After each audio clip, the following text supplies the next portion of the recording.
Yes, Mr. Keith. Good morning, my lady.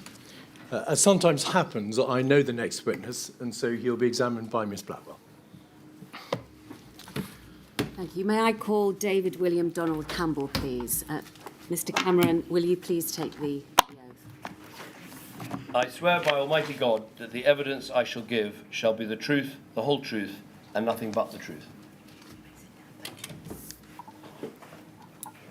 May I begin, Mr. Cameron, for thanking you for the assistance that you have so far given to this inquiry and for coming to give evidence today. May I also ask you to keep your voice up and speak into the microphones so that the stenographer can hear you for the transcript. Is your full name David William Donald Cameron? Yes. You were leader of the Conservative Party and leader of the opposition from 2005 until 2010, when you became Prime Minister of the United Kingdom, leading a coalition government with the Liberal Democrats, with Nick Clegg as your Deputy Prime Minister and George Osborne as your Chancellor. Yes. To put that in context, you became Prime Minister in the wake of the 2008 global financial crisis. And you remained Prime Minister in 2015 when the Conservatives won the general election and you formed a Conservative government. In 2016, you stood down following the European Union exit referendum result. Now, your evidence this morning is going to fall under 4 topics. First, the architecture in place to deal with large-scale emergencies in 2010 and changes implemented during your time in office. 2, the state of pandemic preparedness before and during your tenure. 3, your concerns around the World Health Organization. And 4, the impact of austerity on the health and social care service and underlying health inequalities. First of all, please can we have on the screen your witness statement, which is at INQ 000177808. Can you confirm, please, Mr. Cameron, that this is your witness statement and it's made true to the best of your knowledge and belief? Yes, it is. Yes, I can. Thank you.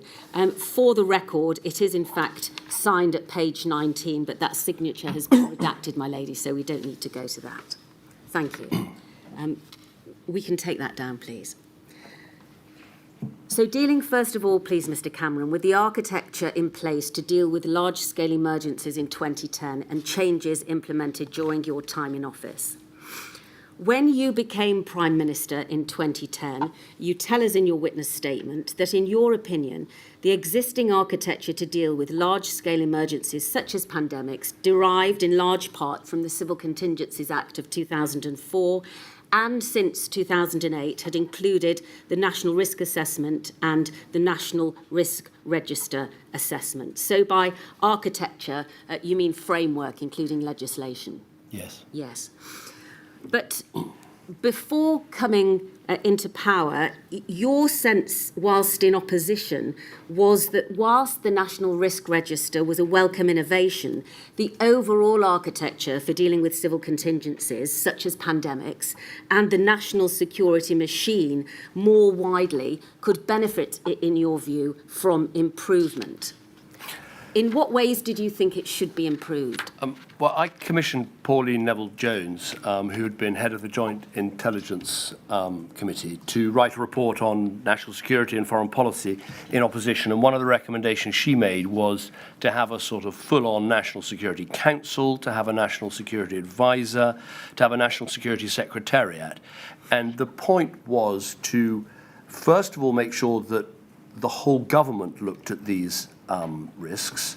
Second, to make sure there was sort of real ministerial oversight, because the National Security Council would be chaired by the Prime Minister. Third, to make sure that it was more strategic, thinking right across the board about all the risks, and also making sure it was truly international. So you were looking at risks of terrorism and climate change and space weather and all sorts of things, but also things like pandemics.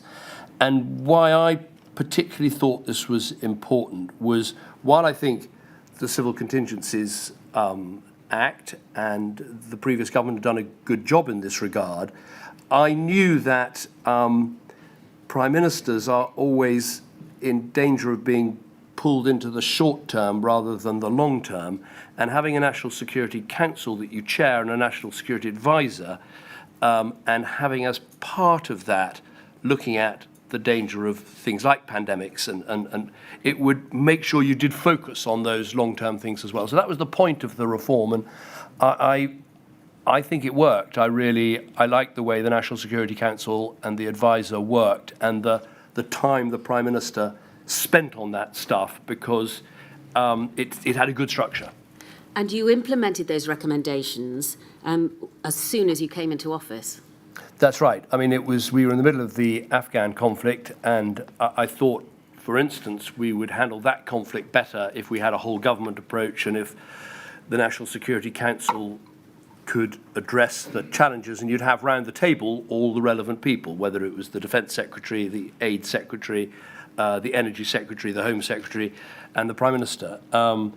And why I think it's so important is, while of course Prime Ministers are very powerful because they're Prime Ministers, they don't have a department in the same way that other ministers do. And having the National Security Advisor and the National Security Secretariat working for you and bringing together the whole of government to address these challenges, I thought got politicians involved at the highest level and the right level to make sure this was being looked at properly. So a National Security Council, as you've described, supported by a National Security Secretariat and a National Security Advisor.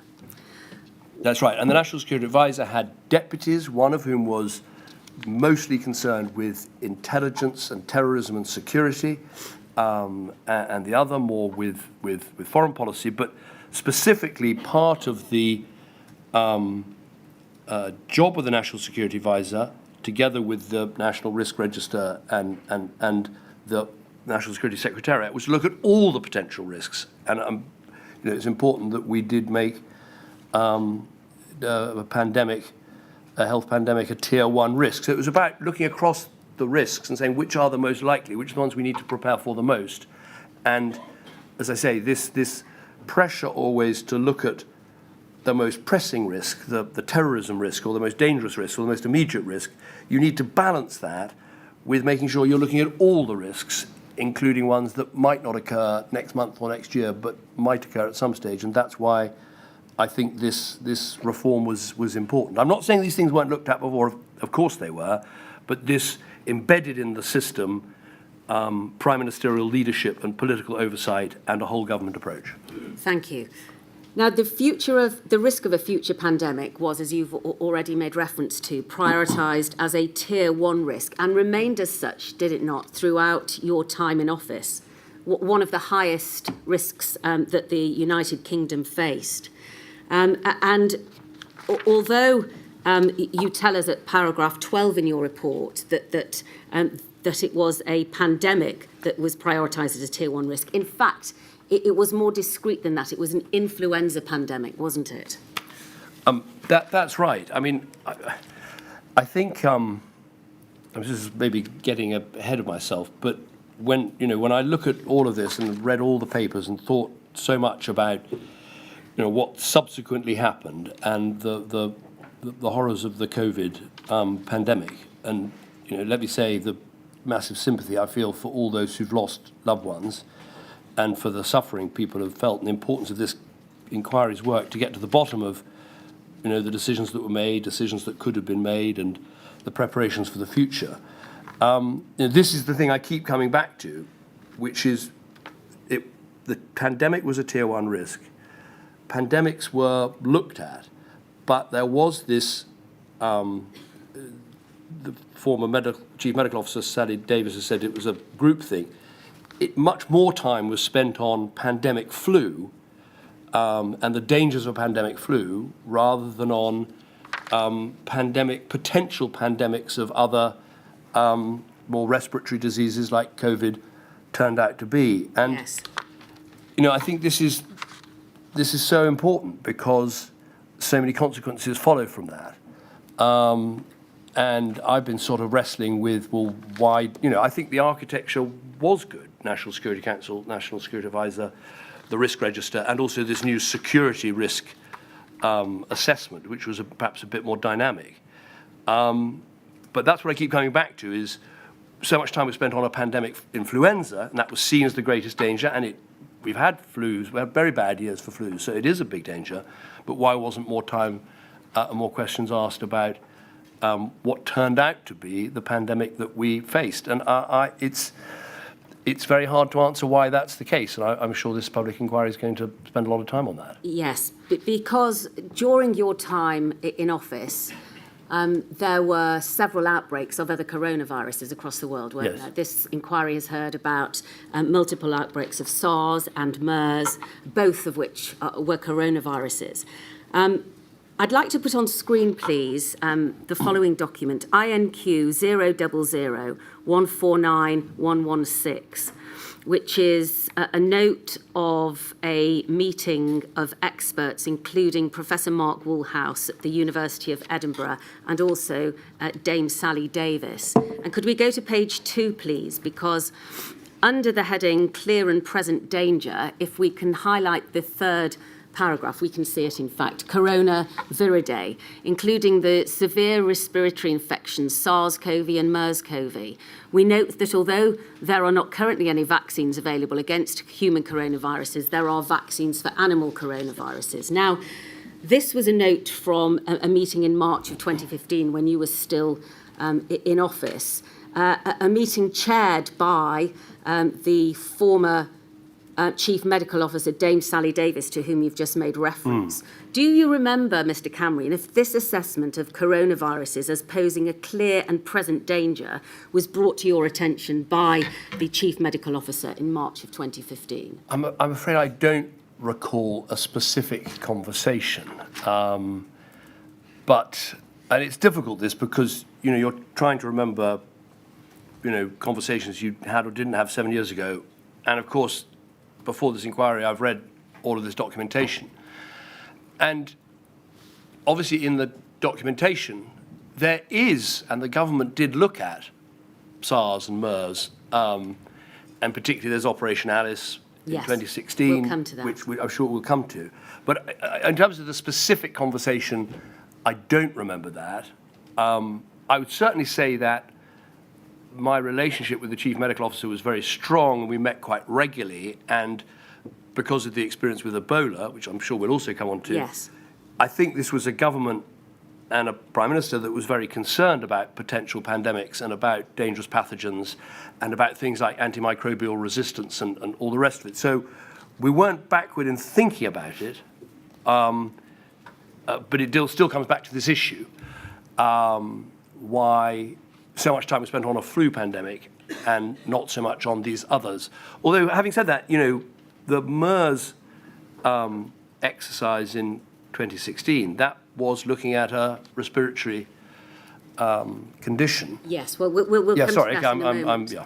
Not at all. Well, you've mentioned Ebola there, Mr. Cameron, and indeed you were alive to the dangers that disease or a similar disease with high transmissibility and high mortality rates posed. And in the... Except for, sorry to interrupt, I think the point about Ebola, though, it was not, it's less transmissible, but it's highly lethal.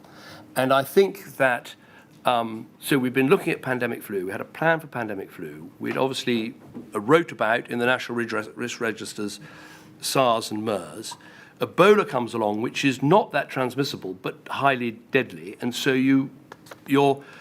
I think the question I keep coming back to is, why weren't more questions asked about something that was highly transmissible, indeed with massive levels of asymptomatic transmission, Yes. which was lethal, but at a lower level than either MERS or Ebola? And I don't have an answer to that question, but that's clearly where the gap was. Well, so concerned were you about the Ebola crisis that you created a new body, didn't you? A threats body, the NSC-THRC, which is a rather clunky initialism for the National Security Council Threats, Hazards, Resilience and Contingency Committee. Yes. I thought that predated Ebola, but I may be... Well, forgive me, I think in your witness statement you tell us that it was formulated partly as a result of the Ebola crisis. And in addition to which, you also formed a horizon scanning committee, both of which were run by Oliver Letwin. And Oliver Letwin was, as you say in your witness statement, in many ways your resilience minister. Why did you think it was necessary to establish the Threats Committee and the Horizon Scanning Department? I thought the Threats Hazards Resilience Committee, I think it was set up before Ebola, but I have to check that. The reason for that was, as I said a bit earlier, clearly the National Security Council was spending a lot of time on terrorism, on security, on Afghanistan, on Libya and Syria, and things like that. And so I thought it was important to make sure that the National Security Secretariat and the politicians in the government spent time on hazards, threats, things like pandemics and other such things that were less immediate and current, but otherwise you spend all your time on the other things. So that's why THRC was set up. Oliver was an extremely capable minister and had worked in government before and was in the Cabinet Office and sat on the National Security Council. So I knew he'd do a great job at chairing that and running that. And then, as you say, after Ebola, he suggested, and I think the letter to me is in the bundle somewhere. Yes, we're going to come to that. In fact, Can we put that on screen now, please? INQ 0000174451. Now, this is, in fact, the contingencies forward look, because the Threats Committee, as you explain in your statement, had a 6-month forward look, didn't it, which was a much shorter term when compared to the National Risk Register, which was 5 years, and the National Security Risk Assessment, which had a 20-year timeline. And this is one of the updates which, as the man in charge of the Threats Committee, he would give to you. Can we look at page 22, please, and paragraph 6.2? And then we'll come on to the letter in a moment. Now, paragraph 6.2, we can see here an outbreak of a novel strain of an infectious disease causing serious illness, excluding pandemics, is raised within this forward look. And he tells you here that the risk of an emerging infection becoming prominent is always present, particularly at the interface between animals and humans, i.e. zoonotic infections. Globally, there are currently 3 main areas of concern: the ongoing cases of MERS-CoV in the Middle East and Eastern Asia, the large number of avian and human cases of influenza, particularly in Egypt, and the epidemic of Ebola virus disease, EVD, in West Africa. Now, we can take that down, please, and can we go to the letter which you've made mention of, Mr. Cameron, which is at INQ 000146550. This was a letter sent to you by Oliver Letwin the following year. We can see that it's dated the 22nd of March of 2016. And we can read through this together. It's titled Horizon Scanning for International Health Risks. Diseases like Ebola and Zika can constitute major risks to our national security. I have therefore asked the Civil Contingencies Secretariat to develop a new scanning system for international health risks. So this is the Horizon Scanning Group. The results of this work have now been agreed with all relevant departments and have been endorsed by the Chief Medical Officer. I'm confident that the new system will enable ministers to spot major emerging diseases across the world, understand the direct risks to the UK, British nationals and broader UK interests in affected countries, and receive expert advice on clear and flexible UK responses and mitigation arrangements. A monthly report will be issued to the Health Secretary, the International Development Secretary, and me. This will outline key international health risks, departmental assessments of the impacts, and actions to mitigate the risks. I've asked the Chief Medical Officer to approve each monthly report before it is presented, and attached is an illustrative example of the report for your reference. To avoid this becoming just business as usual, I suggest, rather than sending these reports each month to the NSC THRC, I shall write whenever officials have flagged a health risk of particular concern. And then he goes on to talk about the implementation in April. So, were you concerned, Mr. Cameron, that rather than using this as an example, these bodies which you set up, extending pandemic preparedness to a whole government procedure, that what this was doing was encouraging working in a silo so that fewer people rather than larger departments were going to be involved? Oh, no, not at all. I think this was a really excellent idea of Oliver's, and I think it came out of Ebola because we'll come on to the World Health Organization, I'm sure. I don't think there really was very timely information coming out of the WHO about Ebola. And this was Oliver saying, let's have our own horizon scanning to look across the globe for emerging problems. And the next one that comes along, of course, is the Zika virus. And this horizon scanning unit spots that quite early. And then there are conversations in government. So, no, I think this was saying, we can make the national security architecture work even better if we scan the horizons and look for novel pathogens and problems coming down the tracks. And I think that was a thoroughly good thing. I don't know what happened to this organisation after I left, whether it continued, but I think this was a really good idea, and I don't think it was in a silo at all. All right. Well, I'd like to ask you some questions about placing Mr. Letwin in charge. You deal with this at paragraph 21 of your witness statement, in which you say, in terms of oversight of our resilience planning, I found that civil servants were very good at enumerating risks, setting them out and getting them in the right order. However, to get follow-on action, I tended to use very strong ministers in the Cabinet Office. And you say that in addition to Oliver Letwin, you also had Francis Maude, who were both very senior and experienced ministers driving change and action on those fronts. It may be suggested by others to this inquiry that rather than having a minister in charge of resilience, there should be an independent assessor, so somebody independent of government responsible for resilience who might be an expert and be able to dedicate himself or herself full-time to the role and effectively be beyond the civil service. What's your view of that, Mr. Cameron? I don't think they're alternatives. I think they should be complements. As I said, I had the National Security Advisor with his deputies, but the idea of having someone equivalent to that who's in charge of resilience and threats and hazards at the civil service level, I think is an excellent idea, and I think the government themselves has suggested that. I personally would keep that in the National Security Council architecture. But then you do need a minister to take responsibility for two reasons. One, otherwise, there's a danger that the ministers around the cabinet table will just think, well, threats and hazards and resilience, that's taken care of someone else, somewhere else, a civil servant.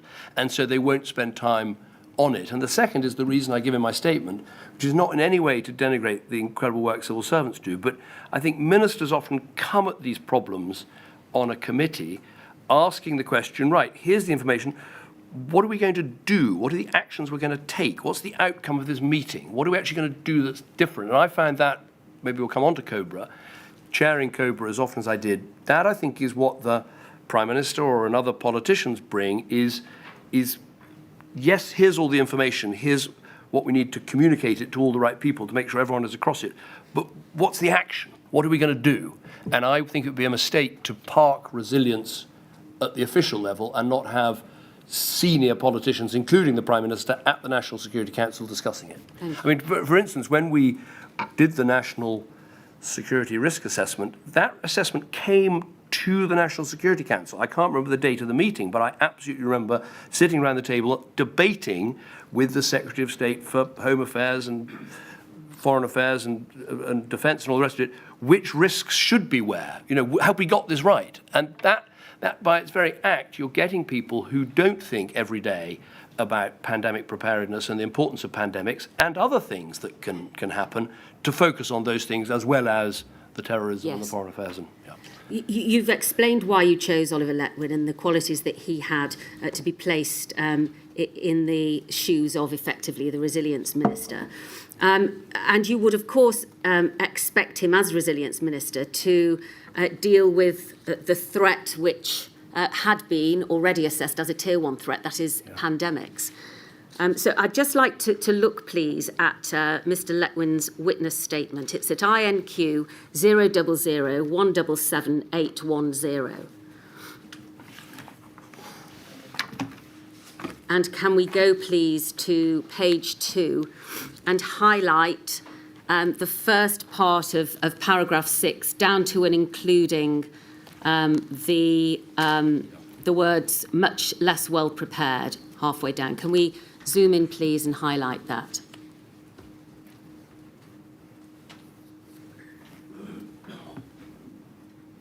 Thank you. He says, during this period, 2011 to 2016, I was not directly involved in planning for the government's response to pandemic influenza in the UK.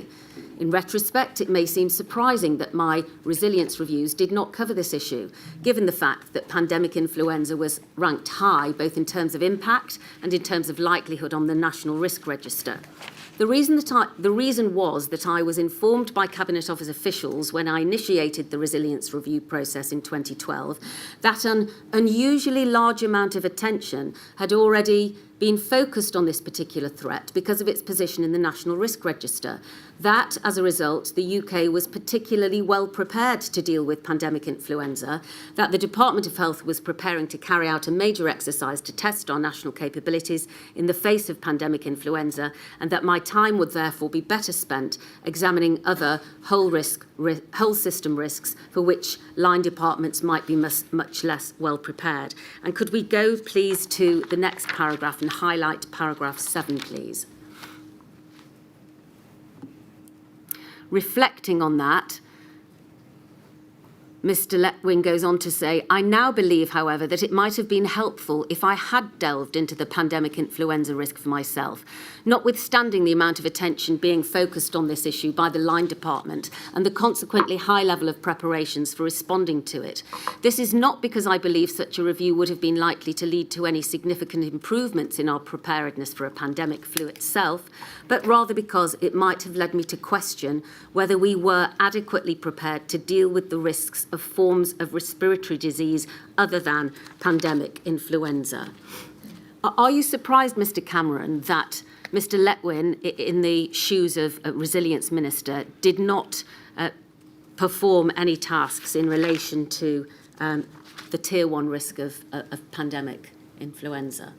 Well, I think he explains it, really, which is that this was a risk that he was told that was already well covered because there was already a pandemic preparedness plan. But I must say, I thought his statement was incredibly clear, and I think he's being very frank here and saying, you know, the more people who were in there questioning what sort of pandemics we might have, the better. And I think his suggestion about having a sort of red team to challenge whatever architecture you build, it's only as good as the people within the building and the decisions they make. And his idea of having a sort of red team to challenge the thinking, I think, is an excellent one, because, as Sally Davis has said, there is always a danger of groupthink, and perhaps that's what was happening here, is that we were so focused, or the system was so focused on pandemic influenza because of the well-known risks of it, that the system had got itself into a belief that that was the most likely pandemic and that was the one that needed to be prepared for. And so I think Oliver's statement is very powerful. So you don't think, as Resilience Minister, ignoring this risk, he let you down? I don't think he was ignoring it. I don't think he was ignoring it. He was doing the work on other risks because this one already had a plan. Some of the other things he was looking at, catastrophic failure of power grids, breakdown of the internet, you know, some even quite space weather and slightly more wacky things had almost no attention. He thought they needed to have that attention. So no, I never felt Oliver let me down. All right. I want to move on to the second area of questioning now, the state of preparedness immediately before and during your tenure. So within a couple of months of you taking up residence in Downing Street, Dame Deirdre Hine produced her report on the government's response to the 2009 swine flu pandemic, which included 28 recommendations. Just to remind ourselves about swine flu, it hit the world in 2009. It was an influenza virus, a respiratory disease, causing just under 500,000 global cases and 18,500 deaths worldwide, with a fatality rate of between 0.01 and 0.2%, and causing, sadly, 457 deaths in the United Kingdom. You were aware of this report, were you not, Mr. Cameron? Yes, I can't. Yes. I can't remember the exact circumstances of when I was told about it, but yes, and obviously I've read it subsequently. Thank you. Can we put it up, please, on screen? INQ 00003505. And we can go, please, to page 96, paragraph 5.38. Thank you. The national framework was designed to prepare the UK for a variety of pandemic scenarios, up to and including a reasonable worst case in which the clinical attack rate reached 50% and the case fatality rate reached 2.5%.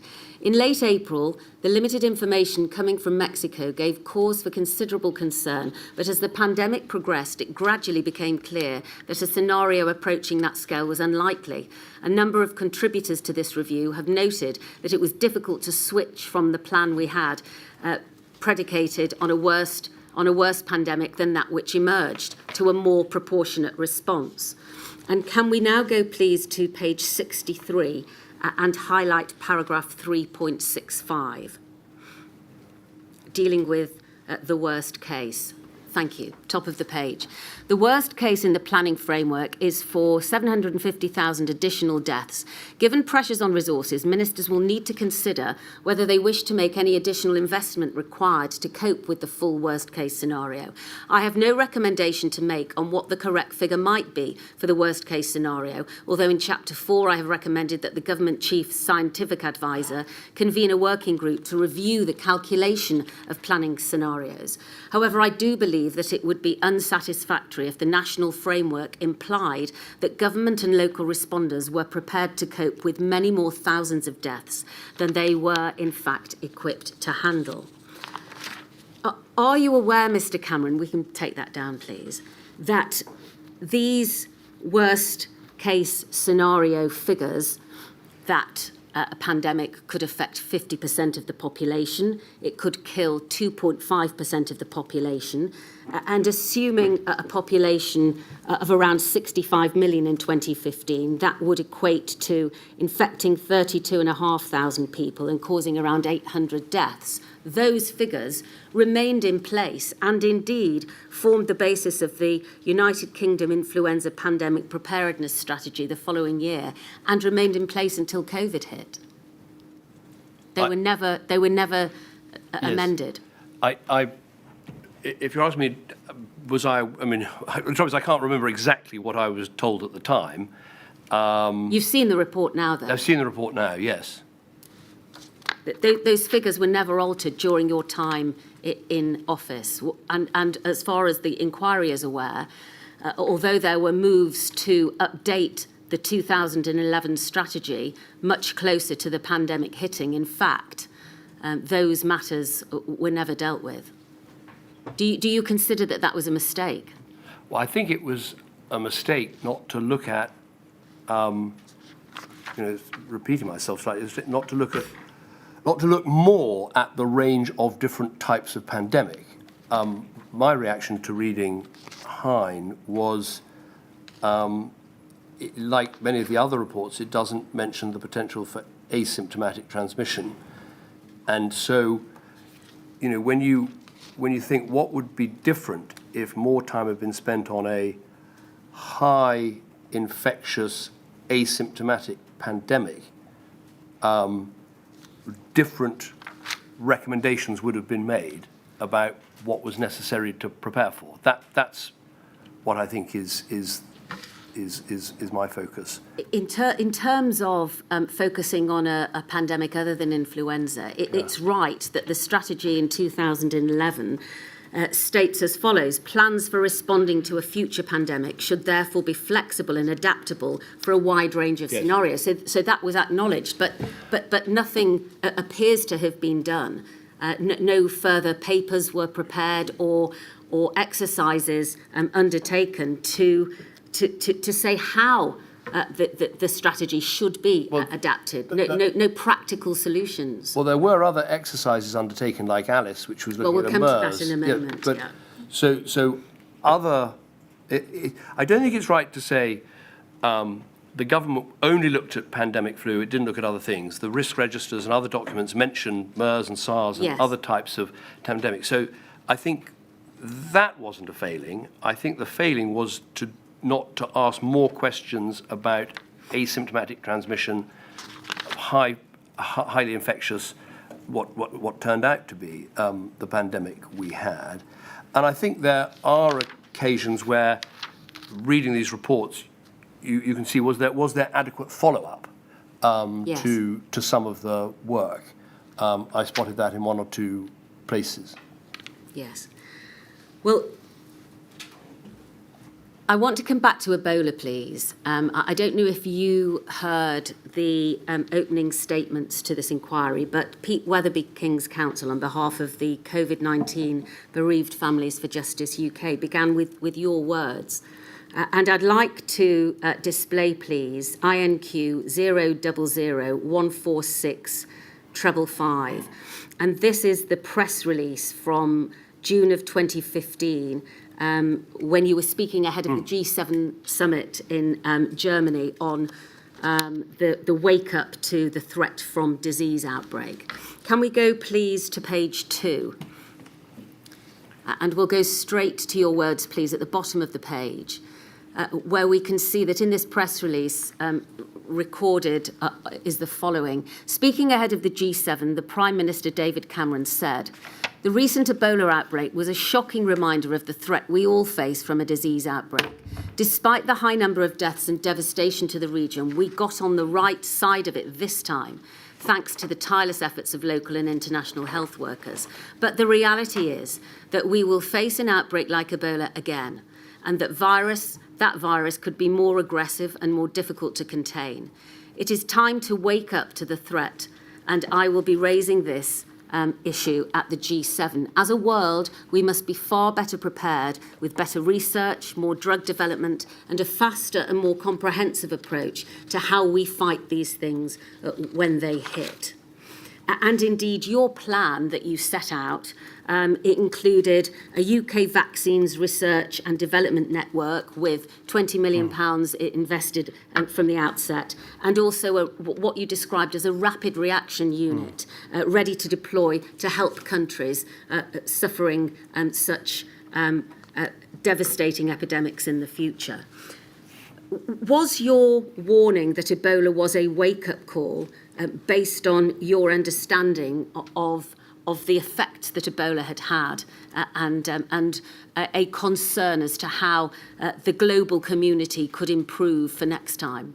Yes, I mean, the reason I chose to raise that at the G7 was I had become really concerned about this whole issue, and Ebola was, one example of it. And it was through conversations with Dame Sally Davis and others that I became more and more interested in this. I thought we had taken important steps at home, and this was genuinely trying to put on the table the UK vaccine network and the rapid reaction force that you mentioned, to say that these were going to be our contributions, as well as this Horizon scanning unit. So I thought we were putting in place good steps, and it was important to say to other countries, we all need to do this, because with Ebola specifically,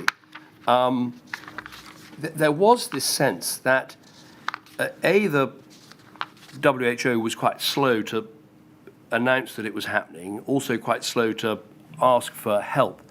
And the help that was given to Sierra Leone, to Guinea and to Liberia was very much ad hoc. I think I put it in my statement. It was at a meeting, it was at a NATO summit. I was sitting next to Obama, and he said, look, the world's being too slow on this. We'll help with Liberia. Can you help with Sierra Leone? Can the French help with Guinea? And it was quite an ad hoc response that led to this. I mean, we spent £500 million sending troops and nurses and all the rest of it, and I think they did a magnificent job. But it was quite ad hoc. And so it made me think that we needed to put, again, the international architecture was lacking, and we needed to put it in place. And that's what this press release and that announcement was about. Yes, thank you. I'm going to now turn to two exercises, UK exercises, one of which you've already made mention of, Exercise Alice, which took place in February of 2016. And the hypothetical scenario of this exercise was an outbreak of the MERS coronavirus in March of 2016, having been reported to the World Health Organization and caused about 500 deaths, most cases having occurred in the Kingdom of Saudi Arabia. This was a tabletop exercise, as the inquiry has already heard, involving the Department of Health, as it then was, the NHS and Public Health England. And it was commissioned by the Department of Health in response to concerns raised by Dame Sally Davis about planning and resilience in response to a major outbreak of MERS in England. The Cabinet Office is described in the report as having observer status. So does that mean that the Cabinet Office was not actively involved but was there in order to observe? I'm afraid I don't know the answer to that question. I mean, I think these exercises are good, and it's important they take place. I think Oliver Letwin's evidence about they should happen with great regularity and at a senior level, I think is absolutely right. Because yes, as I said earlier, you want in the end to have ministers asking questions about, right, well, what will we actually do? What needs to change? What needs to be put in place?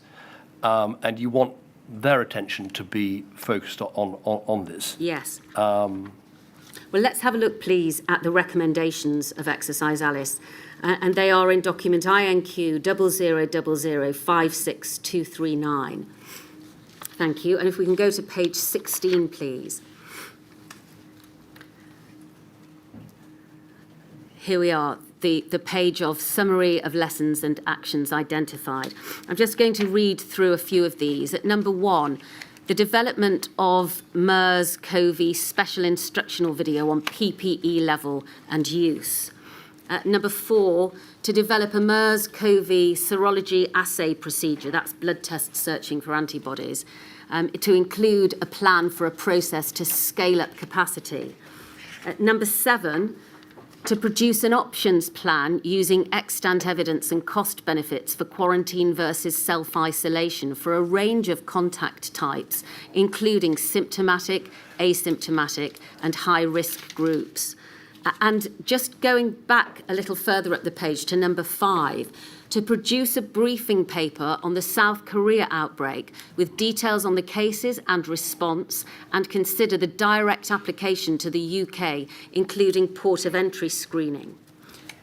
Now, you may be aware that Professor Heyman, the esteemed epidemiologist, gave evidence to the inquiry last Thursday, and he told the inquiry that he thought that recommendation 5 was an extremely good idea to learn from the experiences of South Korea in terms of their response to MERS and to see how those matters could be possibly adapted to the United Kingdom in the event of a similar pandemic. Do you agree that was a useful and important recommendation? Yes, I do. And I mean, I think it's having read through now, Alice, because ministers weren't involved. Yes. But, you know, there's a sentence in Alice which is access to sufficient levels of PPE was also considered and pandemic stockpiles were suggested. That's a sentence in Alice, but it doesn't make it into the recommendation. So, I mean, if you're asking were there, failures, does it look like there were failures to follow through from this? Yes. I think the answer to that is yes. Thank you. At the same time, we can take that down, please. There was another exercise being planned, Exercise Cygnus. Now, although this was not delivered by Public Health England until you had left office, In fact, it took place over 2 days between the 18th and 20th of October of 2016. Planning for this exercise began in 2014, but was postponed due to the Ebola response. Were you aware at the time that exercise Cygnus was being planned, Mr. Cameron? I'm afraid I just don't recall. I haven't, in the papers, I haven't seen anything, sort of a note from an official saying there's this exercise going on. I mean, I've seen notes of me saying to Jeremy Hunt, let's do a note on an exercise on Ebola. Yes. And I do remember that, but I don't remember. That doesn't mean I didn't get a note about it, but I haven't been able to find one, and I don't think you have. All right. Well, we haven't, no. But this was an exercise designed to assess the UK's preparation and response to an influenza pandemic. The inquiry has heard about it already and no doubt will continue so to do throughout the course of these public hearings. But it involved 950 representatives from the devolved administrations, the Department of Health, 12 other government departments, NHS Wales, NHS England, Public Health England, and 8 local resilience forums, and 6 prisons took part in the exercise. Huge then in terms of organisation. I'd like to look briefly, please, at some of the recommendations from this exercise, whilst acknowledging again that you had left office by the time this report was produced. Could we go, please, to page 30?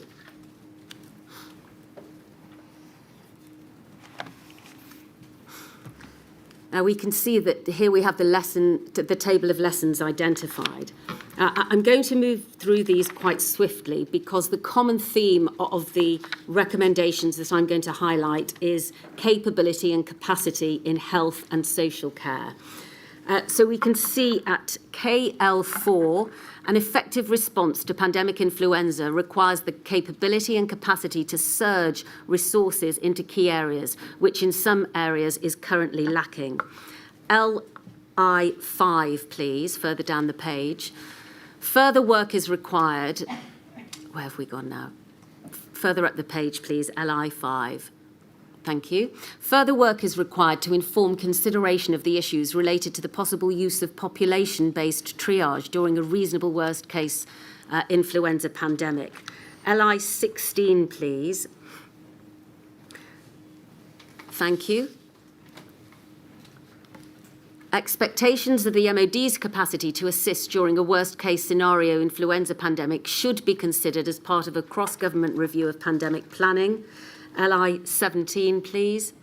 The process and timelines for providing and best presenting data on which responders will make strategic decisions during an influenza pandemic should be clarified.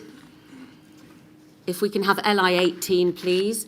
A methodology for assessing social care capacity and surge capacity during a pandemic should be developed.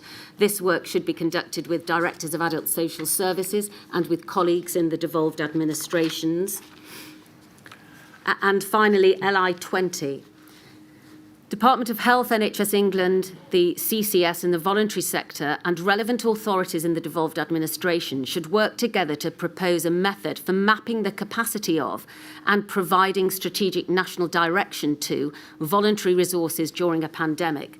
Given the experience of exercise Cygnus, it is recommended that this work draw on expertise of non-health departments and organisations at national and local level. Standing back for a moment, Mr. Cameron, and considering that these recommendations were made in October of 2016, would you have expected the government to have implemented the lessons learned from exercise Cygnus by January of 2020? Well, you would. I don't really want to comment on my successors, but I mean, you would hope so. I mean, I thought a lot about this because, you know, having been back through all the paperwork and everything, I haven't found any moment when I was asked or the Treasury was asked to approve sort of surge capacity for PPE supplies or anything like that. I think that's because there wasn't enough attention on the sort of pandemic that we ultimately experienced. But I don't recall any recommendations like that. But these are, as you say, are quite clear. And I think that the Treasury, while I'm sure we're going to come on to, money was tight and we made difficult decisions about public spending. When we did need to spend money on important priorities, when we had to spend money on Ebola, we did and we would. All right. Well, before we come to deal with austerity and the effects of that on health and public health, I'd just like to draw together the lessons that we have just seen identified in these exercises. So in exercise Alice, we saw recommendations of a need to plan for scaling up testing capacity, for isolation and self-isolation options, for asymptomatic transition and issues with the provision of PPE. Do you know whether those matters were addressed during your time in office? Well, what I know is that there was capacity for isolation when we had the Ebola outbreak in Africa, and obviously there were some cases in the UK. But, I would say that the problem with Alice was that it was a MERS outbreak with a very high degree of mortality, 35% mortality, but a very low caseload. And so, again, that wasn't anywhere close to the sort of pandemic we then actually experienced. By the time you left office, do you accept, Mr Cameron, that there had not been any planning, specifically, of the effects of a pandemic? And by that I mean this: there had been no planning, for instance, by the Department of Education about the impact of school closures, had there? Well, I don't know the answer to that. Somewhere in the bundle, there's mention of school closures, I think. Is it with respect to Signet? But certainly that it should be looked at, yes. It was raised as a recommendation. The point is, during my time in office, there were investigations into SARS and MERS and other types of pandemic, including Ebola, but there wasn't one into a highly transmissible coronavirus-style pandemic like we had, and so these questions weren't asked. But even in relation to an influenza pandemic, which had, as we have already established, been a Tier 1 risk during your whole time in office, here we have Exercise Cygnus reporting just after you've left office, saying that there should be plans and research into the effect of school closures in the event of a pandemic. That hadn't been done. It was being raised as a recommendation in Cygnus on your departure from office because that planning hadn't been done, had it? Well, it was raised, that as far as I can see, that's the first time it was raised. Yes. After I'd left office. Yes, which means that type of planning was absent during your time in office. But I haven't seen a report while I was in office saying that sort of planning should be done, because the pandemic preparedness plan, which had been worked up by the previous government and then amended and improved and enhanced during my time in office, there were lots of recommendations made and all sorts of things about stockpiles of Tamiflu and all the rest of it. Yes. But it didn't go into things like school closures. No. Had there been any planning of the economic, political and social consequences of the imposition of restrictions in the event of a pandemic? The answer to that is, first of all, our whole economic strategy was about safeguarding and strengthening the economy and the nation's finances so we could cope with whatever crisis hit us next. And I think that's incredibly important, because there's no resilience without economic resilience, without financial resilience, without fiscal resilience. And so that was the absolutely line one of our plan for dealing with any unexpected crises. Also, I think I'm right in saying that in the national risk registers in 2014 and subsequently, there was quite a lot of examination of how to respond to different catastrophic economic problems that that these sorts of pandemics would bring about. There was national business resilience planning going through area by area, looking at what you might have to do. But I think all of those, a plan is only as good as the financial and economic capacity of a country to deliver it, and that was the most important thing of all. You've told the inquiry that as soon as you came into office in 2010 and you made significant improvements to the architecture of planning and resilience, that one of your major major intentions was that would lead to a whole system level of preparedness. Do you accept that you failed in that desire? By the time you left government in 2016, there wasn't wholesale preparation and resilience, was there? No, I don't accept that, because we set up a much superior architecture for looking at risks, for judging risks and planning for risks.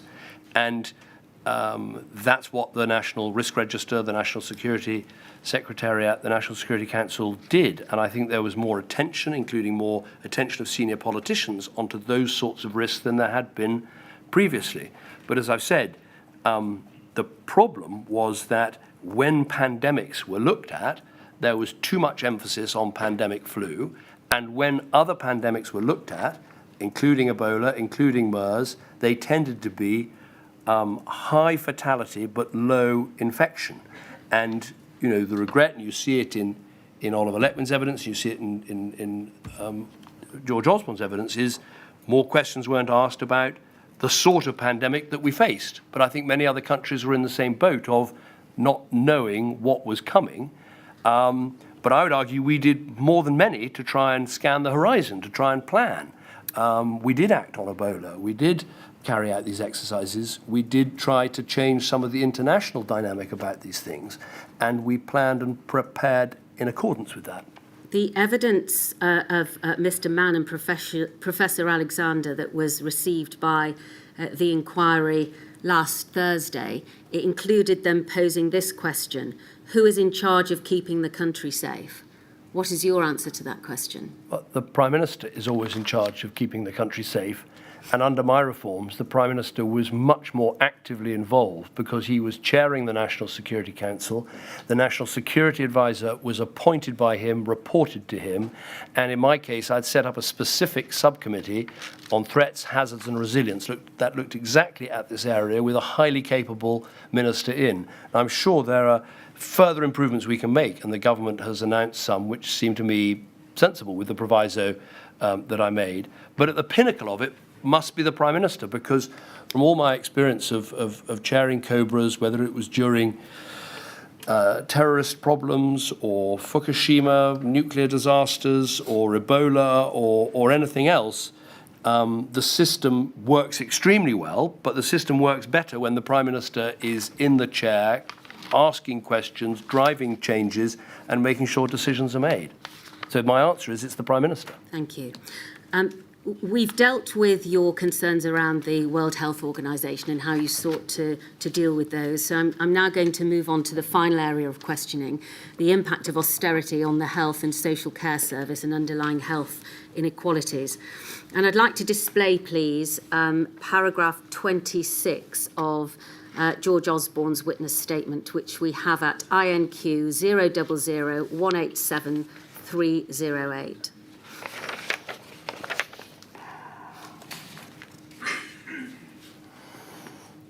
Paragraph 26, please.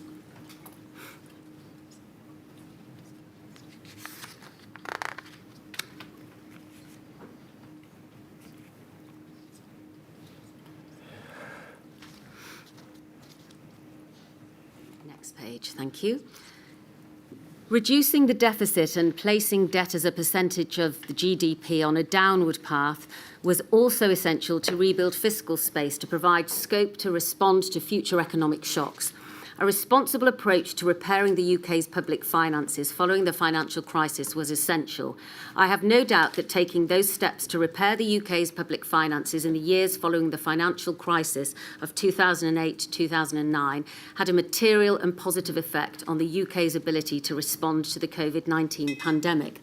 The most urgent task facing the UK economy, as stated in Budget 2010, was therefore to implement an accelerated plan to reduce the deficit. Indeed, there was cross-party consensus on the need to reduce the deficit following the financial crisis.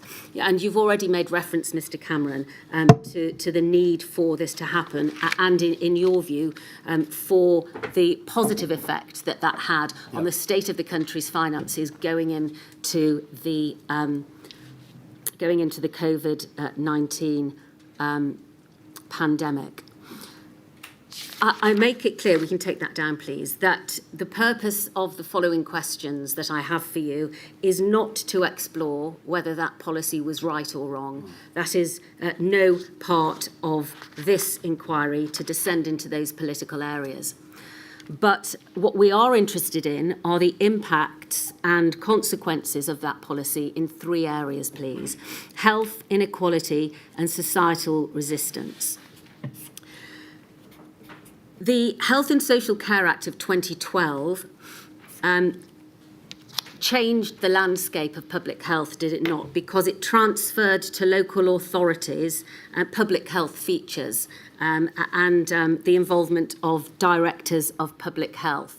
So from that time, from 2012, those areas of public health were no longer funded through the Department of Health in the way that they had been before.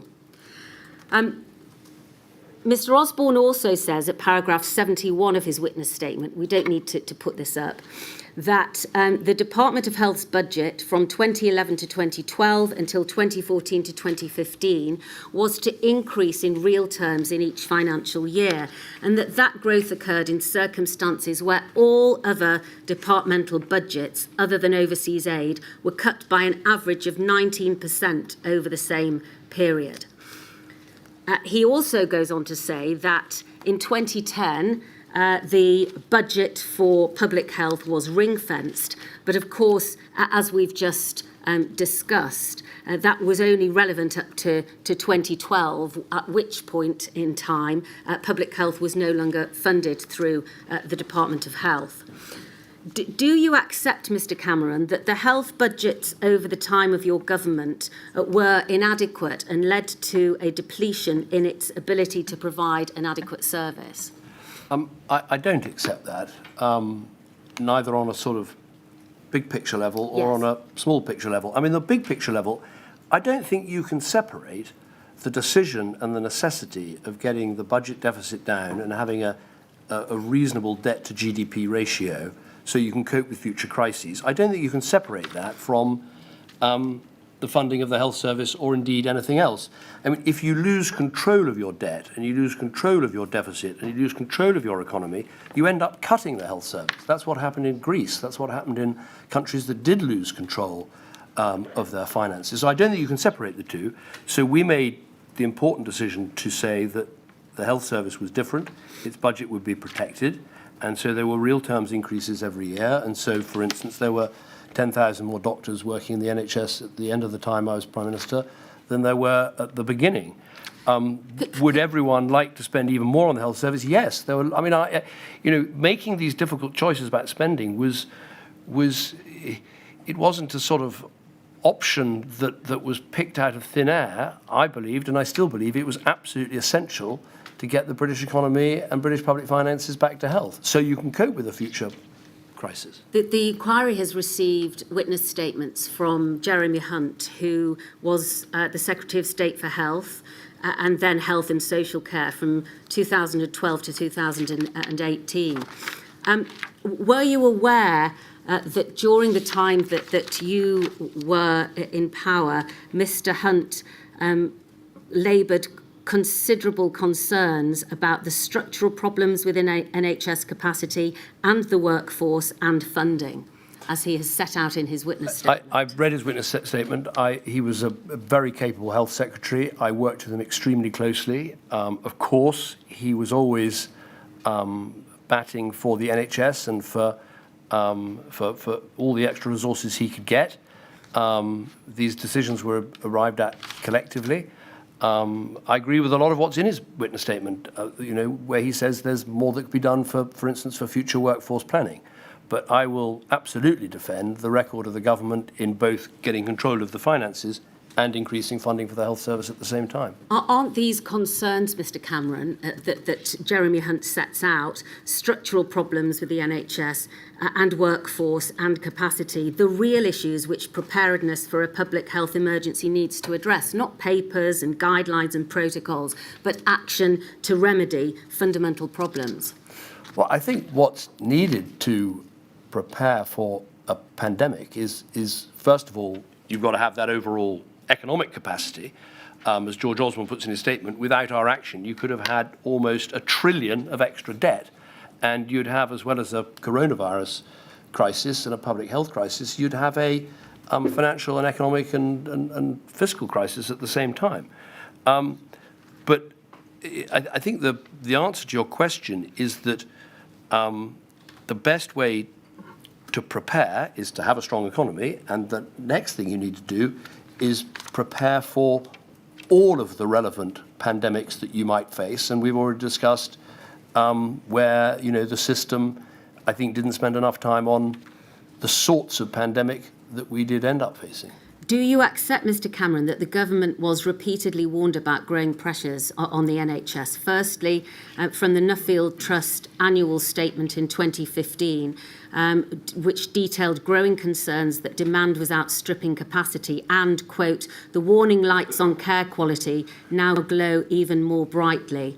And finally, in 2016, in the Nuffield Trust annual statement before you left office, which stated slowing improvement in some areas of quality combined with longer waiting times and ongoing austerity suggests the NHS is heading for serious problems. It seems likely that a system under such immense pressure will be unable at some point in some services to provide care to the standards that patients and staff alike expect. Well, of course, there were pressures on the NHS, as there were pressures on many public services. But at the end of my time in office, I think public satisfaction with the National Health Service was still extremely high. I think the King's Fund, it might have been, was ranking it as one of the most successful health systems in the world. We'd virtually abolished mixed-sex wards. We'd got hospital infections down. We were carrying out 40% more diagnostic tests every week. There were successes in the NHS as well as pressures. But there are always pressures on these services. And our job was to try and sort out the economy, which we did, so we could then have bigger increases in health spending, which then followed. In preparation for your evidence today, you were invited to consider the witness statement of Professor Kevin Fenton, who is the president of the United Kingdom Faculty of Public Health, which is a professional standards body for public health specialists and practitioners with over 4,000 members. You will know then that, according to Professor Fenton, health protection teams saw successive reductions in funding and capacity over the pre-pandemic years and a lack of investment in regional emergency preparedness response and resilience teams. And the summary of his evidence, as provided to the inquiry so far in written form, is that there was no ring fencing of funding to local government for health protection, that health protection teams had their funding reduced and their capacity reduced, and that ultimately this resulted in a lack of capacity for pandemic preparedness. What's your response to that, please? Well, I read the Fenton report as the other reports. I thought... I don't want to be too critical, but throughout all of them, I thought there was very little acceptance that it is possible to reform public sector organisations, sometimes to merge them and get rid of duplicating bureaucracies and overheads, and get more output for the same amount of money. I thought in Kershell, in Marmot, in Fenton, there was just this assumption that you only ever measure inputs rather than measuring outputs. So, for instance, I would say the creation of Public Health England, where it was merging together a lot of other bodies, increased the focus on public health, meant money was spent more wisely, and I would argue also that the Health and Social Care Act, by putting public health into local authorities, that was the right place for it. Local authorities are responsible for housing and for education and for licensing, and so making them responsible for public health is very logical. And even I think most of the experts coming to your inquiry, I don't think people are arguing to turn the clock back and put it into the health service. So I think these were good reforms, and yes, we faced very difficult financial circumstances, but where we could, we tried to encourage the spending of money more wisely, and sometimes the merging of public bodies was a sensible thing, but they don't seem to give that much credence. Well, you've mentioned the evidence of Professor Sir Michael Marmot and Professor Claire Bamborough. You've clearly read their report, and you will know that they gave evidence to this inquiry on Friday. Do you accept their evidence, Mr Cameron, that health inequalities increased during your time in office? Well, I accept, I mean, I've read their reports. Yes. I accept that after 2011, in lots of countries in the world, life expectancy continued to improve, but didn't continue to improve so quickly. Now, their conclusion is to look a lot at austerity and what have you. I'm not sure the figures back that out. We had some very difficult winters with very bad flu pandemics. I think that had an effect. We had the effect that the improvements in cardiovascular disease, the big benefits had already come through before that period, and that was tailing off. And then you got the evidence from other countries. I mean, Greece and Spain had far more austerity, brutal cuts, and yet their life expectancy went up. So I don't think it follows. And I found, you know, I mean, there's one sentence in Bamborough and Marmot that just baldly says, you know, child poverty increased. Well, actually, the number of children living in absolute poverty went down. The number of people living in absolute poverty went down. The number of pensioners living in absolute poverty went down very considerably. So So you don't agree with that? Well, I mean, they've got lots of important evidence, and I've looked at it very carefully, and will think about it very carefully. But I did find that I found that they had leapt to a certain set of conclusions quite quickly, not all of which was backed up by the evidence. And they don't mention the evidence that I've just mentioned, which I think is quite important. I mean, added to the fact that I agree with Professor Bamber that social and economic conditions have a big bearing on health inequalities, and so therefore the fact that there were 2.6 million more people in work, there were over 500,000 fewer children in households where no one worked. There were obviously a big dent in pensioner poverty because of the triple lock and the increase in the pension. These are positives as well, which they don't seem to get mentioned in the same way. So I had my problems with them, but I'm sure the inquiry can look at all the evidence and come to its conclusions. Do you accept that cuts to public health budgets tended to be largest in the most deprived areas, and that as a result, local authorities working with the most vulnerable populations faced the biggest challenges in carrying out their public health functions? No, I don't necessarily accept that. The way the local authority spending decisions were made was to try and make sure that the reductions in spending power in each local authority were broadly equivalent. And obviously, when you're looking at spending power, you've got to look at the grants from central government to local government, the business rate revenue, and the council tax revenue. And so, for instance, I mean, I checked this last night. The 2015 settlement was for no council should lose more than 6% of its spending power. And so that does affect different councils in different way in terms of their grant, but it affects them in a more similar way when it comes to spending power. And it's obviously the spending power that a council has that matters, and I think that's a better way of measuring it. All right, but were you aware whilst in government of evidence that people from lower social economic groups and minority ethnic groups would be more likely to be affected by whole system catastrophic shocks? I think it was well known, and I knew that when you have health pandemics of any sort, you get differential effects on different parts of the population. Yes. I think as coronavirus turned out, the biggest category, that's the wrong word, the biggest impact was obviously on older people.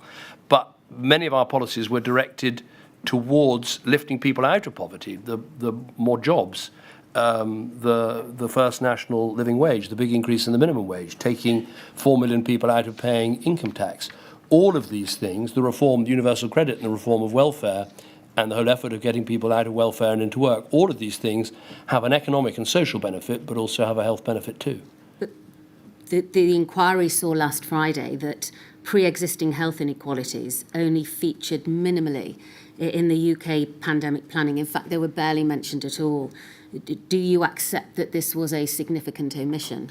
I think all plans can be improved and updated, and I've read the evidence about that, and I'm sure future plans will. But if you're asking, did you understand, did your government understand the importance of trying to lift people out of poverty and into work and into prosperity? Yes, absolutely. That's what the whole plan was about. And going back to this economic thing, because it is important, over the period of my government in the G7, after America, we had fastest growth of GDP and fastest growth of GDP per head. So this is important because ultimately your health system is only as strong as your economy because one pays for the other.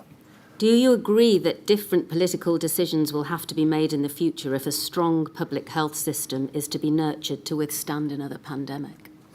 I think different decisions, I think we need to improve the way we look at pandemics and the way we plan our resilience, because while, as I've said, the architecture was there, the structure was better, the involvement of ministers was better, the dialogue between ministers and civil servants was good, there is this gap that I keep coming back to, which is how do we make sure that you're not subject to groupthink, that you don't plan for one type of pandemic because it's very current, it's very risky, it's very dangerous. You need to have teams going in to question the assumptions.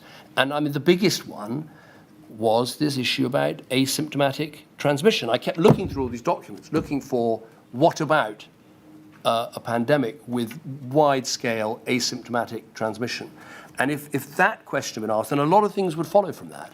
In Jeremy Hunt's evidence, hospitals in Hong Kong had to have 3 months of PPE supplies.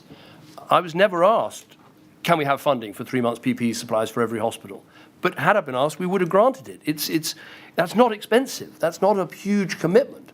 But that comes out of planning for the right sort of pandemic. So all these questions about economic policy, we can have an argument about was it the right economic policy or wrong. I think it was the right economic policy. But the real problem was time spent quizzing the experts on what potential pandemics were coming.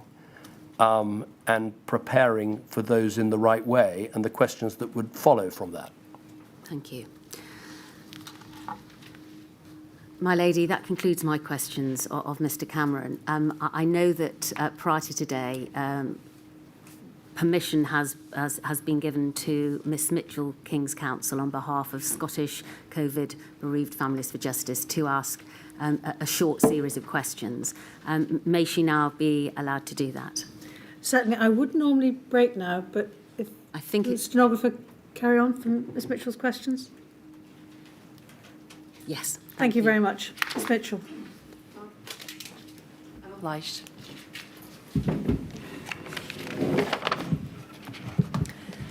Mr Cameron, I'm Senior Counsel instructed by Amaran Company for the Scottish COVID Bereaved. You've made it clear both in your written evidence and your evidence here today that you understood that pandemics were a very real threat. And you might not have understood the phrase or remembered the phrase clear and present danger, but you would agree with me that as a Tier 1 risk, it certainly was something that was immediate, important and potentially grave in terms of risk. Yes.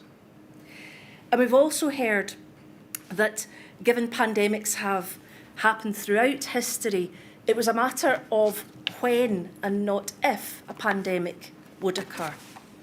Yes. Your language, indeed, we will face an outbreak like Ebola, made it clear that you understood effectively that a pandemic was inevitable. Yes. You also referred to it, I think, here and also in your statement about taking a longer-term strategic view and trying to fix the roof while the sun is shining. Presumably because whilst things are good, you put plans in place so that when the pandemic arrives, it'll allow those to deal with it to weather the storm safely. Yes.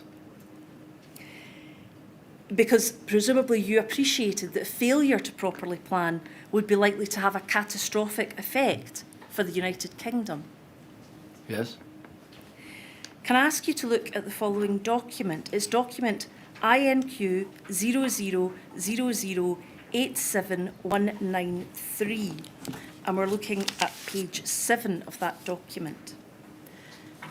While we're waiting for that document to come up on screen, this is a document from the Public Accounts Committee of the House of Commons entitled The Whole of Government Response to COVID-19. Now, I'd like to draw your attention, please. I'll wait till it arrives on screen. Yep. To the heading Conclusions and Recommendations. Milady, I'm extremely sorry to have to get to my feet. My learned friend knows very Could well. you get by the microphone, Mr. Keith, please? My learned friend knows very well that we're constrained by the rules of parliamentary privilege not to be able to put parliamentary material, which includes NAO reports, in a way which calls into debate the merits of whatever conclusions have been drawn by the particular parliamentary body, or anything said, in fact, in the chamber of the House of Commons. So I'm just a bit concerned that we may be breaching parliamentary privilege by going down this line of examination. Well, there's certainly a way, Milady, that I can ask the questions without having to refer to those documents. So I'll be able to do that in that way. And I'm obliged to my learned friend for highlighting that before that route was gone down. Thank you. While you were in government and when you were Prime Minister,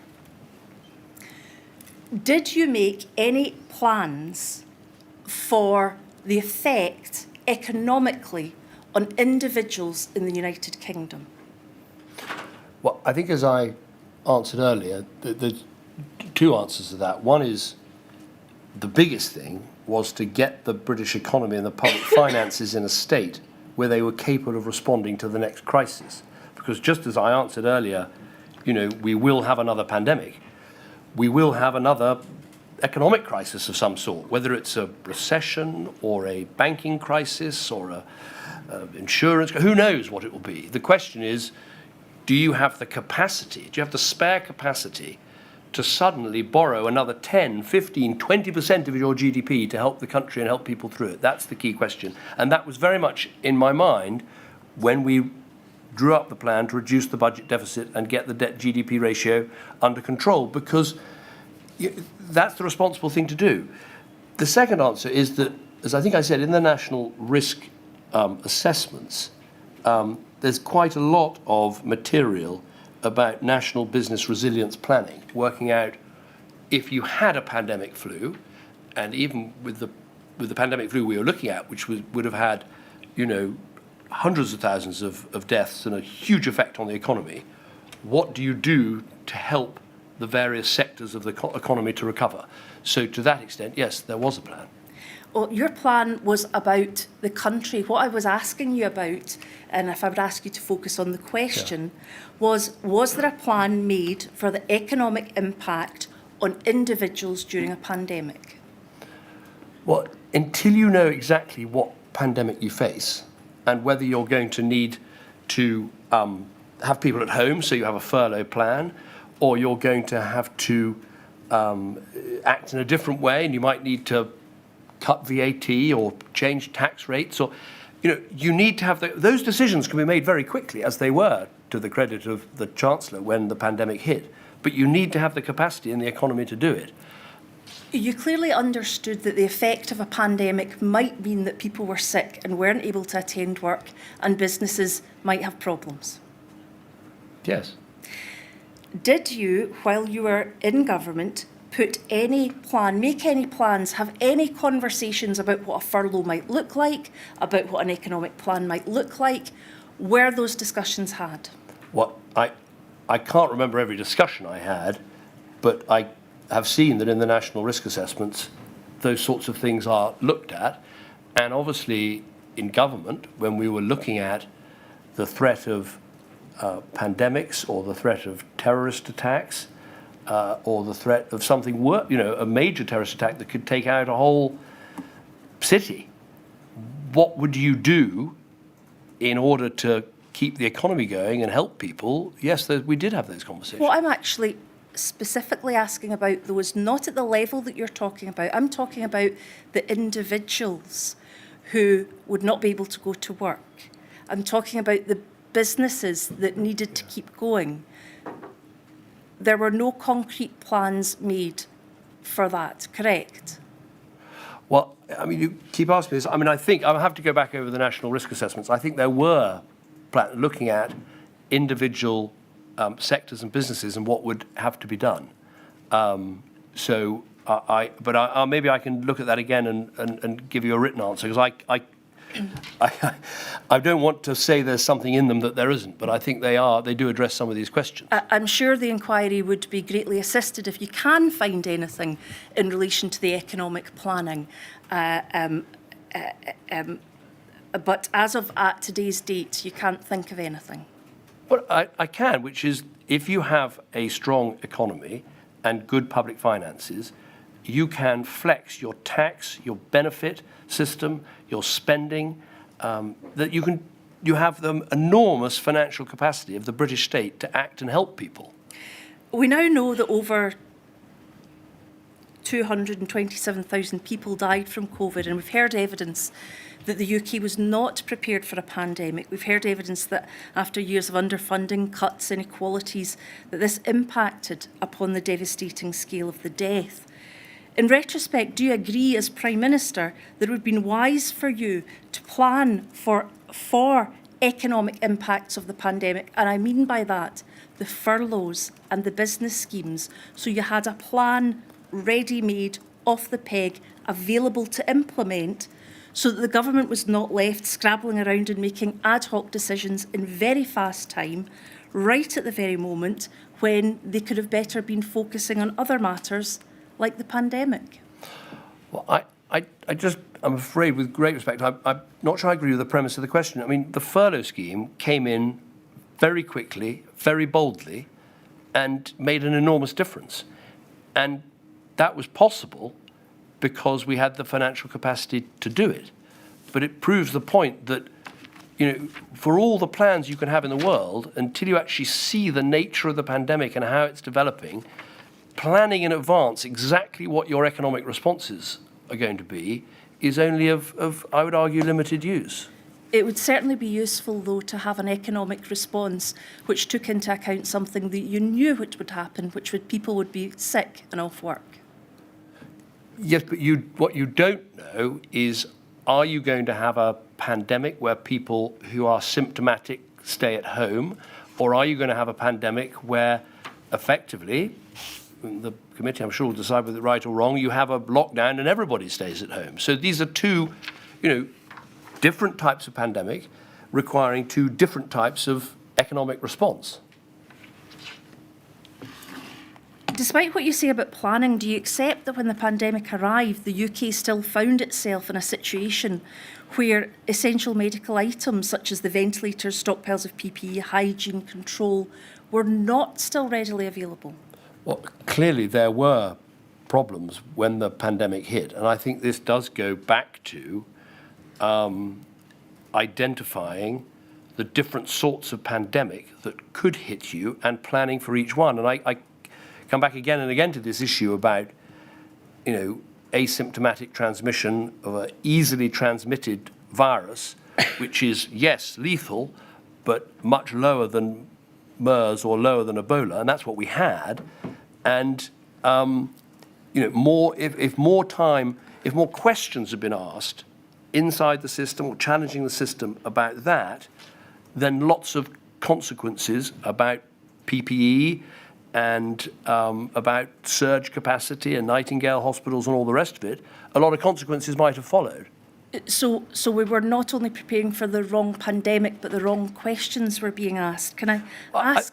I think it was more we were not. I think it's wrong to say we're preparing for the wrong pandemic. I mean, there could easily have been. There could still be a pandemic flu, and it's good that we have been prepared for that. But as Oliver Letwin says in his evidence, and George Osborne says in his, and they put it perhaps better than I have, a lot of time was spent preparing for a pandemic that didn't happen rather than the one that did happen. In retrospect, Mr Cameron, do you think that as Prime Minister, your government's failure to plan for the economic impacts on individuals and businesses played any role in the catastrophic loss of lives when the storm of COVID-19 arrived in the UK some 4 years after your departure? Well, I'm desperately sorry about the loss of life. So many people have lost people that are close to them, and there's been a lot of heartache, and obviously that continues. And people also suffered in all sorts of ways through the pandemic, and that's why this inquiry is so important. I've tried to be as frank as I can and as open as I can about the things my government did that helped put in place the right architecture for looking at these threats, the horizon scanning, the units we put in place, the exercises that were undertaken. But I've also tried to be frank about the things that were missed. And the thing I struggle with is why they were missed, because it was not asking questions about asymptomatic transmission of an easily infectious disease with a certain level of lethality that we hadn't seen before, but nonetheless might appear.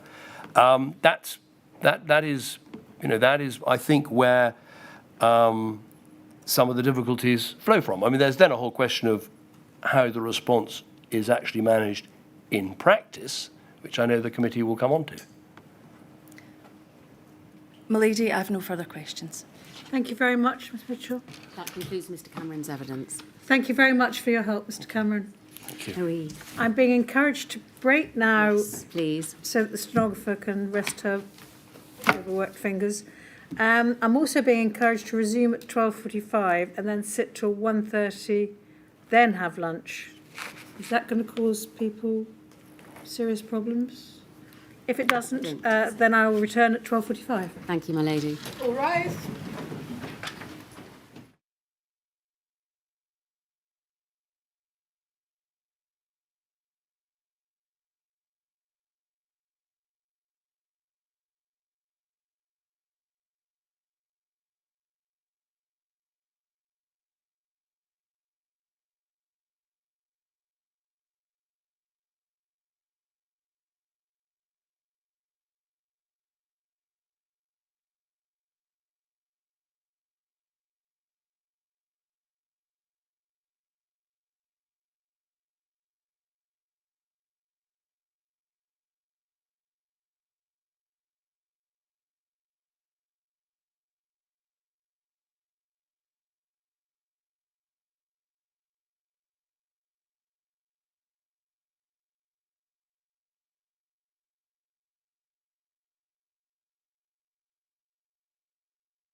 My lady, just before we return to the evidence, may I invite you to provide permission for Mr Cameron's witness statement to be published?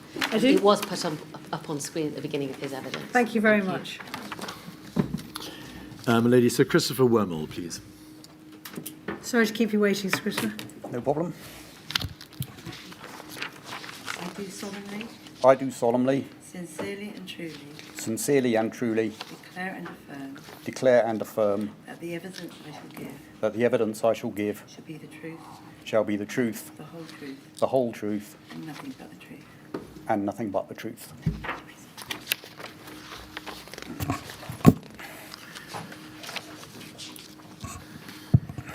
Are you Sir Christopher Wormald? I am. Thank you very much, Christopher, for coming today. Whilst you give evidence, could you please remember to keep your voice up, not merely so that we can all hear you, but also for the purposes of the transcript and the aid of the stenographers. If I ask you a question which I've not made sufficiently clear, please do ask me to put it again. There will be a break at lunchtime. And it's possible that you may get the benefit of a break in the middle of the afternoon, depending on where we get to. You have provided a number of statements to this inquiry, unusually named statements, 1st, 2nd, 4th, 6th and 7th. I don't think that we need to put them all up on the screen, but obviously, my lady, could they all be published? Each one of them has been signed by you with the usual declaration Yes. as to the truth of their contents, and plainly you adopt them all as part of your evidence. Yes. I'd like to start, please, with addressing some of the structures which underpin the approach of the Department of Health and Social Care to its pandemic-related duties. And it's convenient, perhaps, if you could just give us a very brief resume, both of your position at the Department of Health and Social Care and of your career in the civil service. Yes, thank you. If I may, before I start, I would like to reiterate the department's heartfelt sympathy for everyone who suffered in the COVID epidemic, both directly and indirectly, and also our thanks to the amazing staff in the health and care sector who helped us get through. And I wanted to put both those things on record.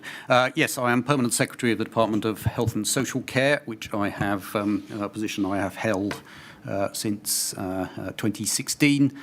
Prior to that, I was the Permanent Secretary of the Department for Education between 2012 and 2016. And before that, I worked in a variety of roles at the Cabinet Office between 2009 and 2012, where I should put on record that a number of the conversations you had with the last witness, I was supporting the coalition, including on a number of the decisions they took around austerity and the issues that were discussed this morning, which I ought to note. And prior to the Cabinet Office, I was Director General for local government and regeneration at the Department of Communities and Local Government, as it was then called, and then a whole series of other roles in the civil service at more junior levels prior to that. All right, thank you. In the general scheme of things, in a department, particularly one as important as the Department of Health and Social Care, well, where does a permanent secretary come in the general order of things? Well, you have three roles as a permanent secretary. Well, I will say this, in a department like the Department of Health at this time, which is largely a strategy and policy department. In this period, we've already heard some discussion about the changes in the 2012 Act. Before that, it was a much more operational department. So, Christopher, I'm so sorry to interrupt. The question was really, where is the permanent secretary in the general order of things? I'm going to ask you questions about the role of the Department of Health and Social Care And of course, we'll go into those issues. Okay. Sorry, it's important to the role that you play, but yes. You do largely three things. So you are chief executive of the organisation, which means you lead the staff of the department.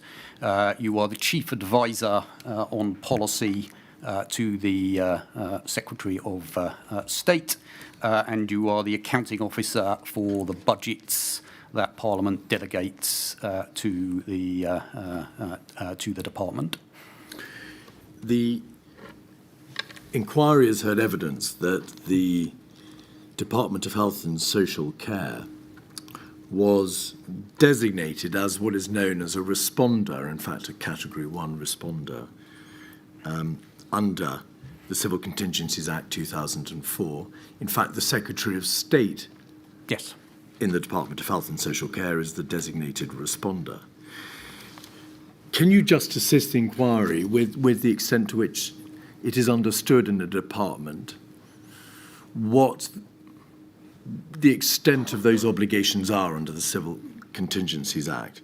Is this an obligation which is placed on the Secretary of State personally, or is it an obligation that is discharged by the department as a whole? Well, legally, the department is an emanation of the Secretary of State. So in almost all cases, the legal powers of the department are vested in the Secretary of State personally. Secretaries of State discharge those functions normally via their department, so they are effectively indivisible. So if you asked people within the department, they would say that the department is a Category 1 responder in the way that you describe. Now, every Secretary of State has any number of ministerial obligations, both by way of being in charge of a department, both by way of discharging obligations imposed on him or her under our constitutional structures, but also a fair few number of legal obligations of the type to which I've just made reference under the Civil Contingencies Act. To what extent are Secretaries of State reminded or constantly informed that they are subject to direct legal obligations as well as their normal ministerial obligations? You would normally be have your legal responsibilities explained to you when you come into office. That would be the most important moment. And then, obviously, if you're an experienced Secretary of State, you will largely be aware of what your legal responsibilities are. So, as a department, but then directly as the Secretary of State, the department was under a legal obligation as a Category 1 responder to assess the risk of emergencies occurring, plan for contingency planning, put into place emergency plans and business continuity arrangements, make information available to the public, share information and cooperate with local responders to enhance emergency response coordination and efficiency measures. So there was a fairly extensive list of specific obligations placed on the department in this field of civil contingencies by virtue of the Act. That's correct, with one addition. The other responsibility of the department was to assure itself of the readiness of other Category 1 responders. In this context, mainly NHS England and Public Health England as our two main delivery agents. And we discharge that function by having a full-time permanent civil servants who work specifically on emergency response, which is in the directorate led by Emma Reid, who I believe the inquiry is going to hear from directly. So how those powers play out in practice is by the allocation of resources within the department of staff whose primary responsibility is to act as that Category 1 responder. And as we've put in various of our witness statements, there are a whole series of incidents in which they respond in that way. But the assurance piece is a very important addition to the list you read out. And do those legal obligations apply to all emergencies or just health-related, for example, pandemic emergencies? Well, there are. It's easy to oversimplify, but there are things which are clearly a health lead because the heart of the emergency is a set of health issues.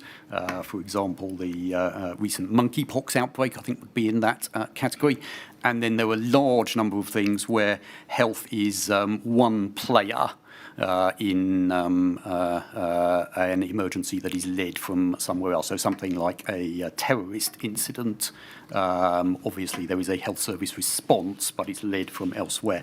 Now, I say it's easy to simplify because, of course, the nature of emergencies means it's not always that clear-cut. So the Novichok poisonings, for example, would be an example where there was a clear security lead on the security aspects and then a huge health lead on the health consequences. My question related, in fact, to the legal duties under the Civil Contingencies Act. Those duties apply on a department as the Secretary of State in relation to any emergency, do they not? Yes. They're not limited to a health emergency, but in practice, for reasons I'll come on to in a moment, the Department of Health and Social Care is obviously concerned with health Yes, emergencies. that's correct. And the reason it's concerned particularly with health emergencies is that under this governmental system of risk identification, risk ownership, and departmental response to emergencies, the DHSC, and before it the Department of Health, was the lead government department relating to pandemic risks. That's correct, yes. Now, lead government department is that's an administrative designation rather than a legal designation. Yes. But, yes. And therefore, as the lead government department, your department was responsible for leading the government's work on risks which concerned you directly and for which you had to be responsible. Yes. To use a terrible word, risks which you owned. Yes, that's correct. And that meant that you would be involved in the system of risk assessment in relation to pandemics, dealing with other government departments, of course, in relation to how they respond, dealing, of course, with how your own department would respond in the event of a pandemic, and through various other parts of the government, ensuring, and I refer there to the Cabinet Office role and the role of the Resilience and Emergencies Division in the Department of Levelling Up and Housing and Communities, making sure that all the other parts of the government do what they're meant to do. That's correct. That's part of the heavy burden of being the lead government department. That's correct. And of course, in this pandemic, which Milady is inquiring into, your department was the lead government department. Certainly in the planning phase and the initial response. I mean, obviously this becomes more of an issue for your second module. It does. Obviously the onus of activity moved to a national scale in this particular crisis, as it does in many others. Yes. And may we take it from your answers, therefore, Sir Christopher, that because of this legal obligation, because of the fact that your department was the lead government department, when it came to pandemic-related matters, risks, planned response, planned recovery, anything to do with pandemics, this was during the 10 years leading up to the pandemic of core importance to your department. Yes. I mean, obviously, as you said earlier, the department has many responsibilities across the health and care sector, which is, of course, a huge sector, but this is one of the very important responsibilities that we hold. In your department, there is a directorate called the EPHP Directorate. I think it's the Emergency Preparedness and Health Protection Yes. Directorate. Yeah, I mean, it's had a variety of names, as I'm sure you've, and acronyms, which I'm sure you have identified. But basically, yes, there is a directorate that is responsible for emergency preparedness and our oversight of health protection, as you describe, pretty much throughout. Including pandemic preparedness. Yes, correct. Yes. And obviously, we've seen that there were a significant number of bodies and entities and boards and so on and so forth, both within your department and also connected to your department, arm's length bodies and so on, Yeah. who were focusing, or which were focusing on pandemic influenza preparedness. Yes. So one of them, and we heard evidence of this last week, the Pandemic Influenza Preparedness Board, PIP. Was that a DHSC-led programme, or was that a cross-government programme? That one is the DHSC-led programme. There was a second board, which I'm sure we'll come on to, which was cross-government. And was that PIP board chaired, in fact, by Clara Swinson, to whom you've referred, who was the then Director General for Global Health and Health Protection, from whom we'll be hearing perhaps later today, this afternoon? Yes, from the point of her appointment, which I think was towards the end of 2016. And that board first met in October 2007, you may recall. Well, I don't Take it from recall, me, but I am Sir Christopher. told by the record that, yes. Okay. Another board was the Pandemic Influenza Preparedness Board, and as we've heard in evidence, that was a board which was a cross-government board, which was set up by order of the National Security Council, THRC, Threats, Hazards, Resilience and Contingencies Committee, chaired by the then Prime Minister Theresa May in 2017. That's correct. And was that a board on which the DHSC had a place and Yes. which considered directly influenza planning? Yeah, I mean, it was the part of the follow-up to the Cygnus exercise. And it was the main body charged with taking forward the learning and actions from that exercise, and it was co-chaired between the Cabinet Office and DHSC, recognising that there were recommendations that went directly into the health service and those for wider government. Within the internal management of your department, did the various individuals and employees who were contributing to these and other boards report up to, through you, to a departmental board? I'm not sure report up to is the correct terminology. Forgive me. So, well, no, I mean, this is a, I'm not quite sure what the... Right, well, I'll simply... So, Christopher, will you allow me to rephrase... Yeah. Well, allow me to rephrase the question. Yeah. In your department, as part of its internal management structure, is there an overarching body called the departmental Yes, board? there is. Now, as I said earlier, all the legal powers are in fact vested in the Secretary of State. So departmental boards, and sorry, this is why I was struggling to find the correct words, they are not like the boards of arm's length bodies or the boards of private companies or charities, in that they do not hold any decision making or ficundary responsibilities. So they are legally purely advisory boards to the Secretary of State, who exercises all the legal powers. All the legal powers. So they are important, but they are important in that advisory function as opposed to being a decision-making body. But subject to the legal powers vested in and imposed upon the Secretary of State personally, the departmental board is the most senior board or advisory group within the whole department, is it not? Yes, but it's very important to note that does not mean it is the conduit of advice that goes to the Secretary of State in the vast majority of cases.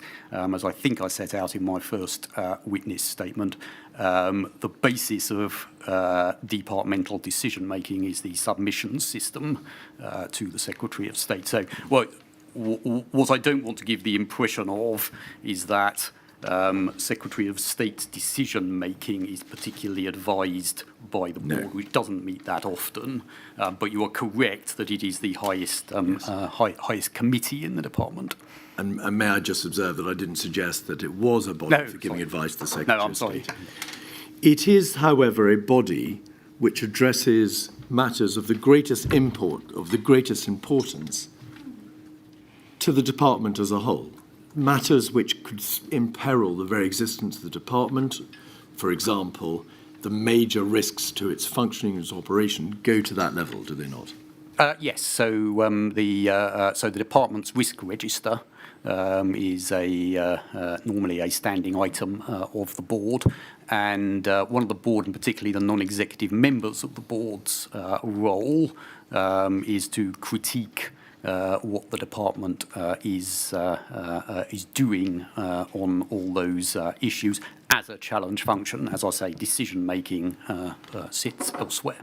And like many entities and boards, the board has a risk register which it has half an eye on, or a full eye, which tells it which risks pose the greatest threat to the whole entity, the whole department, which risks need to be focused upon by the board.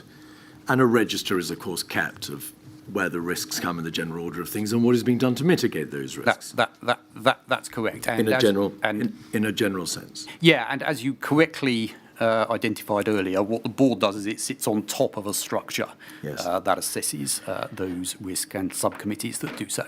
And so the board examines matters that are of the gravest importance to the department, and one such matter it examined by way of a risk deep dive was the issue of major infection diseases, which it did in September of 2016. Yes. Could we have, please, 22738?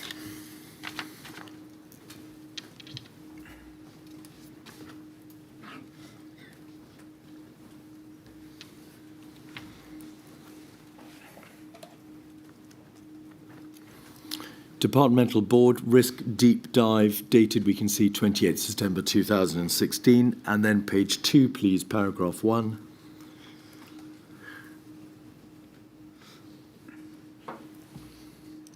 In keeping with the departmental risk guidance, each quarter a risk from the departmental high-level risk register is to be selected for a more in-depth discussion at the departmental board. The aim of the discussion is to consider in more detail the mitigations for a particular risk which might not otherwise be discussed. This quarter, the risk of an outbreak of a major infectious disease has been selected for the first of these risk deep dives. Sir Christopher, it is self-evident that the risks selected for a deep dive will only be those risks which pose the greatest threat to the department. Otherwise, yes, there's no that's need for a deep dive. dive. And as is shown in this presentation, there were in fact two risks that fell into this category. One, which was the risk of an influenza pandemic, and one was what is known as the risk of a high consequence infectious disease. And at the bottom of the page, we can see the key question for the departmental board is how much money, time and effort do we want to invest in our insurance against these risks? And the blurb sets out how the National Risk Assessment, that's no longer in existence because it was done away with and combined into the National Security Risk Assessment in 2019, to which my lady has had reference, sets out a very severe, reasonable worst-case scenario for pandemic flu. There was then a debate about the substantial expenditure on countermeasures. And then at the second bullet point, in the event of a major disease outbreak, the Department of Health, because you were known as the Department of Health then, and then the directorate to which you've already made reference, the EPHPP directorate, would be very rapidly overwhelmed. Should we do more to raise awareness of the risk and to plan for immediate mobilisation of a large number of staff? And then this, the lack of a national forum to support and oversee planning and response in the social care sector poses challenges. Is there more that can be done to provide direction and strengthen coordination? So important, serious issues were being raised in the department for consideration by its highest level board in this deep dive, all related to, in broad terms, pandemic planning. That is correct. I would say pandemic and high consequence infectious disease planning, Yes. which are separate but related. That is the minute, or rather the presentation. If we could just have a quick look at page 8, please, on the document.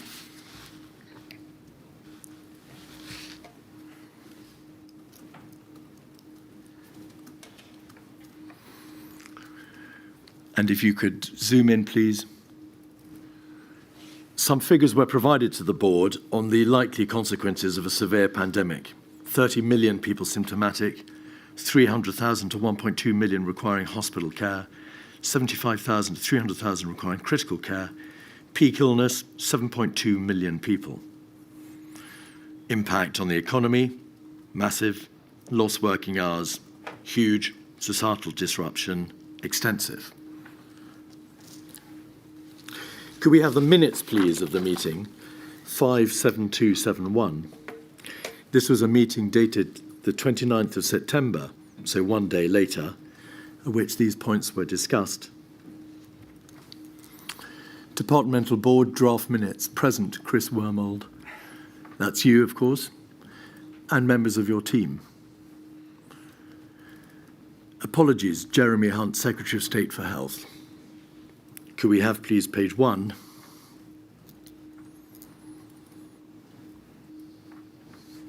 Chris Wormald opened the meeting, noting apologies from members. There was no ministerial attendance due to the House of Commons summer recess and the upcoming party conference season. And then page 3, please.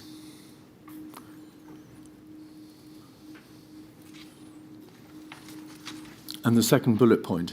Members agreed that the effectiveness of the board was linked to ministerial engagement as much as it was to executive and non-executive engagement. It was thought the balance between executive, non-executive and mistrial members was important, though there was a level of ambivalence amongst executive members at the proposed reduction in their membership. Some suggested it may be appropriate for them to attend the board for the discussions on performance, risk and horizon scanning. And then the next bullet point, please. Members were concerned by the Secretary of State's continuing lack of engagement with the board. Chris Wormald explained to members that ministerial attendance at the Department for Education's departmental board had been compulsory and enforced by the Secretary of State. He also advised that ministerial code requires Secretaries of State to chair their departmental boards. On the proposal that the Secretary of State nominate a junior minister to chair in his absence, members noted that both David Pryor and Philip Dunn had appropriate board-level experience. What steps did you take to ensure that the Secretary of State for your department attended future board meetings addressing matters of the highest importance, such as pandemic planning? I don't recall having a specific conversation with the Secretary of State on that point, and I don't have a record of doing so. The Secretary of State would have been aware of the meeting and would also have been shown the minutes of the meeting, I assume. But as I say, I don't have a record of directly speaking to the Secretary of State about that matter. This was a board that you were the ex officio head of, at least by virtue of your name being first on the list of attendees. At that meeting, members expressed concern about the Secretary of State's continuing lack of engagement. Why was that not a matter that you brought to his direct and immediate attention in this issue?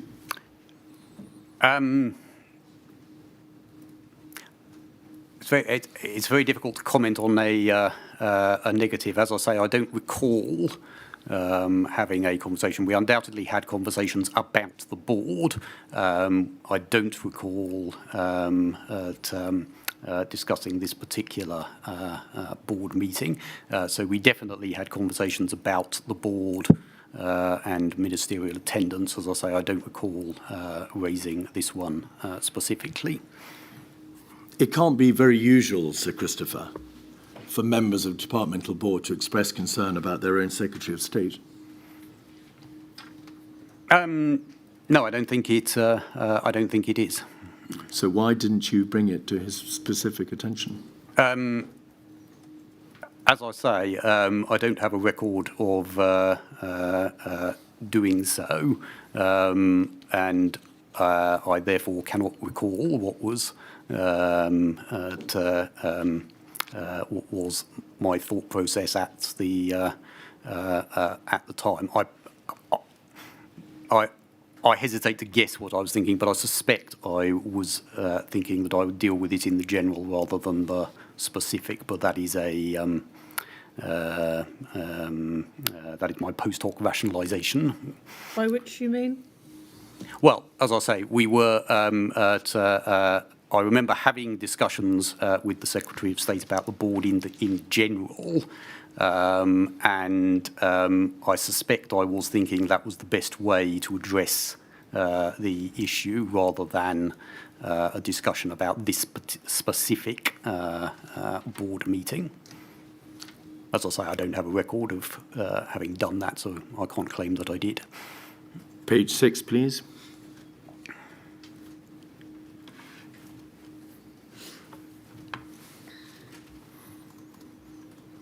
And then further down the page, just a little bit further up, please. I'm sorry, too far down. Paragraph 24, the department has been planning for a major outbreak or pandemic for many years, and the United Kingdom is recognised as one of the most prepared countries in the world. For example, it had invested more in antiviral stockpiles than most other countries. The antiviral stockpiles was in the main Tamiflu, the brand name for an anti-influenza pandemic. Antiviral. Is that correct? That's my understanding, yes. So, although it had invested more in antiviral stockpiles than most other countries, the stockpiles for antivirals was concerned only with providing a countermeasure to pandemic influenza. In that case, yes. The department is taking part in exercise Cygnus, which would take place between October and the 20th of October and be modelled on a pandemic scenario. It had been cancelled twice. We'll come to Cygnus in a moment. One paragraph further down, please. It was more likely than not that it was more likely than not that even a moderate pandemic would overrun the system. At the extreme, there would be significant issues if it became necessary to track or quarantine thousands of people. A decision to fund high-end quarantine facilities had already been deferred by ministers. So, Christopher, we will look in detail over the next 2 hours on what steps were taken by the department between now and 2016 and 2020 when the pandemic struck. Would you agree that by January of 2020, the system was not even then capable of dealing with even a moderate pandemic? I would have quite a nuanced answer to that question. Sorry. Please, Sir Mr. Christopher. Keith, you can always come back. Yes, with other indeed. questions. Please answer. Sorry. I think a significant number of steps had been taken at the time, and this comes out in the paragraph that you emphasised before. We believed that we had good and very good by international standards procedures in place. And I believe that those were rational things to think, given the evidence, advice and resources that we had at the time. If you ask me now, with the benefit of hindsight of having dealt with the pandemic, there are a large number of things that I would have wanted to have added, as it were, but that is with the benefit of hindsight. So I would distinguish between what we thought was rational at the time, which was, as I say, set out in the previous paragraph that you said, and what we would think now based on what we now know. The other thing I would add about this, and this may have been an error, but it was certainly what we thought, was an awful lot of our thinking, and the thinking that was in place when I arrived at the department, was focused on the Cygnus exercise, and that is where we expected all these questions to go, into that exercise and the follow-up. I'm sorry that's a sort of nuanced answer, but I'm trying to set out what I think we thought at the time and why, separately from what we now think is an appropriate way forward, if that is understandable. So, Christopher, it forms no part of this inquiry to examine, with hindsight, what other decisions could have been made, or were not made. But in 2016, this departmental board was warning, in the clearest terms, it was more likely than not that even a moderate pandemic would overrun the system. So there is no issue of hindsight here. That was a prospective warning that the system would likely not cope. Yes, which is exactly why there was the proposal and indeed the actuality of exercise Cygnus. Yes. Exercise Cygnus, paragraph 6 of its final report, said this: the UK's preparedness and response in terms of its plans, policies and capability were not sufficient to cope with the extreme demands of a severe pandemic that would have a United Kingdom-wide impact across all sectors. So Exercise Cygnus did not come in any way to relieve the problem that was identified in paragraph 25. It reported again that systemically the system would not be sufficient. So what was done after Cygnus to ensure that the system would be sufficient? Well, there was a whole programme of work post Cygnus that we have mentioned already, led by the Pandemic Influenza Preparedness Board that we discussed earlier, the cross-government board, whose job it was to take forward the findings of the exercise.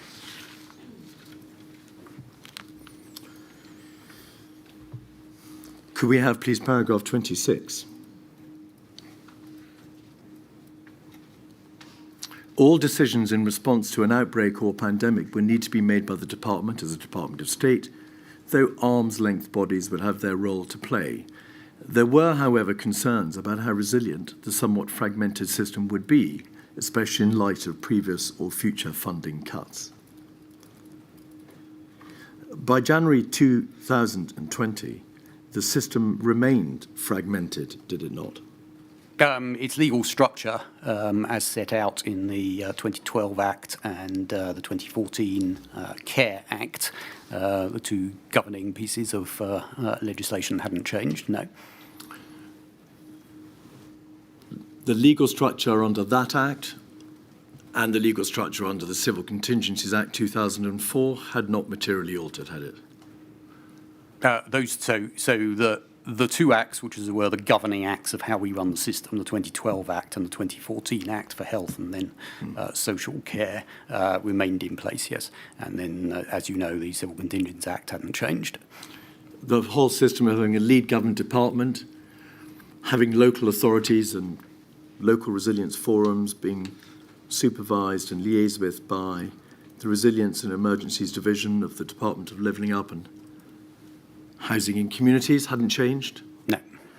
The Cabinet Office position hadn't changed. Through its Resilience Directorate, it sought to exercise control by political persuasion and other means over other government departments. A little more than political persuasion, but no, it hadn't changed. The Department of Health and Social Care was responsible for the funding and the general guidance, funding of and general guidance for local authorities, but of course local authorities who are concerned with the adult social care sector fall out with the direct functions of your department. That's correct. So the 2014 CARE Act, which broadly maintained the previous arrangements for adult social care, sets out that it is a local authority-led and funded service. So it's not correct we oversaw the funding. The funding is locally raised, and it gives a quite a limited set of powers to central government, mainly through the inspection of care providers, not local authority commissioners, I say, because that is something we have changed. So it was a largely locally led system, with the department having responsibilities around the legal framework and around the inspection as implemented by CQC. And so, Christopher, having therefore accepted that in no significant regard had there been any change to the fragmented nature of the system as at 2016, would you agree that the system remains similarly fragmented still by January 2020? I'll say the legal position on all those matters had not changed.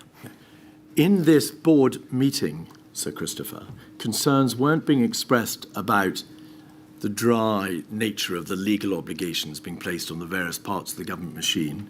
Concern was being expressed about how resilient the somewhat fragmented system would be, whether it would cope in practical terms. That wasn't just an issue about legal obligations, was it?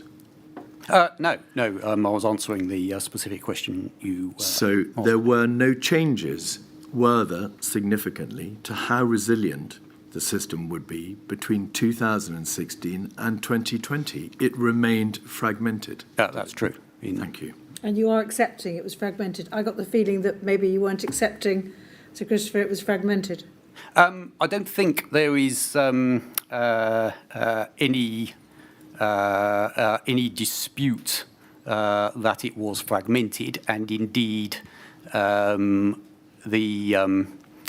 whole point of the 2012 Act was to reduce the level of central control over particularly the NHS, and to run the system much more as a, and I apologise for using the jargon, as a quasi-market. So the idea of that act was to have operational freedom within the NHS, and for the system to be based around a series of commissioners and providers, as opposed to a top-down system of direct control as had existed prior to 2012. Now, whether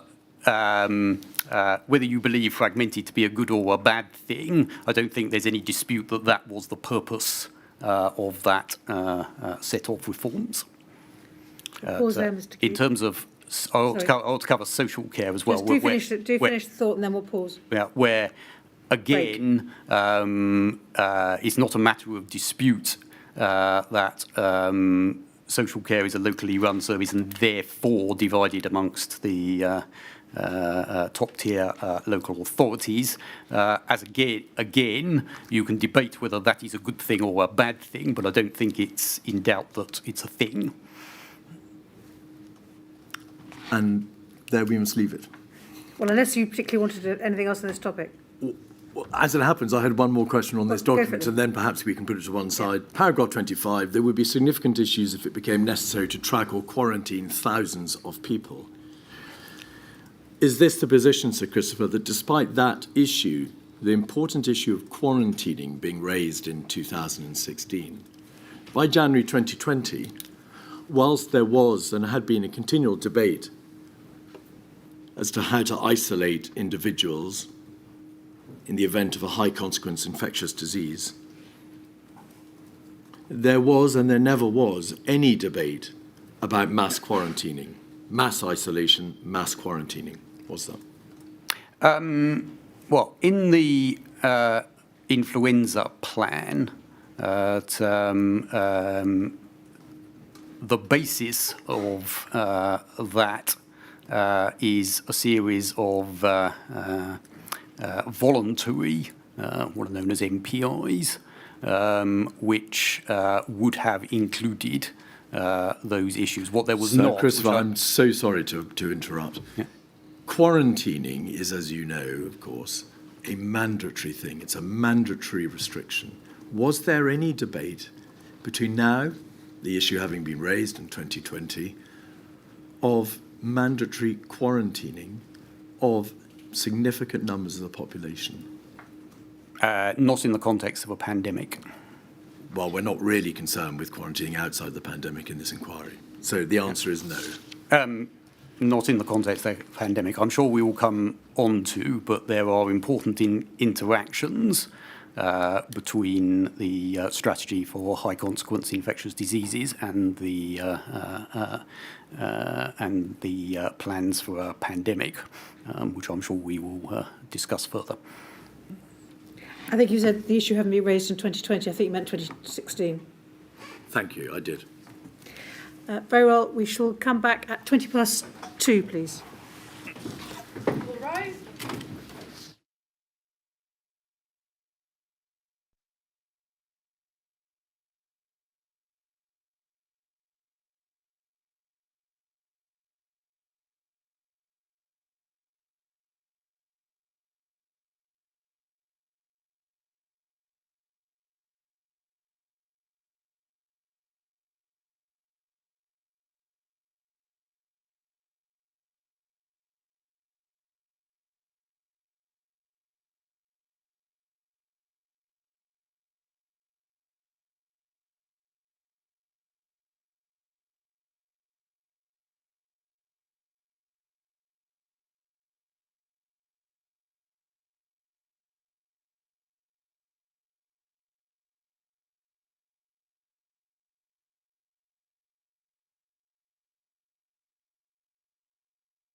Keith.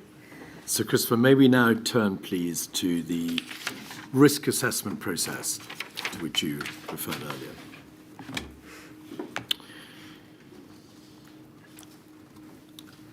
As you've helpfully stated, the Department of Health and Social Care was the lead government department for pandemic risk and infectious disease. And so it was, in the nomenclature, the risk owner for those risks in the National Security Risk Assessment. It provided information and was part of the process by which those risks were identified, debated, described in the paperwork, and also what the impacts would be likely to be from those risks. The department owned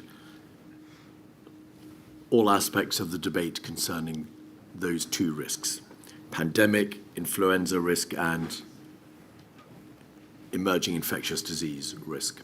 No, that's correct. I mean, the process of setting the risk and then agreeing the reasonable worst-case scenarios and all those things, I think has been described in other statements. I mean, yes. It's an iterative process between the department and the centre. And the inquiry is aware that the department obviously received advice from both its internal scientists, its departmental chief scientific advisor or government department scientific advisor, from a number of external advisors, external bodies.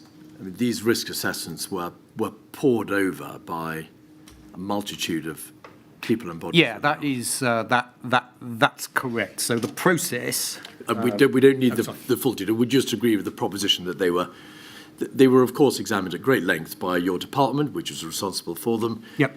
And also with the assistance of internal and external advisors and scientists. Yes, that's correct. All right. Now, we need to look then at the actual documentation. So could we please have INQ 147769? This should be what was then called the National Risk Assessment. And Milady, the government has kindly declassified parts of this internal national risk assessment for the purposes of this inquiry. That is why, Sir Christopher, it says official sensitive at the top, yes. But we are looking at it today. Yeah.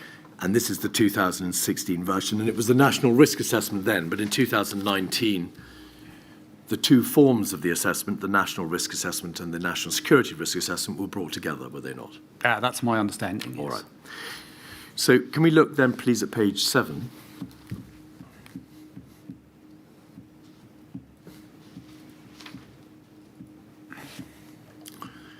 The National Risk Assessment, towards the bottom of the page, is a strategic medium-term planning tool. Risks captured within the NRA, the National Risk Assessment, are examples of civil emergencies that could plausibly affect the United Kingdom within its territorial boundaries in the next 5 years. It's crucial all risks are assessed using a consistent, evidence-based approach. Well, what is an evidence-based approach? I think it's exactly what it says on the tin, so that it should be on the basis of expert opinion, modelling, and the available evidence.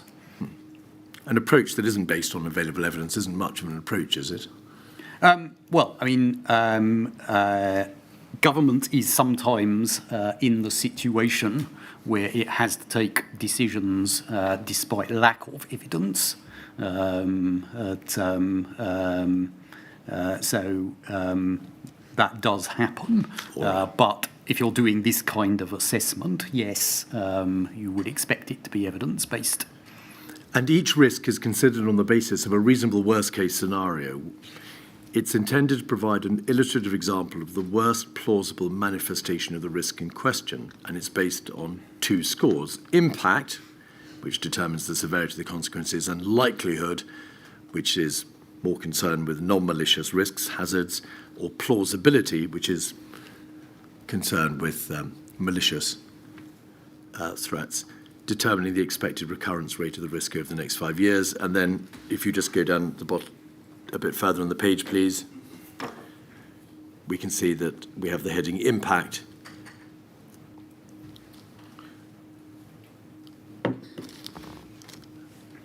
Is determined on the basis of collating information about the severity of economic losses and so on and so forth. Page 9, please.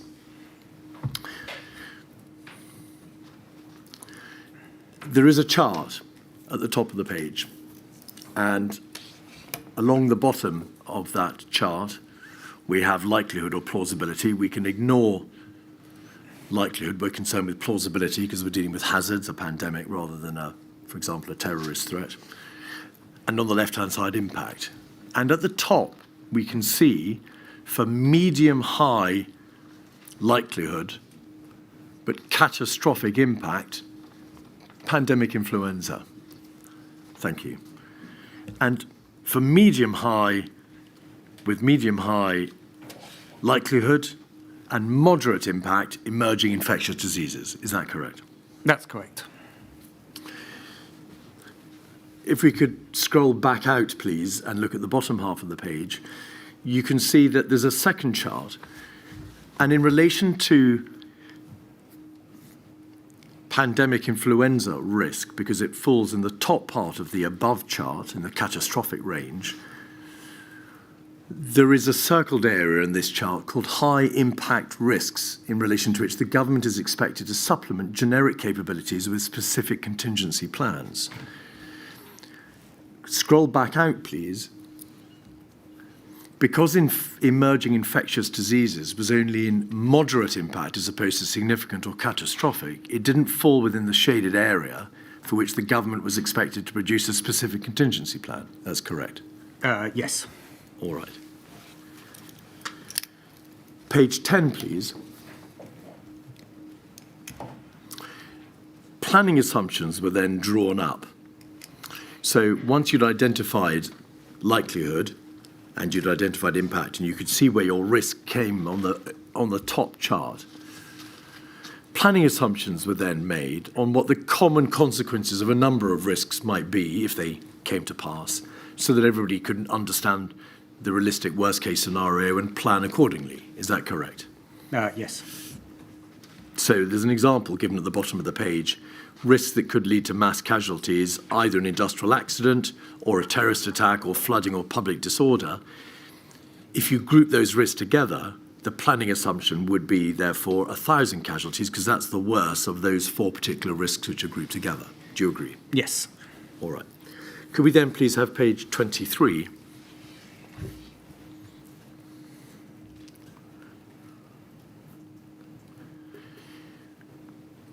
Page 23 gives us, for 2016, the likelihood on the top chart and impact of the 2 risks with which we're most concerned. H23, which is, you agree, pandemic influenza, and below it, H24 for moderate impact and medium likelihood, emerging infectious diseases.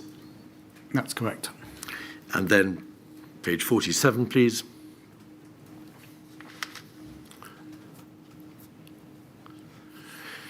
This is the more detailed description of the pandemic influenza risk, and we need to look at this in detail. You see, Sir Christopher, on the top left, the overall assessment is very high, is it not? Yes. And is that because, sorry, we scroll back out, is that because in the top right-hand corner of the page, the chart for pandemic influenza provides that the reasonable worst-case scenario, which is that star, is right up at the top of the page with medium to high likelihood, but catastrophic impact. That's correct. And therefore, because of the medium-high likelihood and the catastrophic impact together, an overall assessment is made of it being very high. That's correct. What does the arrow under the star signify? Now that I couldn't tell you. All right. Well, that's easy then. In that case, I won't pursue that particular point with you. Then in the wording, you can see there's a general description of the pandemic influenza risk. a novel flu virus emerges, up to 50% of the population may experience symptoms, 750,000 fatalities in total. Absenteeism could reach 20%. And then these words in the 6th line. Each pandemic is different, and the nature of the virus and its impacts cannot be known in detail in advance. That is a description which falls in this page under the heading of pandemic influenza.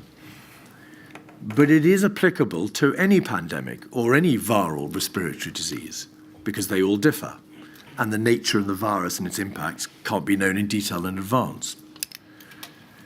So my question to you is this, please, Sir Christopher. The risk assessment approach acknowledged that the pandemic influenza risk could be different in each case. Its characteristics could vary depending on transmission, severity, incubation period, available countermeasures and the like. And the impacts couldn't be known in detail in advance.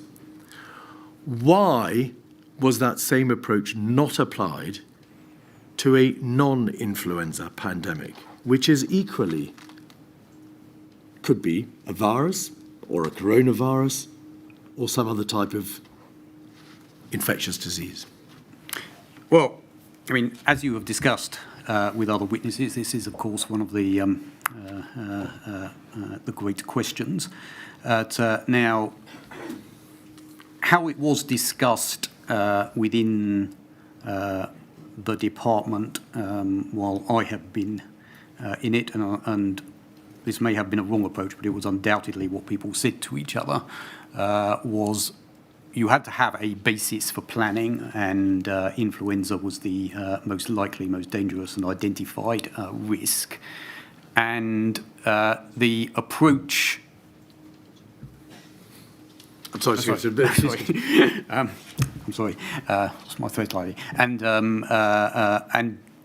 the approach taken was essentially ready for flu, ready for anything, would be the summary of what was thought.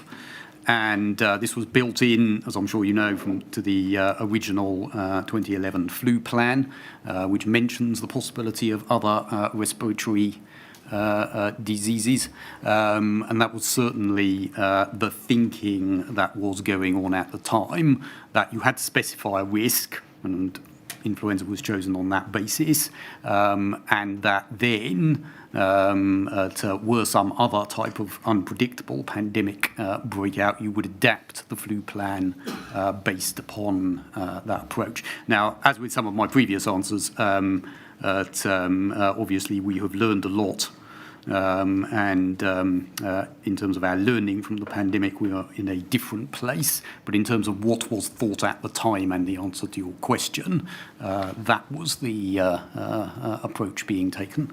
In the next paragraph, it says there is no known evidence of association between the rate of transmissibility and severity of infection, meaning it's possible that a new influenza virus could be both highly transmissible and cause severe symptoms. What your own departmental risk assessment, you owned this assessment, was saying, dealing with pandemic influenza, there's no known evidence of association between transmissibility and severity, which means just because something is high transmissibility doesn't mean to say it's going to be necessarily low severity or high severity. They're two different issues. So it stands to reason that any disease, viral disease, could be both highly transmissible and very deadly. That's what it says, yes. I mean, you'd need to, you have lots of them before the inquiry. You would need to ask our epidemiologists for the science behind that, but that's undoubtedly what it says on the page. But that is a statement of known evidence, which applies to all infections, all viral respiratory diseases, not just influenza. So why didn't any single person in the plethora of individuals and entities who address this risk assessment say, well, hang on, if an influenza disease, a pathogen, can vary quite significantly in its characteristics: incubation period, transmissibility, stuttering or high transmissibility, asymptomatic, not symptomatic. And therefore, you just can't say what characteristics it's likely to have. Surely that applies equally to non-influenza pathogens. Because it's based on the characteristics of a virus. Yeah, and the Chief Medical Officer's witness statements cover these points in detail. Do you agree that it was open to anybody reading that paragraph to ask that question? Surely this applies to non-influenza viruses as well. Well, as I say, that was the thinking at the time, that you wrote a plan for flu, and that if you got another type of pandemic, then you would be adapting the plan that you had for flu for the disease that did occur. And as I say, as is covered in the Chief Medical Officer's statement, a lot of that has to be done when you know what the disease you're facing is. But that was, as I say, the thinking at the time. All right, page 48, the next page, please.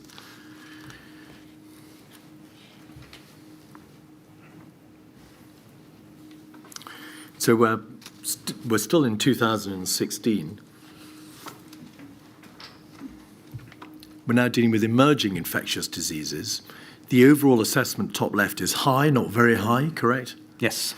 And in the top right in the chart, for likelihood plausibility, again, we're only concerned here with likelihood, the reasonable worst case scenario star reflects a medium high likelihood, same as influenza pandemic, but the impact is moderate rather than catastrophic. That's the difference, isn't it? Yes, though, as I was saying before the break, and perhaps this is the moment to talk about it, there isn't a hard and fast distinction between high consequence infectious diseases and then pandemics. Indeed, one can become the other. So the heart of this strategy across those two things is you can have an emerging infectious disease which you seek to contain. Where you fail to contain, it has the possibility to become an epidemic or a pandemic. And that is, of course, what happened, exactly what happened with COVID. It was originally defined as a high-consequence infectious disease and was then declassified as it became a pandemic. The arrows on this page, page 48, signify, do they not, that because little may be known about the particular characteristics of the emerging infectious diseases, and because viral infections may differ radically in terms of their incubation period, transmissibility, severity, and so on and so forth,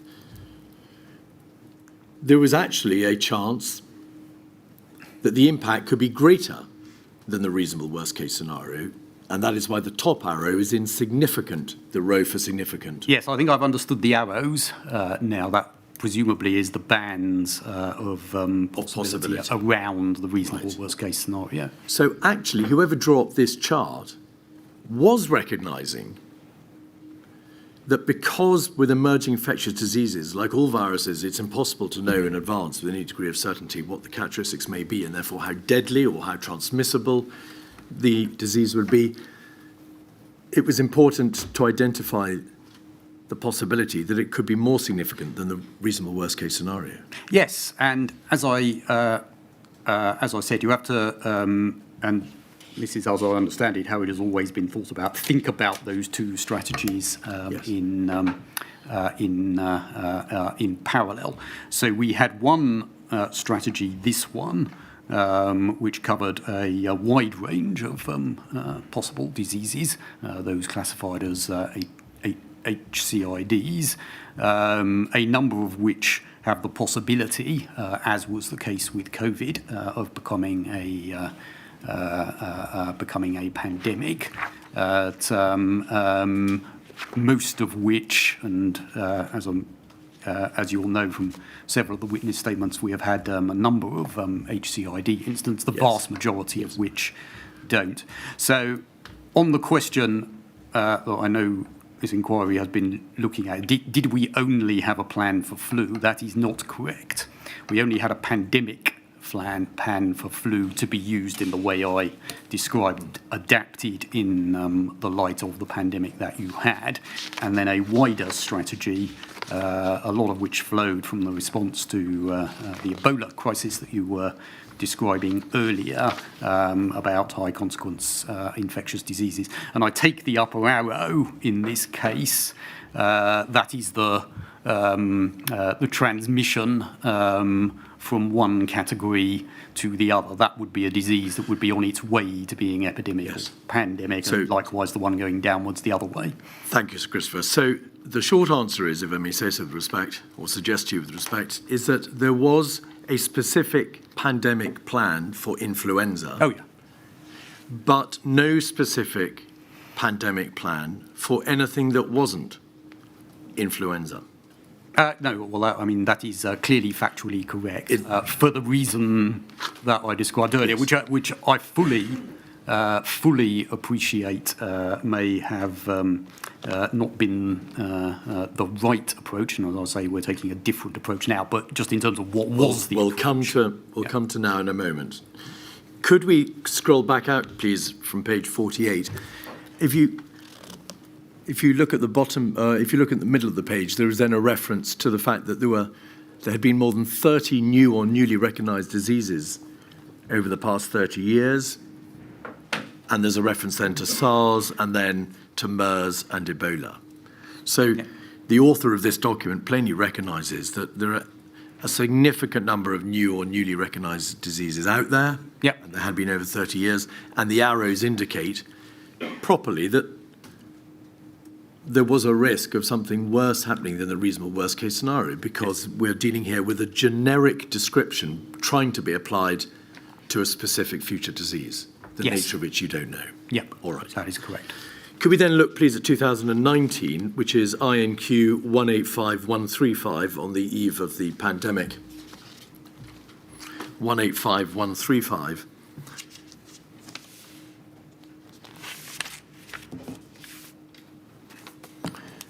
Emerging infectious disease, the risk picture changes, does it not, between 2016 and 19? Yes. Because the chart now, top right-hand corner, has the top arrow for possible catastrophic outcome of emerging infectious disease, 2 rows above the reasonable worst-case scenario. Yeah, and I think I would say that is a more accurate picture of the risk than the 2016 one, as was demonstrated in the pandemic that we did suffer. So clearly, and as I said, a high consequence infectious disease can be on the way to being a pandemic. Catastrophic in terms, Sir Christopher, of massive fatalities. Well, huge numbers of people infected, work absence, impact on the economy, and the like. Yes. Right. In the translation between something that begins as a high consequence infectious disease and becomes an epidemic or pandemic, yes, then it would have the same risk profile as our pandemic risk. It has effectively become that, and as I say, that is in practice what happened with COVID. Right. Could we scroll back out, please?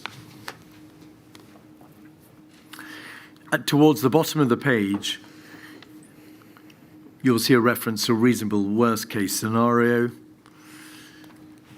and a description of how the infection would likely develop outside the United Kingdom. Could you scroll back out, please? And in the middle of the page, there's a debate over means of transmissibility and so on. Could we go forward one page, please, to page 2? There is then a description of what the reasonable worst-case scenario described above could lead to: increased demand on specialist intensive care, localised disruption to routine healthcare activities if outbreaks occur in hospital settings, just emphasise, please, mentally, Sir Christopher, the reference to hospital settings. Further down the page, specific assumptions and strategic context. There is a likely high case fatality rate. For MERS, it would be about 35%. There's no effective treatment. The main control measure is the implementation of effective infection control. So the approach taken on this page is to say in terms, because the reasonable worst case scenario, that star, only has medium impact, not catastrophic. Even if we assume there is no antiviral, there's no vaccine, that there's a very high case fatality rate, 35%, the impact is not going to be of the same order as an influenza pandemic. It's of moderate impact. You'll be dealing with disease in health settings, healthcare settings, possibility of infection there, but it's not going to run amok through the whole population, killing 35%. No, that is the, you have put your finger on the difference between a high consequence infectious disease where you are dealing with small numbers and you're seeking to contain it. Where the greatest risk is in hospital settings because doctors and nurses have to be able to treat people who are infected and there's a greater risk of transmissibility there. Yes. Now, I'm only cautious on my answers because you will get much better answers. It's all right. A number of other witnesses on the epidemiology. But in terms of the concept, the high consequence infectious disease strategy, as I say, is for where you have small numbers and the attempt is to contain and get it to zero. And a pandemic is effectively where contain has failed. An epidemic or contain has failed, and you are into the question of how do you mitigate something that has gone beyond your ability to contain it. We're focusing for the moment on the risks, not how you deal with a pandemic once it's out there. Well, the only thing I would say is those are that question of can you contain it and drive it to zero is central to the question of what the risk is. Well, Sir Christopher, the reason why it can be controlled and reduced to zero is because this risk assumption assumes that it is not highly transmissible, that it's not going to run amok through the population, and it can be controlled. Yes, correct? That's correct. Right. Yes, and that is the difference between indeed between the two categories. Could we go forward one page, please, further to page 3?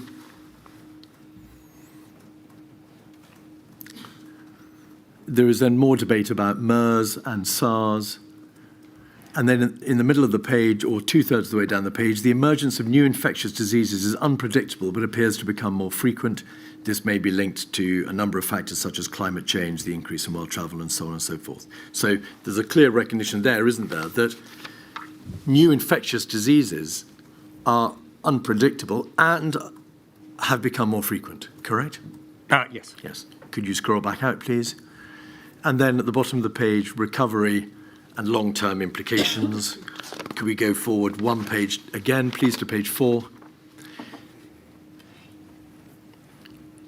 There is a description of variations, again, a description of Ebola and reference to MERS and SARS. And then, please, page 8.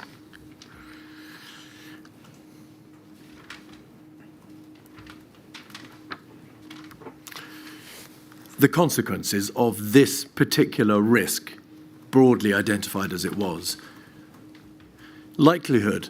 There is significant uncertainty about the frequency with which an emerging infection may develop the ability to transmit from person to person.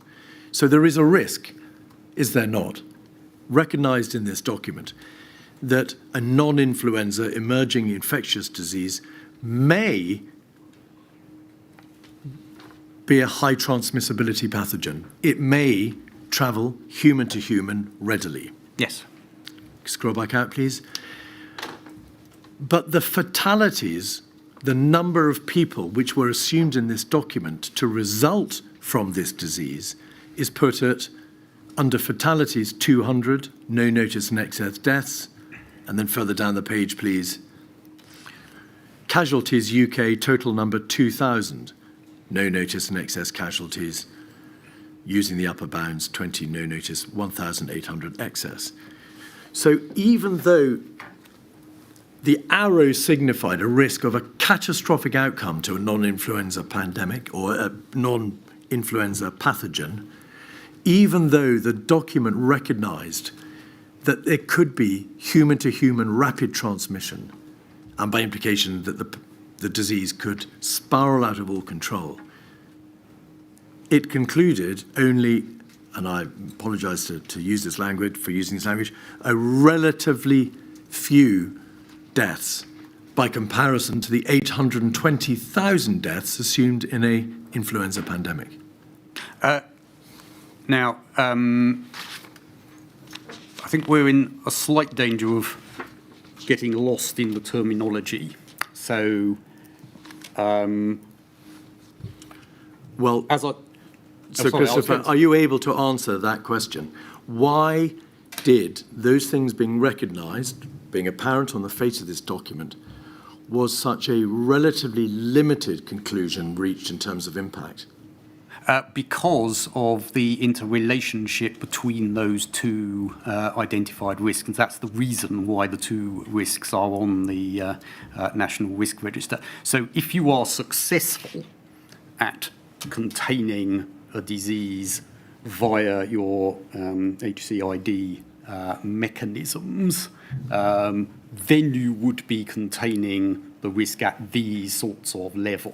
But so, Christopher, I apologise for interrupting.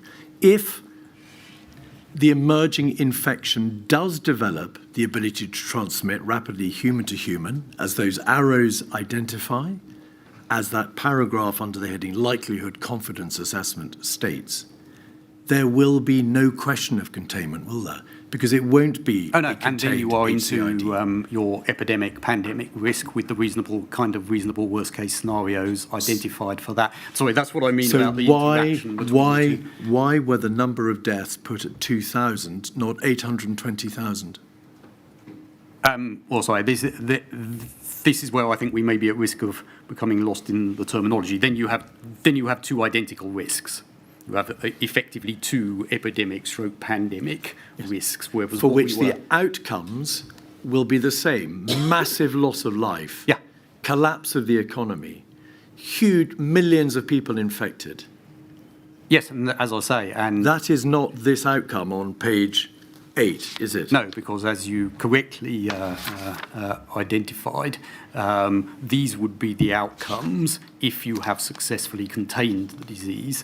The outcomes if you have not successfully contained the disease would be in the reasonable worst case scenario that we had identified for pandemic influenza, i.e. the disease in that case would have translated, as COVID did, from one being managed as an HCID with these sorts of implications into something that was in the pandemic risk category with those sorts of implications. Now, as I say, I'm not trying to get lost in the terminology. What I'm trying to do is explain the translation between those two. So your point, I think, is entirely correct, but it's the way it's reflected in the risk register is how I have described it. It's the translation of a disease from one category to another category. So I'm not sure I'm explaining myself very well.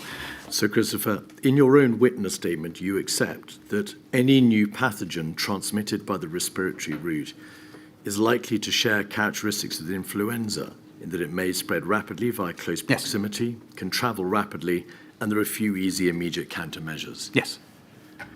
If that is so, then there is not likely to be any control.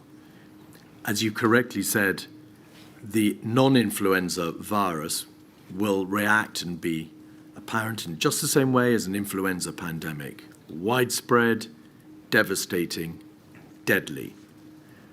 But that is simply not on the face of this page, is it? No, it's not on this page, but it is. Is it on any page, Sir Christopher, that you know of? Well, it's in the... as I say, I'm not sure I'm explaining myself terribly well, but that is in the pandemic scenario. So if you look at the... Is it in any... If you look at the types of... So I apologise. Let's just finish. Yeah. So if you look at the types of diseases discussed in this risk, MERS, SARS, Ebola, etc., the ones that you quoted, they all were contained in the HCID category. Now, and I have already pointed to this may have been a flaw in the approach, and you have heard this from other witnesses, but that was the thinking that you have a risk that is about can you contain the disease, and then you have a risk about a disease that you have not contained, which you would manage in the same way as an influenza pandemic. Now, as I say, it may have been incorrect thinking that ready for flu, ready for anything, but that was how we were, or how it was being thought about the relationship between these two things, between the thing that you want to contain and you try as hard as you can to contain, and is the policies and procedures that flow out of this risk, and then what you were doing to try and mitigate the effect of a disease for where these approaches of containment have not worked. Now, my final point, Please. I do, and as we've discussed this within the department, I think there is a very key issue for us about the threshold between those two things. So there's been a lot of discussion of, rightly, of some of the countries that handle COVID extremely well, such as South Korea.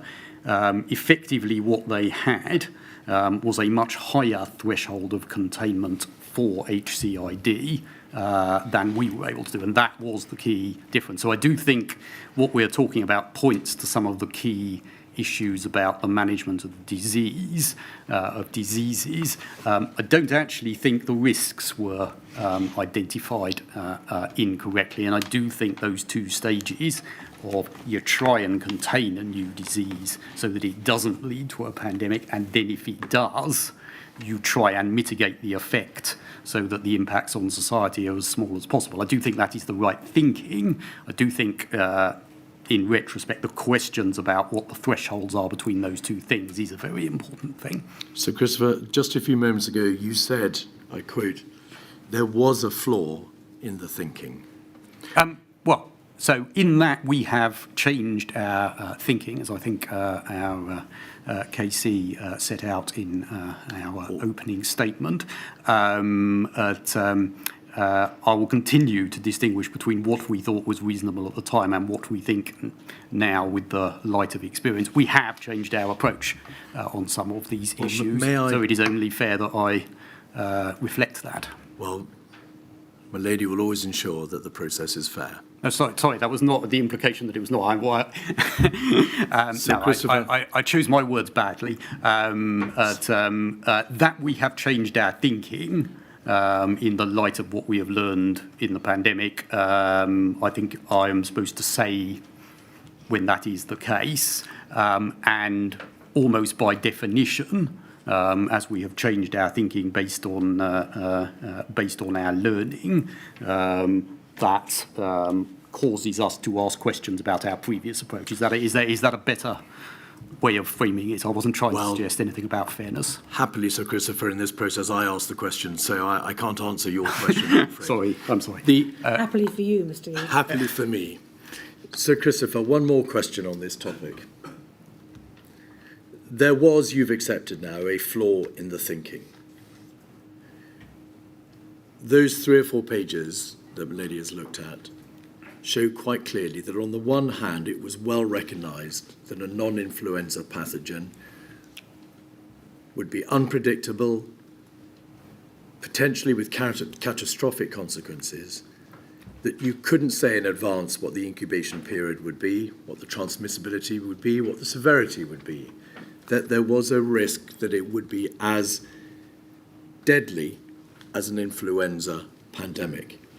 Yes. Was not that thinking obvious?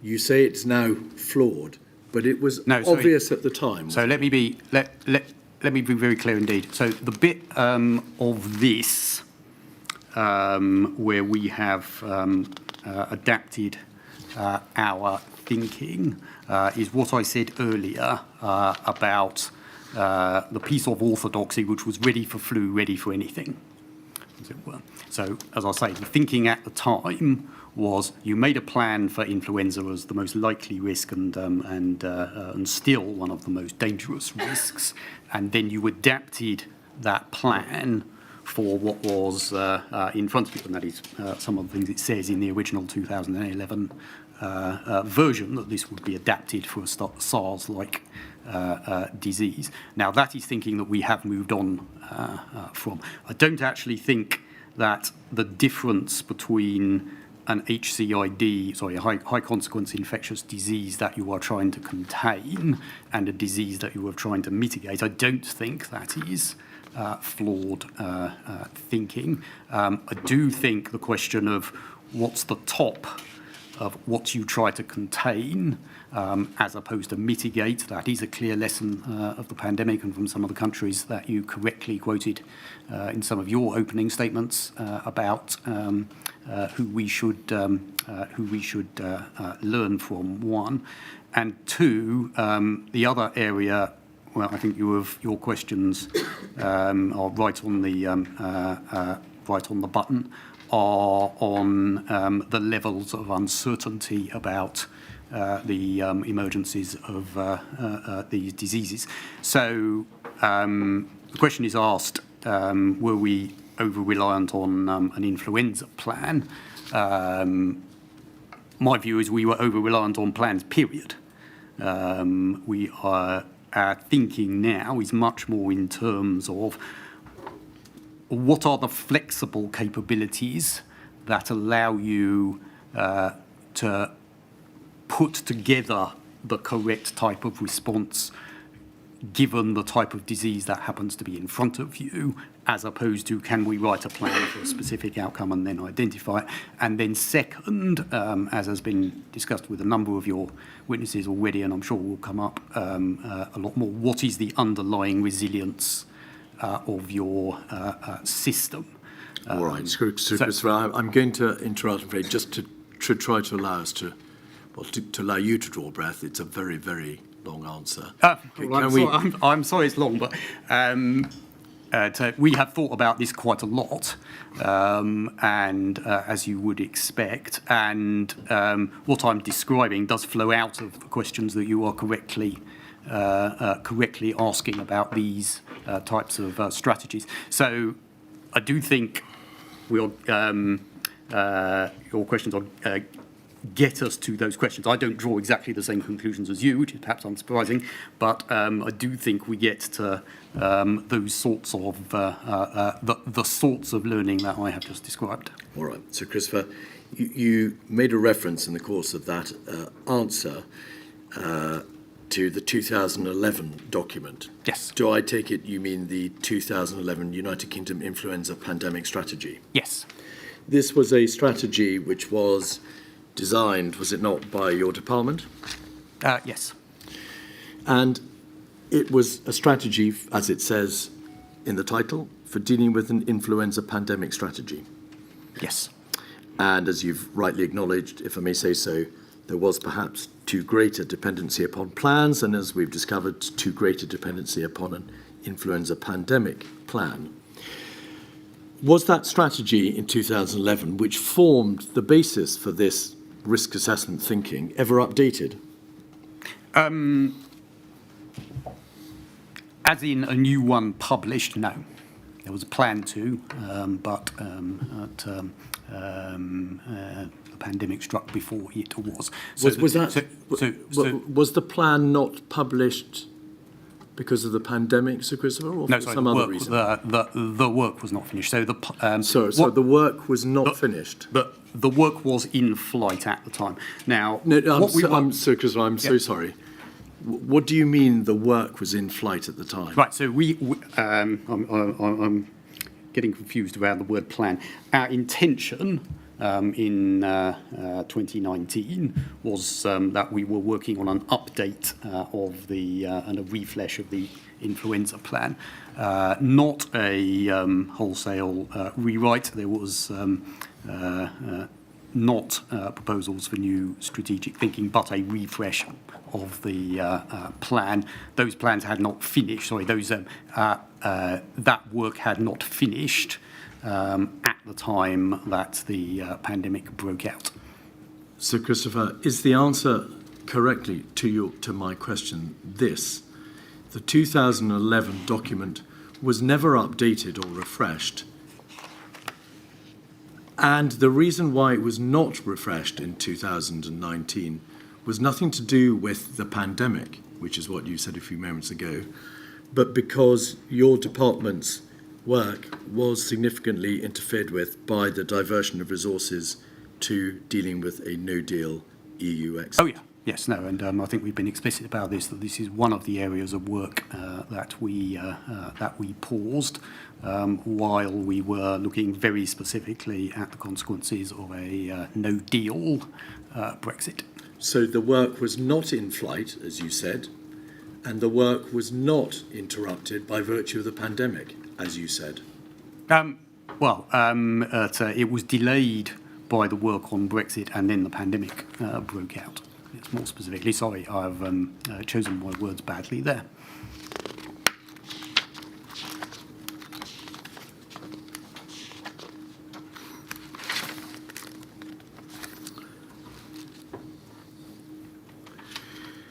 Did the 2011 strategy, the sole strategy for dealing with the detailed plans for a pandemic, pay any regard to overseas experience, from the experience of the other countries to which you made reference to a few moments ago, who dealt with MERS and SARS?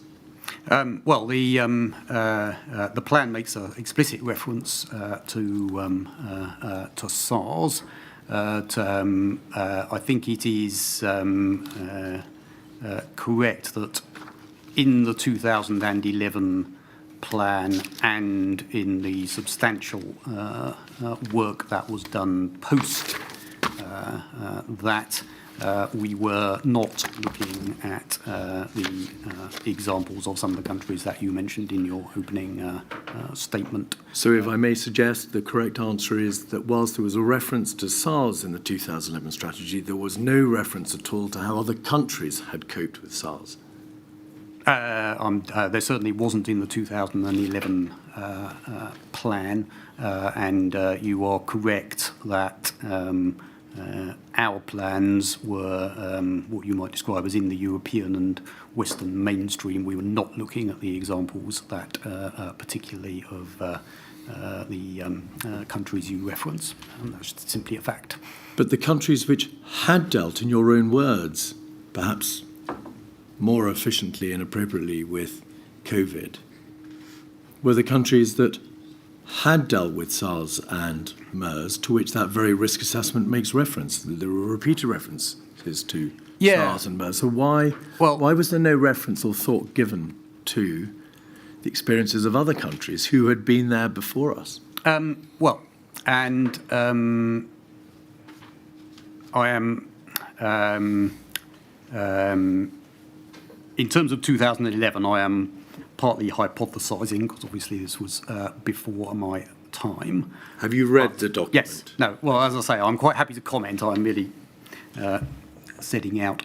So I think this comes into the conversation we were having about the management of high-consequence infectious diseases versus the management of pandemics. So in terms of MERS and SARS, and including Exercise Alice, which was for a high-consequence infectious disease, we were looking at those sorts of containment and elimination strategies.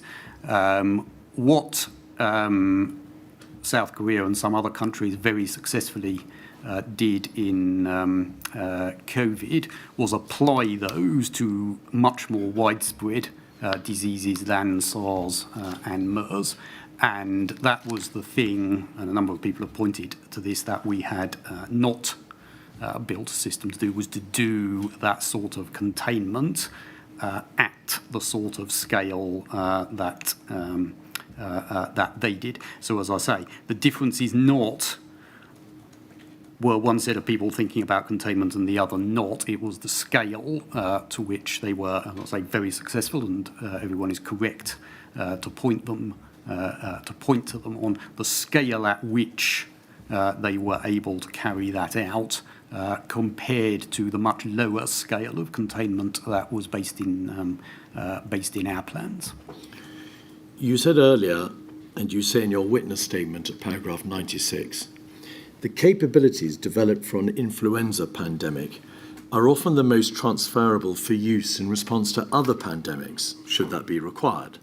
And the point you made earlier and the point you make in your statement is, well, all right, as a country, we didn't prepare for a coronavirus pandemic. We had only a generic plan for emerging infectious disease. It failed to have regard to the likely or possible characteristics of such a disease, namely that it would be as devastating as an influenza pandemic, but that's all right. The capabilities developed for an influenza pandemic can be transferred in use in response to other pandemics. Could you please itemize shortly, list the capabilities which can be transferred for use in other influenza pandemics?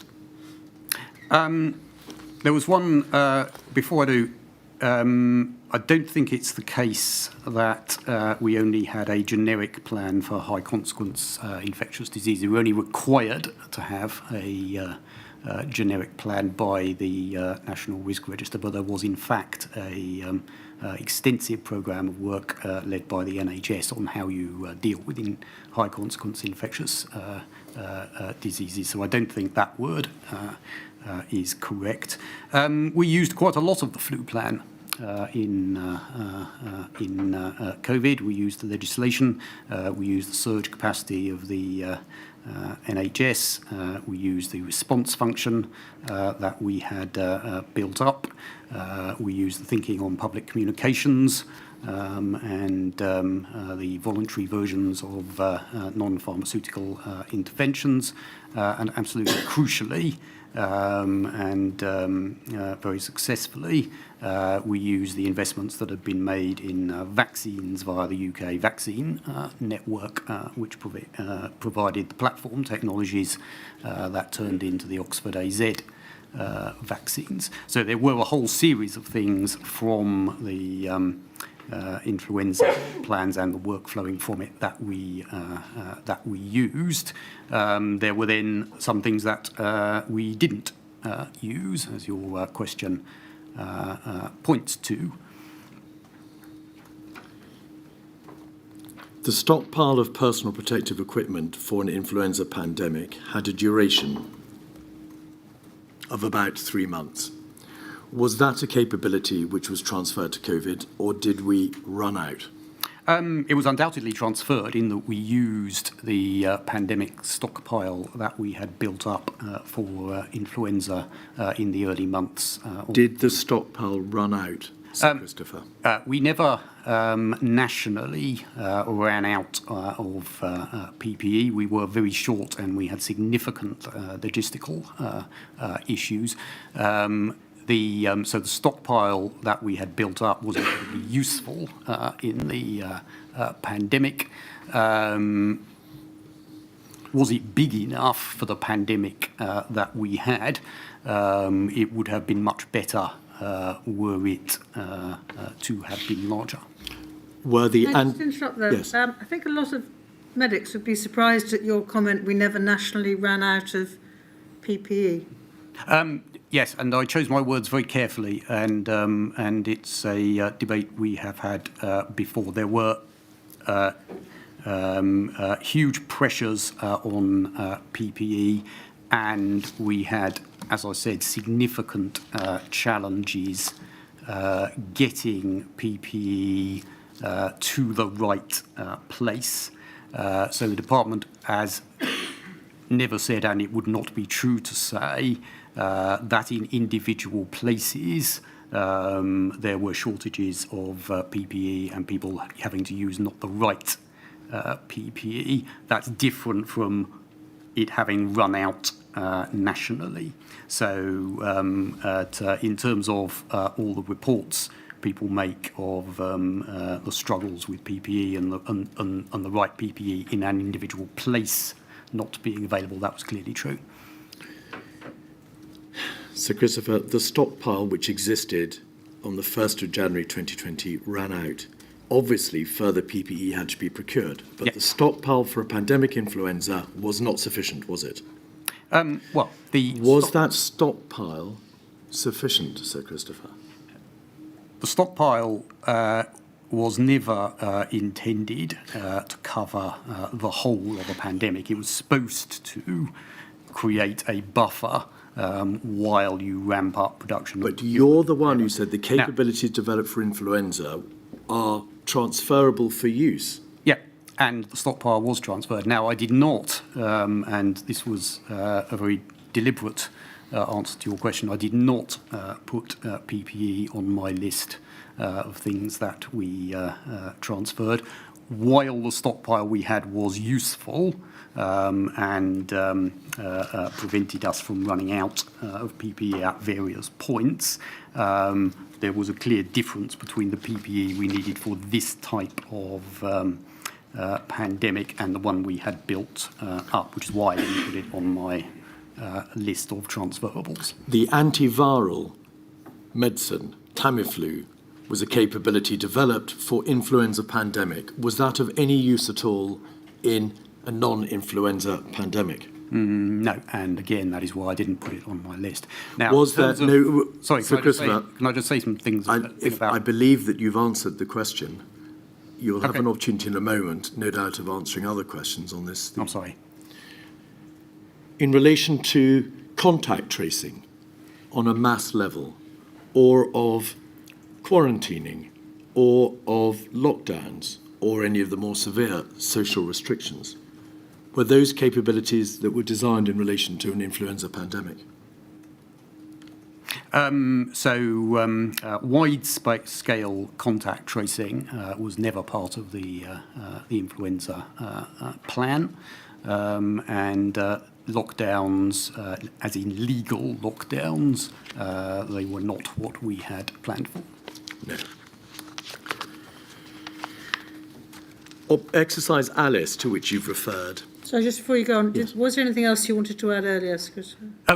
Just on antivirals, I mean, obviously you can only stockpile antivirals that exist for diseases that you know about. So in that case, I would absolutely defend stockpiling where you do have antivirals that are relevant to a disease. What you can't stockpile, as I say, is an antiviral that doesn't exist. So there were no antivirals for coronavirus, just like there was no vaccine. So the choice to stockpile it never arose. I don't think we should take the lesson that we should therefore not stockpile antivirals that we can use were we to have a flu epidemic, was my point. So, Christopher, with respect, has anybody suggested that we shouldn't stockpile antivirals? The question to you was, because you said there are capabilities for a pandemic influenza that may be readily transferred to a non-influenza. I was asking you about what capabilities could not be transferred. I'm sorry if I misunderstood. Exercise Alex. Exercise Alice. There were a number of recommendations made in the Exercise Alice report. And in light of the time, I'm not going to take you through them.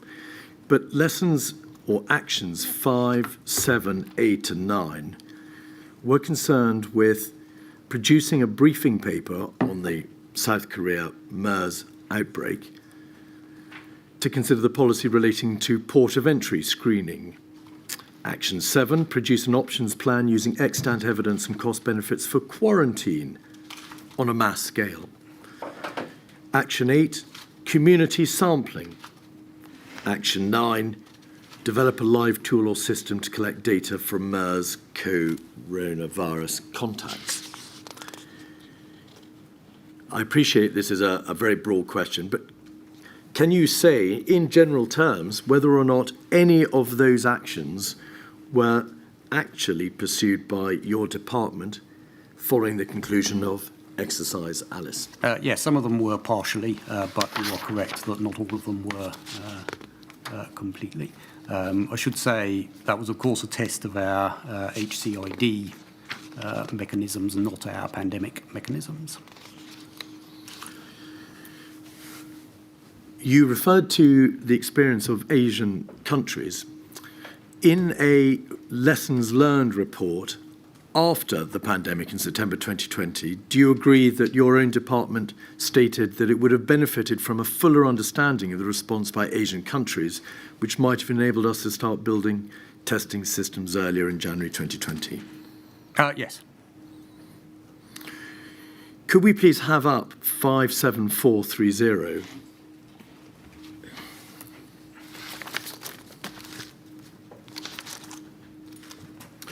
This is a memo dated the 27th of March 2019 to Professor Sir Chris Whitty, the Chief Scientific Advisor, from your department or the DHSC, headed Pan-Flu Preparedness and High Consequence Infectious Disease Policy. If you look at paragraphs 1 and 2 and 3, they say this: you are aware that following reorganisation and reprioritisation of DHSC work due to EU exit no-deal planning, Pan-Flu Preparedness and High Consequence Infectious Disease Policy has moved to your portfolio responsibilities on a temporary basis. And then there's a reference to corporate memory in paragraph 2, and then in paragraph 3, Emma Reid and Clara Swinson agreed a range of work related to pan-flu and high-consequence infectious disease that would be scaled back or paused before this policy area transferred across to you. And then may we have, please, page 3. This is an annex, Annex A, Pan-Flu Preparedness and HCID Policy, area of work continuing, slowing or pausing as a result of EU exit prioritisation. So, Christopher, would you cast your eye, please, down the left-hand side of that document, the column work area, and broadly identify how many areas were either stopped, reduced or paused? Just broadly. Quite a lot. In your statement at paragraph 416, could we have, please, 184643. 184643, page 79.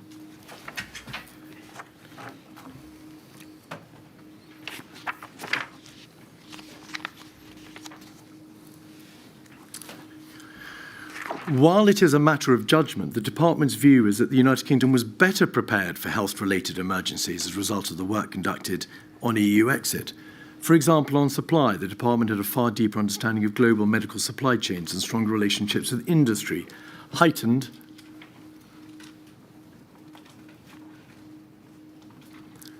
stockpiles of critical medicines and medicinal products which provide an increased buffer and an improved emergency response function, including provision for emergency logistics to mitigate disruption. So there's a reference there to supply chains and emergency response function. Do you agree that that sentence, those sentences and that paragraph, if you could go back, please, to the phrase, UK was better prepared for health-related emergencies, is a proper and correct reflection of that annex and the sheer number of work streams for pandemic planning that were paused or stopped? Yes. Now, as I make clear in my statement, this is entirely a matter of judgment. I could not arithmetically prove. However, what we essentially happened, and I should say, this was not this was not a plan or a strategy. I'm merely trying to assess what happened. We stopped a whole load of work which was about enhancing the flu plan and taking forward chunks of the flu plan, and that's clearly a negative. I'm not trying to imply that that is not a negative. And we added a whole series of generic capabilities that we then used in the COVID response. And my reflection on that is that the capabilities that we built up as a byproduct of our no-deal Brexit work were extremely valuable to us in the pandemic. So as I say, and just to be very clear, I am not trying to suggest that reducing the work that you showed earlier in some way enhanced us. It clearly didn't. It clearly, in an ideal world, if you had all the resources you want, you would do both. I am simply saying on the balance of weighing up, those capabilities that I quote in my witness statement turned out to be, in my judgment, more valuable than more work on the influenza plan. Do you agree that the Cygnus report, Exercise Cygnus report, concluded that the United Kingdom's preparedness and response in terms of its plans, policies and capability were not sufficient to cope with the extreme demands of a severe pandemic? Yes, that is what it found, and as I said earlier, there was then a programme of work that followed Cygnus. You must have been very concerned when you read the Cygnus report and its conclusion of paragraph 6 that the preparedness and response, both in terms of plans and policies and capability, were not sufficient to cope. I thought Cygnus had done its job properly. Were you concerned? Yes, and this was an area where I took specific meetings and reports in the follow-up beginning in late 2017, which I haven't done for similar subjects. So, but many of the work streams which you put into place as a result of Cygnus were not ultimately actioned, as we've just seen, because of the competing demands of Operation Yellowhammer, the plans for a no-deal exit, and many of the work streams were never finished or only partially completed with it. yeah, no, I mean that is correct. I think a lot of progress was made after Operation Cygnus, but you are completely correct that not all actions were completed, and that we changed our departmental priorities at the point that it says. So where between 2018, when Operation Yellowhammer was first conceived, the planning for EU exit no deal, and the end of 2019, when it became apparent there would be no deal exit, do you express your continuing concerns that the work streams to make the United Kingdom compliant with that core recommendation from Exercise Cygnus were not being completed or had been stopped, and that our country's system for preparedness and response was imperiled? Sorry, I'm not quite sure I understood the question. Did you express, in a way that mattered, your continuing concern that the outcome of Exercise Cygnus was not being addressed because the work streams designed to address it were being interrupted or had been stopped altogether? Well, they were decisions that were not taken lightly at all, and our intention all along was once we had come out of the period when we had to plan for EU exit, that those things would continue. I couldn't point you to a thing I wrote on that subject, but that was our expectation. Exercise Cygnus was a multi-phase exercise, a Tier 1 exercise, was it not? Yes. It took place over 2 days. It was preceded by another exercise, Exercise Signet. It involved more than 950 people. It was a serious test of the United Kingdom's response capacity. And it largely failed, did it not? No, I don't think that's... The outcome, Sir Christopher, in paragraph 6, was that our systems, plans, policies and capability were not sufficient to cope with a severe pandemic. Well, the country failed that test, did it not? The point of exercising is to identify where your plans are already strong and where they need enhancing. And they were not strong because the Cygnus report was to the effect that whether in terms of policies or capability, the system was not sufficient. There was work to do on the system, yes, and the purpose of the exercise is to identify those. The preparedness and response of the United Kingdom was not sufficient, Sir Christopher. Yeah. Do you agree? Oh, well, I mean, that is what the report says, yes. So, over the subsequent 3 years, the work streams that were put in place to deal with Cygnus and that conclusion about the systemic lack of capacity, preparedness and response were then themselves paused, interrupted or stopped. Where is your expression of concern that we were, therefore, by the end of 2019, in largely no better a position than we had been in 2016, October? Well, I don't think that is correct because a number of work streams did go forward. And as I said earlier, I couldn't point you to a piece of paper that I wrote expressing those concerns. Work streams continued in relation to the ability to deal with just the fact of excess deaths and the sheer number of deaths that might be anticipated, correct?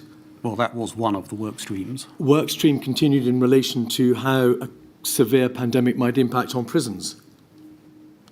Yes. Work continued on how the health sector, the NHS, would cope with the surge demand of a severe pandemic. Yes.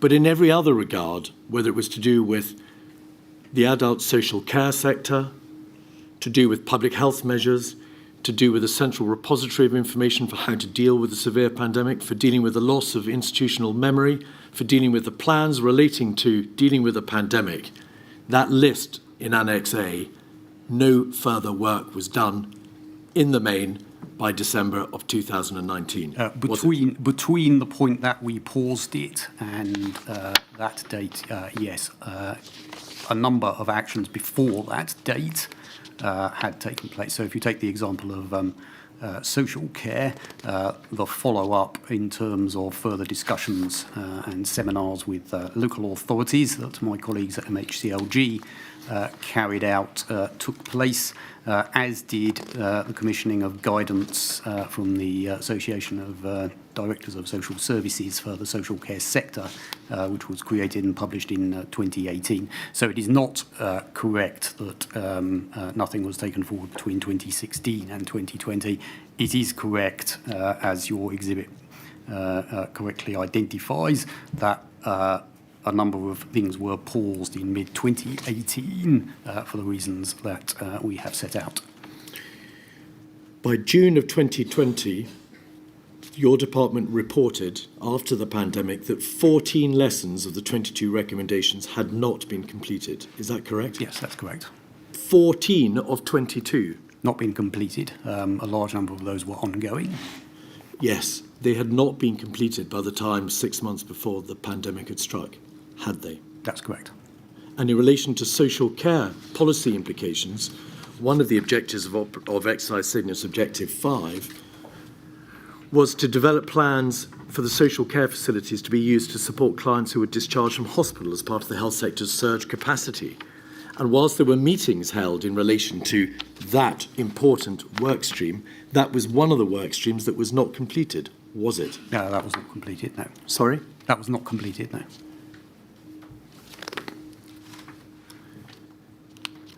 In relation to another recommendation that adult social care should be better integrated into all aspects of the DHSC's emergency response system, was that completed?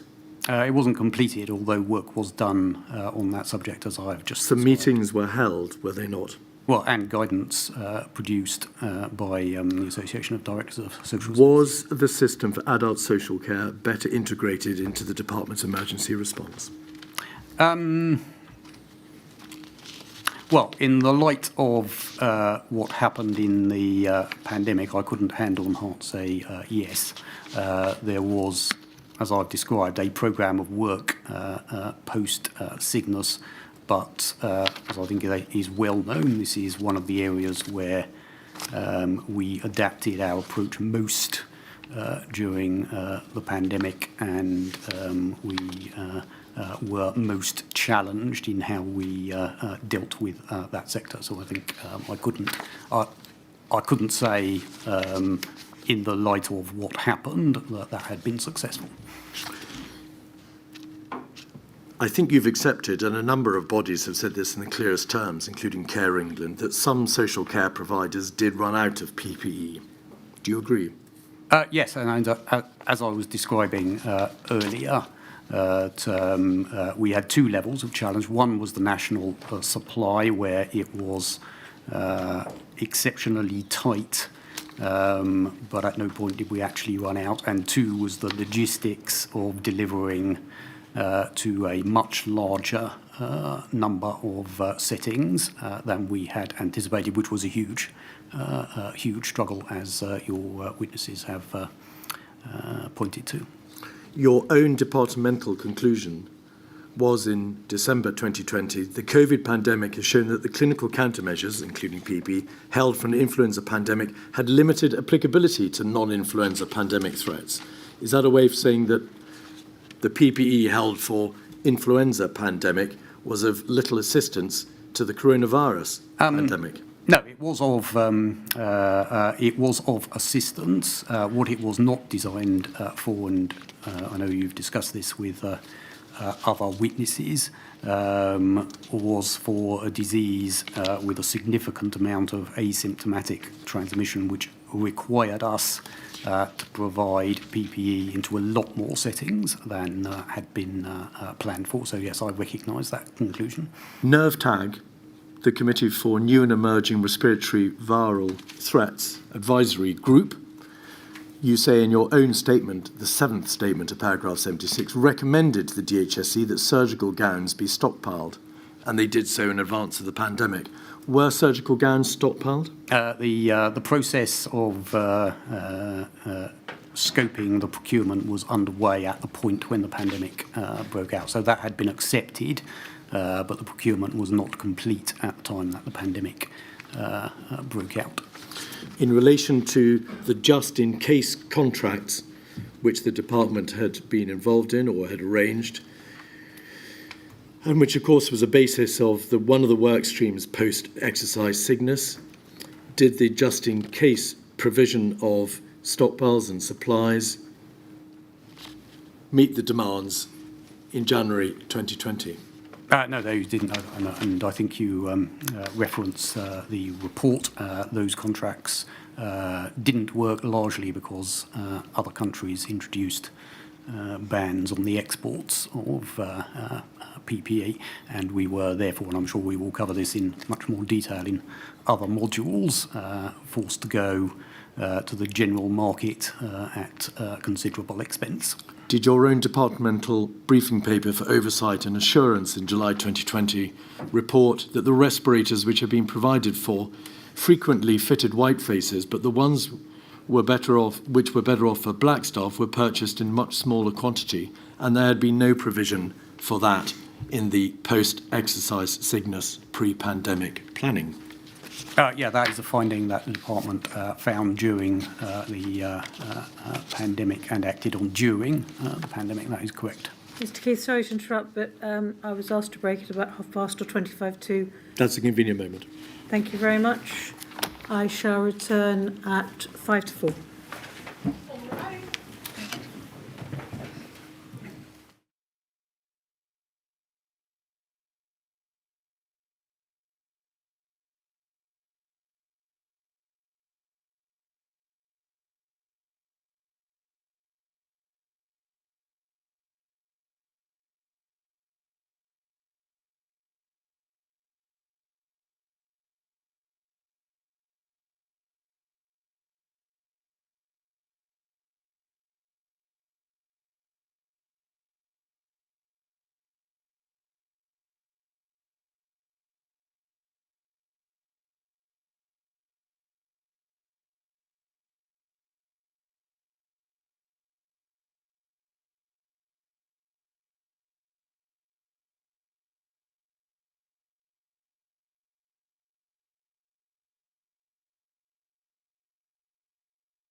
So, Christopher,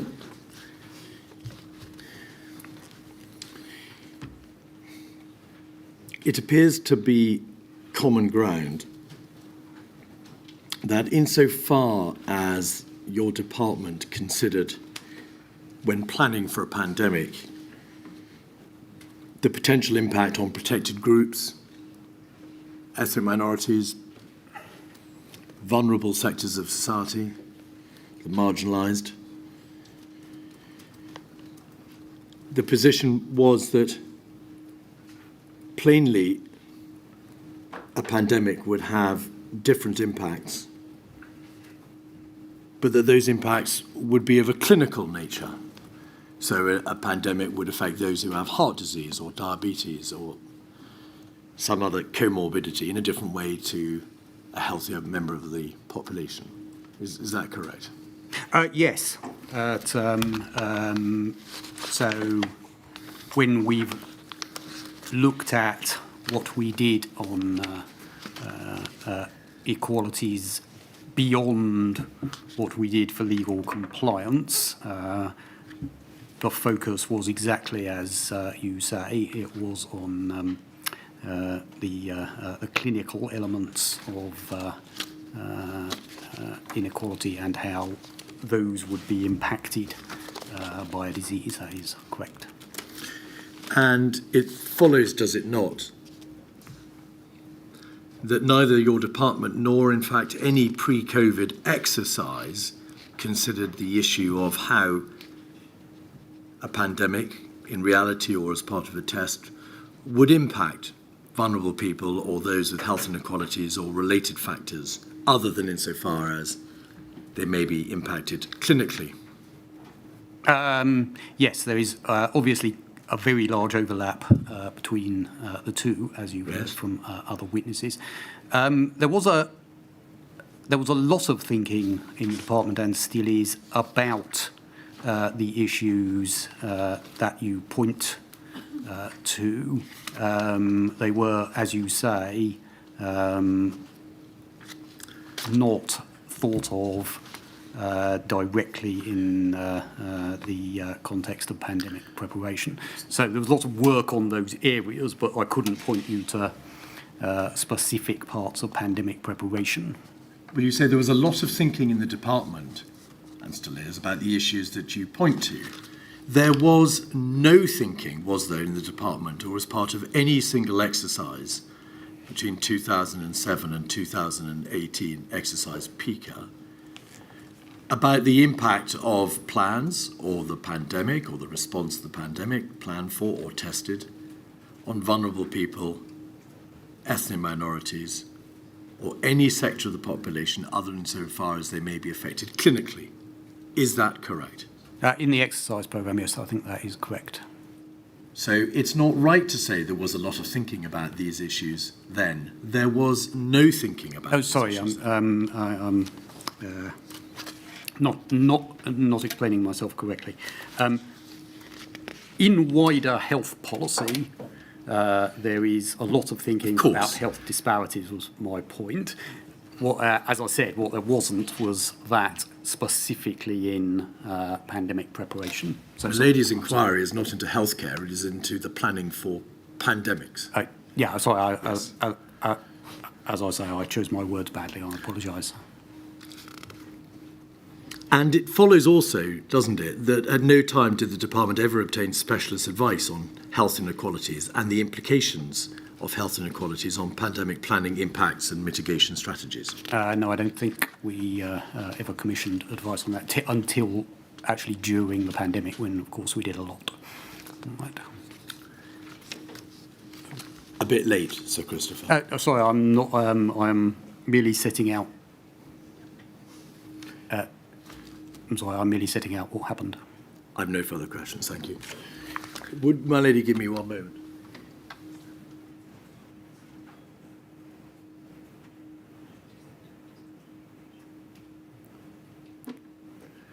My lady, in relation to the Rule 10 process, I believe that whilst a number of questions were posed by one core participant, you have not provisionally indicated that any of them should be posed, and therefore, in light of that provisional indication, now that we've actually heard Sir Christopher, are you minded to confirm your provisional indication and not allow any further questions to be asked? Unless there are any further submissions, yes, I am. Thank you very much. May I ask a couple of questions, please, Sir Christopher? Yes. Roughly how many staff did you have to allocate to Operation Yellowhammer and the Brexit no deal? I believe in total we allocated in the process we were talking about earlier approximately 70. I will have to go and confirm that, but I think it was about 70. And that happened across government departments. Everyone was told you've got to provide a number of staff. Well, no, this was the internal reprioritisation going on within DH. Oh, so this is the DH. This is not the general response to a no-deal Brexit. This is the health department's response. Yeah, so we had a number of work streams of which we were responsible, by miles the biggest of which, and our biggest worry, was about the supply of pharmaceuticals during a no-deal Brexit, and particularly the number that came through the short straits. So we owned a number of work streams, and when Yellowhammer, as I said out in my statement, became the principal focus of government, departments reprioritised within. There was also a reprioritise across government as a whole, but the one here which affected our pandemic preparations was the internal DHSC exercise, if that's clear. Thank you. You said that as a result of the pandemic, there are things that you would have done differently with the benefit of hindsight and whatever other element of judgment you may want to use. Can you give some practical examples of what you would have done differently if you'd known what you know now? So obviously the report done by the Chief Medical Officer and the Government Chief Scientific Advisor gives a very comprehensive list of the learnings from the pandemic. When we discuss this within the department, it comes down to five things.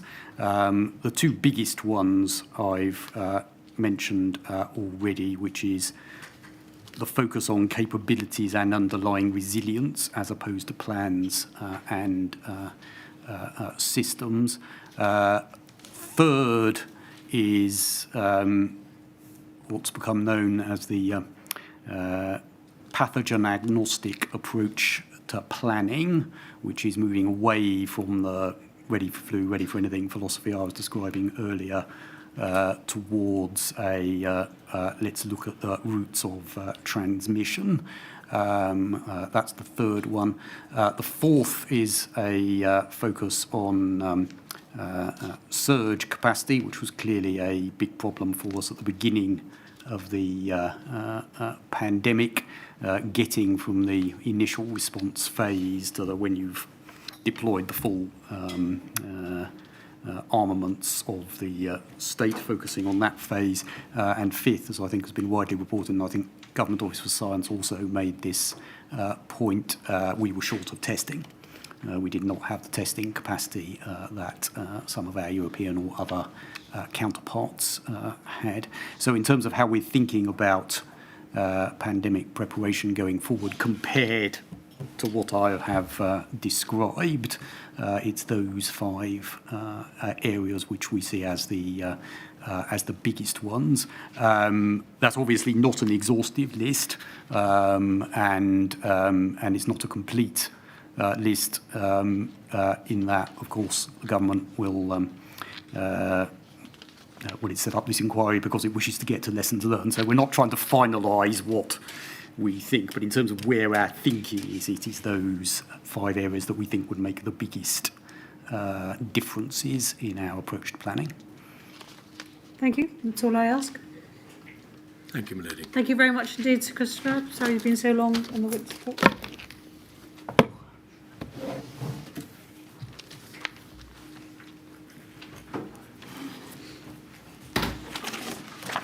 Yes, Ms Blackman. My lady, the next witness is Clara Swinson, who I understand is in the process of being brought into the witness box.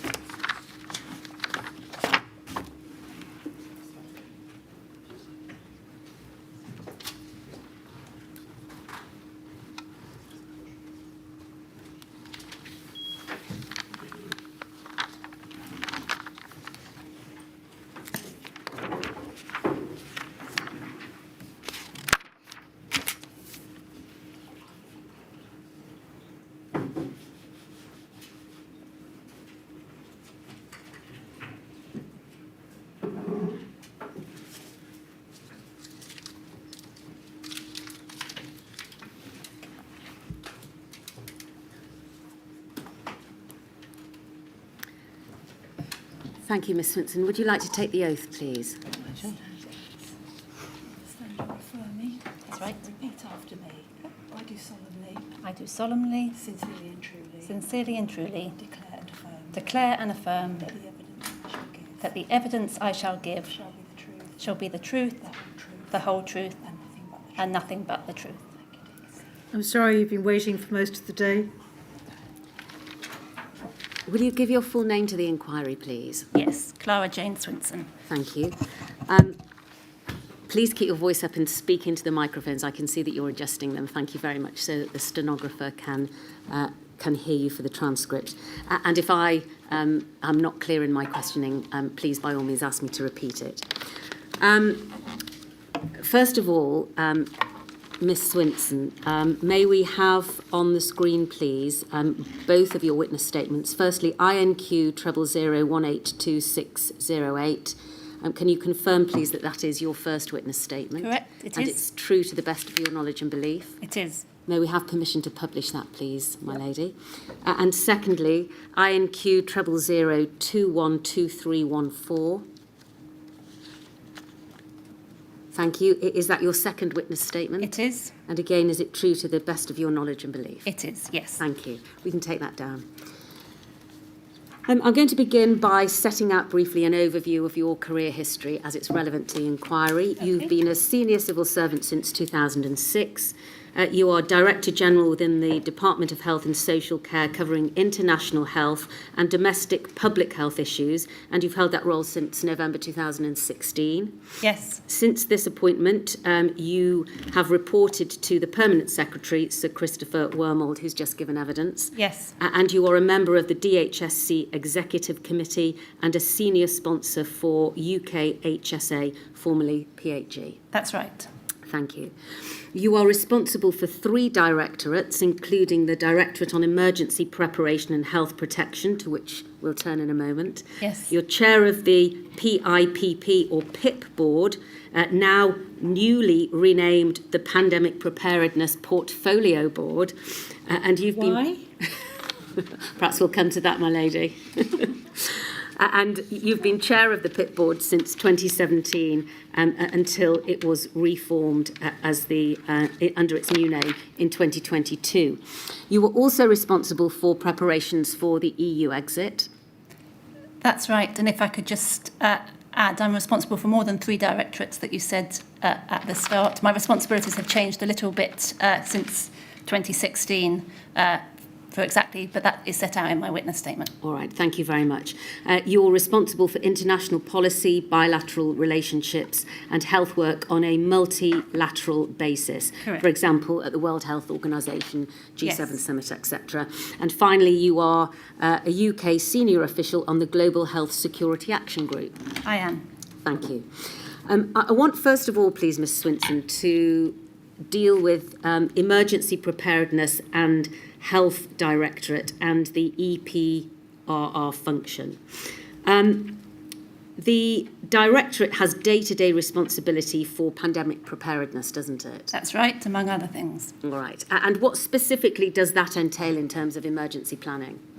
Pandemic preparedness. Yes, within the Directorate. Yes, so that requires oversight of the health and care system responsibilities, so across the department, NHS England and Public Health England, as was, UK Health Security Agency now. It means preparing for any exercises there are. It also means, with emergency planning, being responsible for plans for non-pandemic threats that might be biological, or they might be chemical, they might be terrorist attacks, or so on. All right.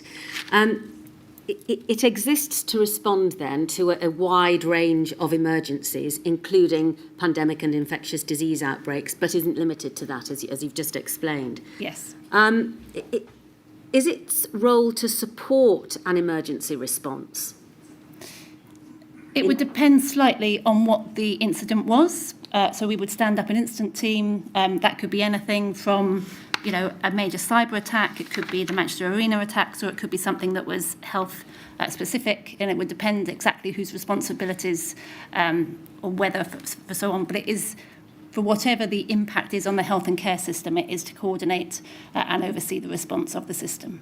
All right. And were you confident that the EPIR function to be stood up in response to the risk from a pandemic would be sufficient to meet the risk of a significant pandemic whilst you were in that role? So the function itself I've set out. In terms of in a response phase, it would need to be scaled according to the incident. All right. And so that could be something that a small team could do. It could be something that we would need to expand. But does the directorate and does the organisation have within it the capacity to upscale in the event of a large emergency? Yes, that would require resources across the department, as happened in the COVID-19 pandemic. Right. In terms of the pandemic preparedness programme, I want to ask you some questions about the UK influenza pandemic strategy of 2011. Brought into force following the Hine review and the recommendations within Dame Deirdre Hine's report, and largely untouched until the coronavirus pandemic hit. Because isn't it right, Ms Swinson, that the Coronavirus Action Plan, published in March 2020, drew very heavily on the 2011 strategy? It is correct, yes. Right. Isabel Oliver, the Interim Chief Scientific Officer at the UKHSA, has confirmed, and this inquiry has already heard quite a lot of evidence, even so far, about this, that the only pandemic scale plan in place at the time that COVID hit was the one set out in the strategy. That was for pandemic influenza. Do you agree with that?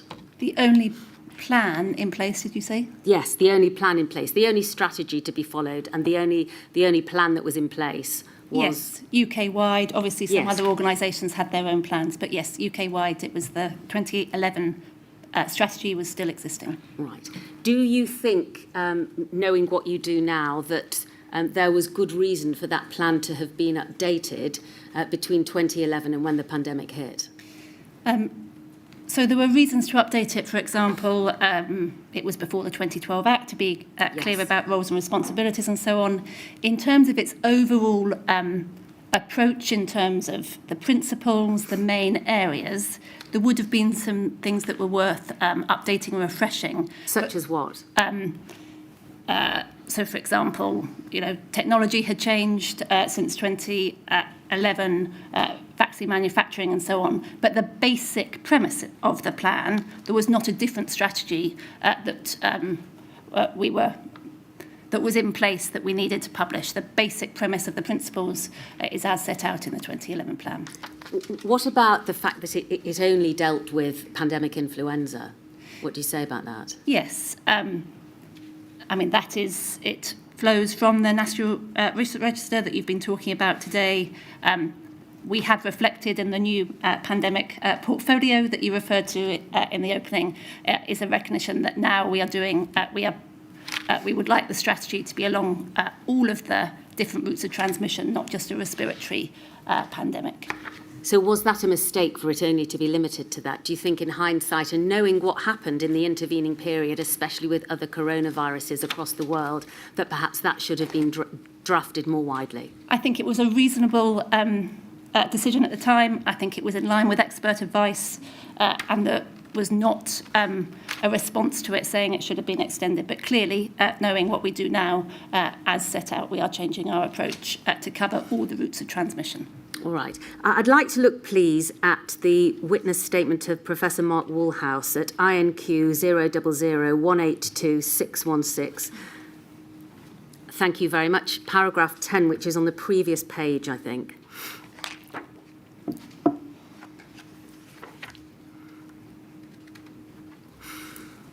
Thank you.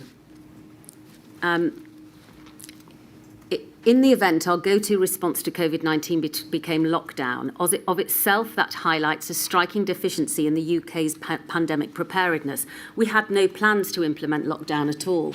On the contrary, and here's the point, the UK's 2011 pandemic influenza strategy document states, during a pandemic, the government will encourage those who are well to carry on with their normal daily lives for as long and as far as that is possible, whilst taking basic precautions to protect themselves from infection and lessen the risk of spreading influenza to others. The UK government does not plan to close borders, stop mass gatherings or impose controls on public transport during any pandemic. Lockdown was an ad hoc public health intervention contrived in real time in the face of a fast-moving public health emergency. We had not planned to introduce lockdown, and this has two serious consequences which he goes on to deal with.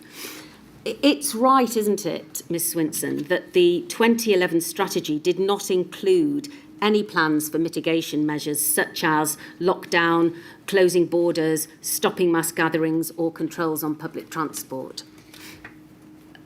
It's true what it says here and elsewhere in the document. It says it's the working assumption that there wouldn't be restrictions on some of the things you've mentioned. It does say that there might be restrictions on some mass events and some school closures, but the working assumption is as set out, yes.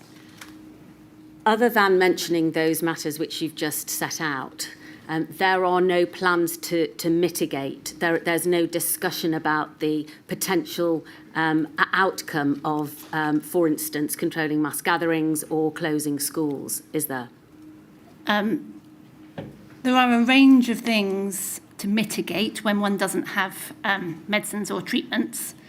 So there's advice to people if they're unwell, for example, to stay at home, through to some of the more extreme measures that you've just mentioned. But yes, that is what is set out in the strategy. All right, but there's no discussion of the impact of the imposition of those sorts of restrictions? There is no discussion of legally enforced stay at home, no. And what Professor Mark Woolhouse goes on to say is the lack of such measures is a striking deficiency in the UK's pandemic preparedness. Do you agree with him? I'm not aware of any country that had a lockdown plan. Obviously, it's what happened in the pandemic, and we, both in the department and across society, need to reflect on that.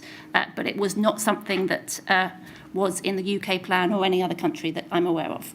No, nor discussion of any of the other measures which we've set out, other than mass gatherings and school closures. There's no discussion about any of the other mitigating impositions. In terms of social distancing? Yes, in terms of closing borders, in terms of controls of public transport, that sort of thing. And what Mark Woolhouse is saying is the lack of that sort of information in the strategy is a striking deficiency. The question to you is, do you agree with that? The strategy did not have those things in it. I think that was reasonable at the time. It was not something, there was a consultation on this document, for example. Clearly, as the pandemic occurred, actions that were taken in other countries and then in the UK did lead to legal restrictions on daily life. Do you agree that the 2011 strategy also didn't plan for a whole system effect with wide-ranging impacts on society, the economy, public services, that sort of thing? Well, I believe it has a section on the whole system effect, the fact that it would affect the whole of society, it would have societal and economic impacts is set out in the strategy. All right. Thank you, we can take that down. Jeremy Hunt, in his statement to the inquiry, has said I believe, with the benefit of hindsight, that our preparations were affected by an element of groupthink. And by that I mean that the spread of many distinct types of virus could create a pandemic, yet our shared belief was that the most likely scenario was a pandemic flu. What do you say about that? So it's true that our expert advice was that pandemic flu was and actually continues to be the biggest risk. You've talked at some detail today about the range of other pandemics, Yes. and I've explained how learning what from what happened that we should take, that we're setting out a different approach. I think a number of witnesses, experts have also set out in their statements for you that they think flu was a reasonable scenario, but clearly there was not different expert advice before the pandemic. Expert advice and our experience would now show that we should plan for a wider group of viruses. Do you think there is a need for more robust challenge and diverse expertise or perspectives in terms of what may happen? So in terms of expert advice and groupthink, yes, there are a whole range of advisory groups which we've set out in our witness statements. Yes. You've got evidence from the chairs of some of those, both in terms of expertise in the UK, our chief scientific advisors, and in terms of learning from other countries. I don't think it was groupthink in a very small number of people. I think that is the case across the UK and for most of our European and American colleagues or counterparts. Clearly, as Jeremy Hunt set out, learning particularly from Southeast Asia and maybe expanding the expert input from what we've learnt now, showed that there were some other ways of thinking about containment of a new novel disease and how to respond to it. That on that point alone, that could have been done, couldn't it, at some point past 2016 when it was recommended from the fallout of Exercise Alice that South Korea, for instance, should have been contacted and the way in which that they responded to MERS could be analysed, and the UK could take from that indications of how best for them to react in a similar position. But that wasn't done.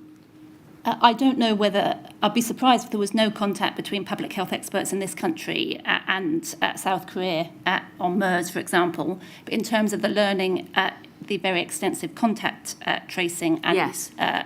so on, that did not lead to a change in policy in this country. All right. And are you aware of the analysis of contact tracing and precision lockdown and that sort of thing being carried out? I'm not, no. No. I'd like to turn now to the Pandemic Influenza Preparedness Programme, otherwise known as PIP. Bearing on the Chair's question, why has that now been renamed the Pandemic Preparedness Portfolio Board?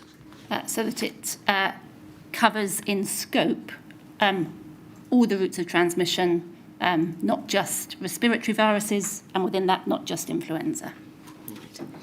Still question whether it was necessary to change the name, but that's probably for another time. This one's... The I stood for influenza, so we have That needed removed to be influenza. That needed to be removed. Yeah. All right.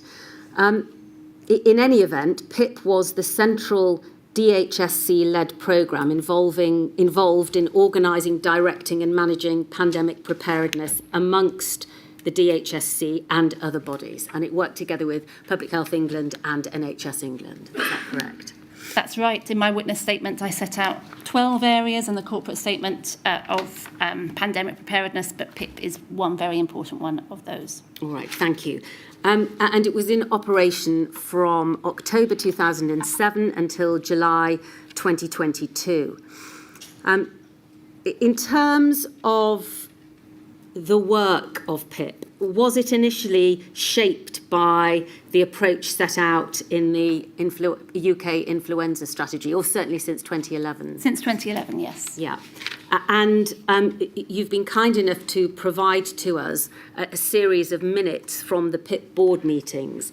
In July of 2017, we can see that a series of 5 work streams were set out during the course of that meeting. I don't think we need to look at the meeting notes themselves, but you'll be familiar with them, Ms Swinson. And can you confirm that the first 4 work streams were as follows: surge and triage, community care, excess deaths, and sector resilience, and that those 4 work streams were themselves derived from the findings of exercise Cygnus?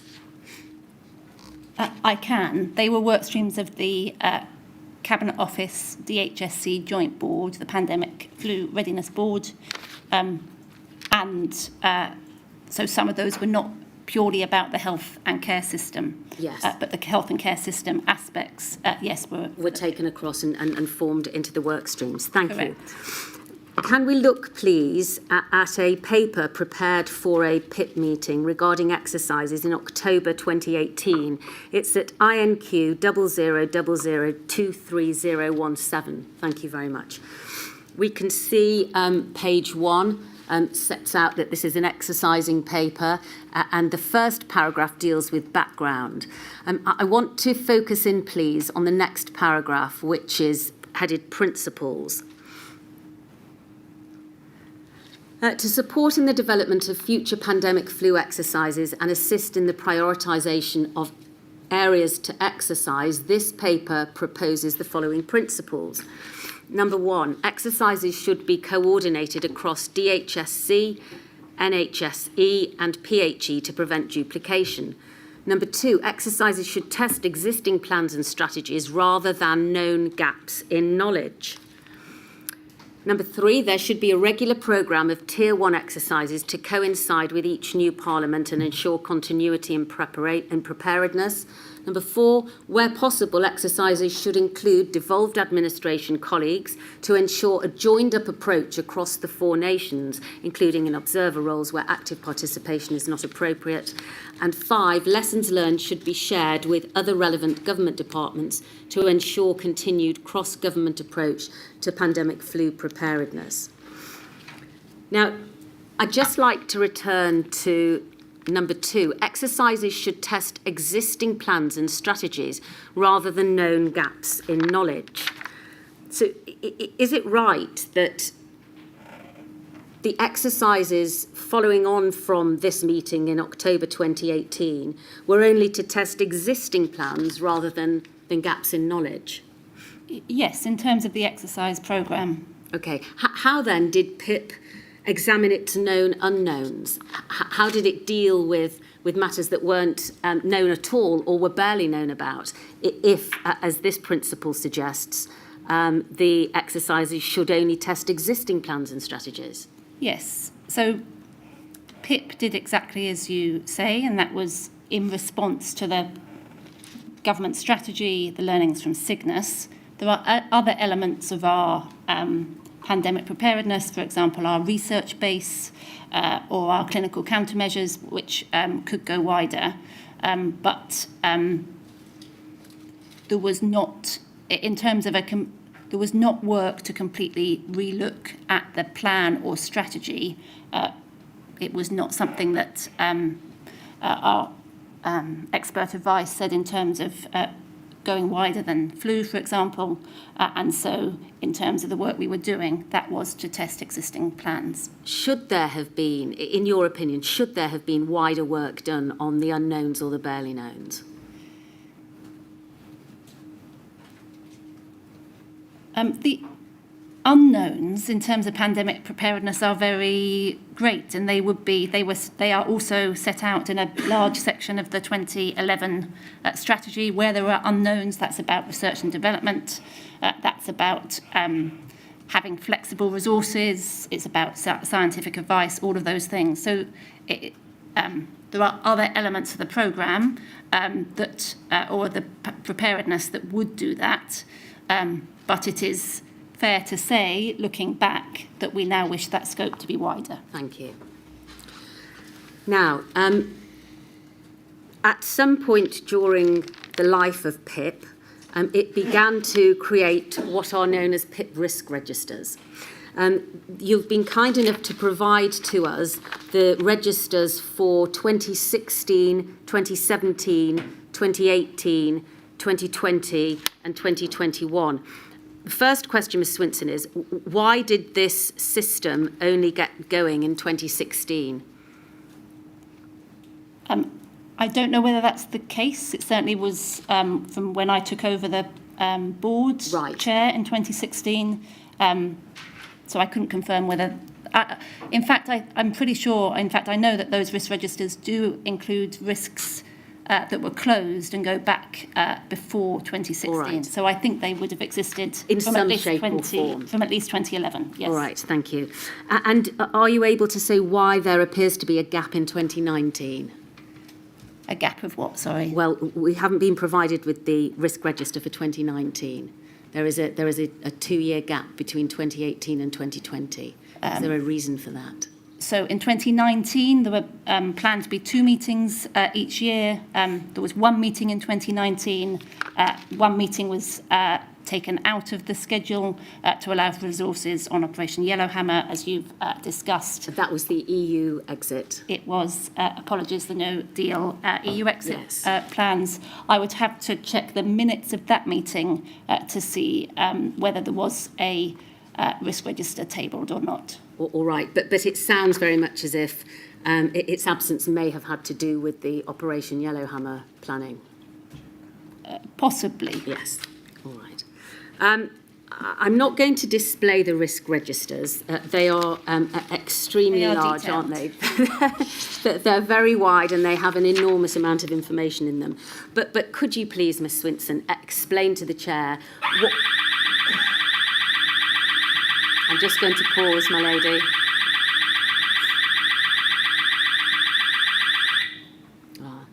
That may have been generated by the thought of putting the risk registers on the screen. Ms Swinson, could you kindly explain to the Chair, please, what the purpose of the risk register is and the sort of information that they contained? And I will, as I think I've indicated to you, just take you briefly through the...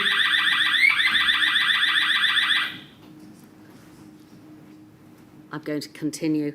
Okay. The ongoing risk to health and social care systems and use that as an example. So with that in mind, please explain what they are. Of course. So I think they're quite usual programme documentation that would be recognisable to people working on programmes. That would set out the issue, the impact that would have if it's occurred, a risk owner, and a RAG rating, red, amber, green, for the how it was in the previous period and now, and where you're hoping to get to. And what was the purpose of the risk register? Who was going to use it once it was compiled? So it was brought to the regular PIP meetings and it set out the actions I should have added that needed to be taken in order to try and improve the work against those risks. All right, thank you. So in 2016, there was a risk identified that the health and social care system may be unable to cope with an extreme surge in demand for services in the event of a pandemic. That's right, isn't it? Yes. And are you able to remember, without looking at the risk register, what sort of action was taken away in order to try and mitigate that risk? Not from memory, no. There was work obviously arising from sickness in terms of NHS surge. The risk registers would also cover relative lower level detail from teams in terms of funding, resourcing, business cases and so on. All right. And so once that risk had been identified and the rating had been given to it and an action had been raised, yes. What would you expect to have taken place between the time that that risk register had been drafted and the following year when the next risk register was drafted? In other words, would any action that had been taken be carried forward to the next risk register in the following year? there should be. Yes, it would depend obviously on resourcing and priorities across the department. I also note that the risk you pick up is a very large one that has been identified, over many years, and it's not that 2 or 3 actions would be able to be taken forward in a 6-month period that would completely resolve it. It would be completely normal that the risk registers were highlighting major issues that were red or marked red and would be very difficult things to change. All right. Well, I think you know where I'm going. That the same risk is present in 2017 and 2018. And in 2018, in relation to this, it confirms that the plans have not been fully tested, and that is still an issue. Now, I'm going to skip over 2019 because we as we've established, we don't have the risk register for that year. But in 2020, December 2020, that risk is still present, that the health and social care system may be unable to cope in the event of a pandemic. What, if at all, is the interconnection between that being raised as one of the issues in the risk register and the recommendations that we see in exercise Cygnus, that there may be concerns about surge capacity, particularly in health and social care? Is there a connection between the two? Did one formulate the other, or what? Yes, I think there's a link between the two. I mean, I think that risk probably existed before the recommendations of Cygnus. It's a risk that I think, as I say, would never be completely mitigated with full confidence. Are you able to say, over the period of time between 2016 and 2020, what actions were completed in terms of mitigating that risk? The risk being NHS surge. Yeah, health and social care capacity. Sure. It would be made up of a whole range of things. Neighbouring countries need humanitarian aid and protection. Coordinated needs assessments, contingency planning and preparedness. Options are both to decrease demand and they're to increase capacity. So, for example, in the draft pandemic flu bill, we've prepared powers to have regulatory easements on the demand side, for example, from CQC, the Care Quality Commission, and to increase capacity, so in order to be able to bring back workforce who might have been recently retired or hadn't kept up their registration. So those are two examples. You would need, obviously, both on scale and number to have a whole range of things, but that's one example of the work that we did take forward on the draft legislation. In terms of surge capacity of staff, apart from acknowledging that that was something which would need to happen in order to mitigate the risk, yes, were there any practical arrangements made, as far as you are aware, that were in place by the time that COVID hit relating to that surge capacity of staff? So I would say surge is a spectrum. There are things that the NHS does every year to surge in winter, to open new wards, for example, for parts of the year. Of course, in terms of the overall funding and capacity of the NHS, that was something that was looked at in exactly the time period you're talking about, in terms of the spending review, the funding, both for workforce and for beds and capacities. So there would have been things both on the large scale, yes, in terms of overall capacity and, as I say, preparations, for example, on legislation. Right. Well, in relation to the progress of implementing the Cygnus recommendations relating to social care, could we look at, please, INQ 0000575522?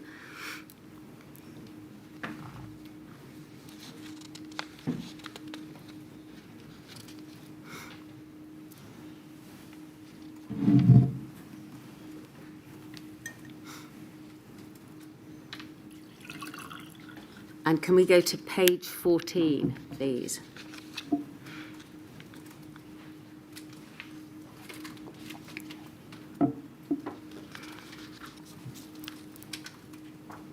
Thank you. And if we look at the entry just below the midline. It's LI18. A methodology for assessing social care capacity and surge capacity during a pandemic should be developed. This work should be conducted by DCLG, DH and Directors of Adult Social Services and with colleagues in the devolved administrations. And if we look at the column on the right-hand side, we can see it was identified as a 2-year programme of work by the PFRB. Year 1 to develop the policy options and Year 2 to agree reporting routes. A policy paper had been completed and on community care during a pandemic, a draft strategy had been developed. But moving down to the penultimate paragraph there, work to develop robust data and operational relationships with the social care sector did continue through EU exit preparedness work, despite the pause in the PFRB programme. Plans to issue guidance to the adult social care sector are linked to a wider refresh of the guidance and strategy documentation for a future influenza pandemic. So it looks as if work had been done, but that the whole of the methodology and the implementation of that was still being worked upon at the time that the pandemic struck. Is that fair? That's fair, yes. Thank you. We can take that down now.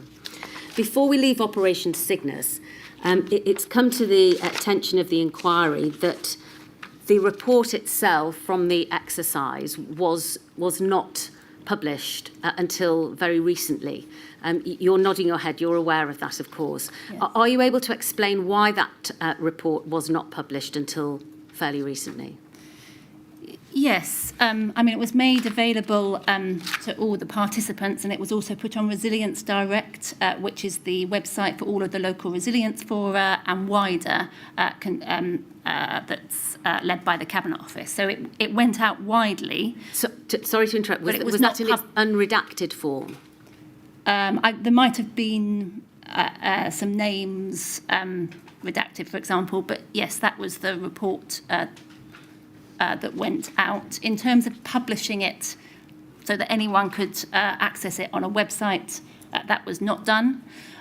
We also, I think that is common or was common across all of the exercises through the Tier 1 programme, not just health, partly because they're for reasons about it being, going to the people who most needed to know.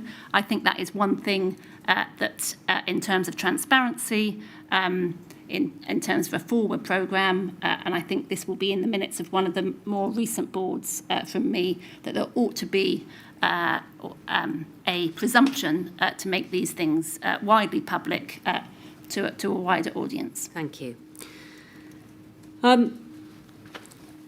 I'd like to look, please, at one of the ORC Lessons Learned reviews. It's at INQ 0000087227.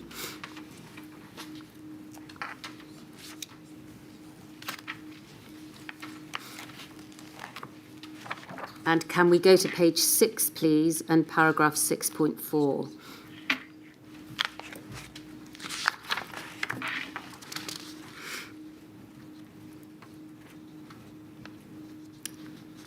Thank you.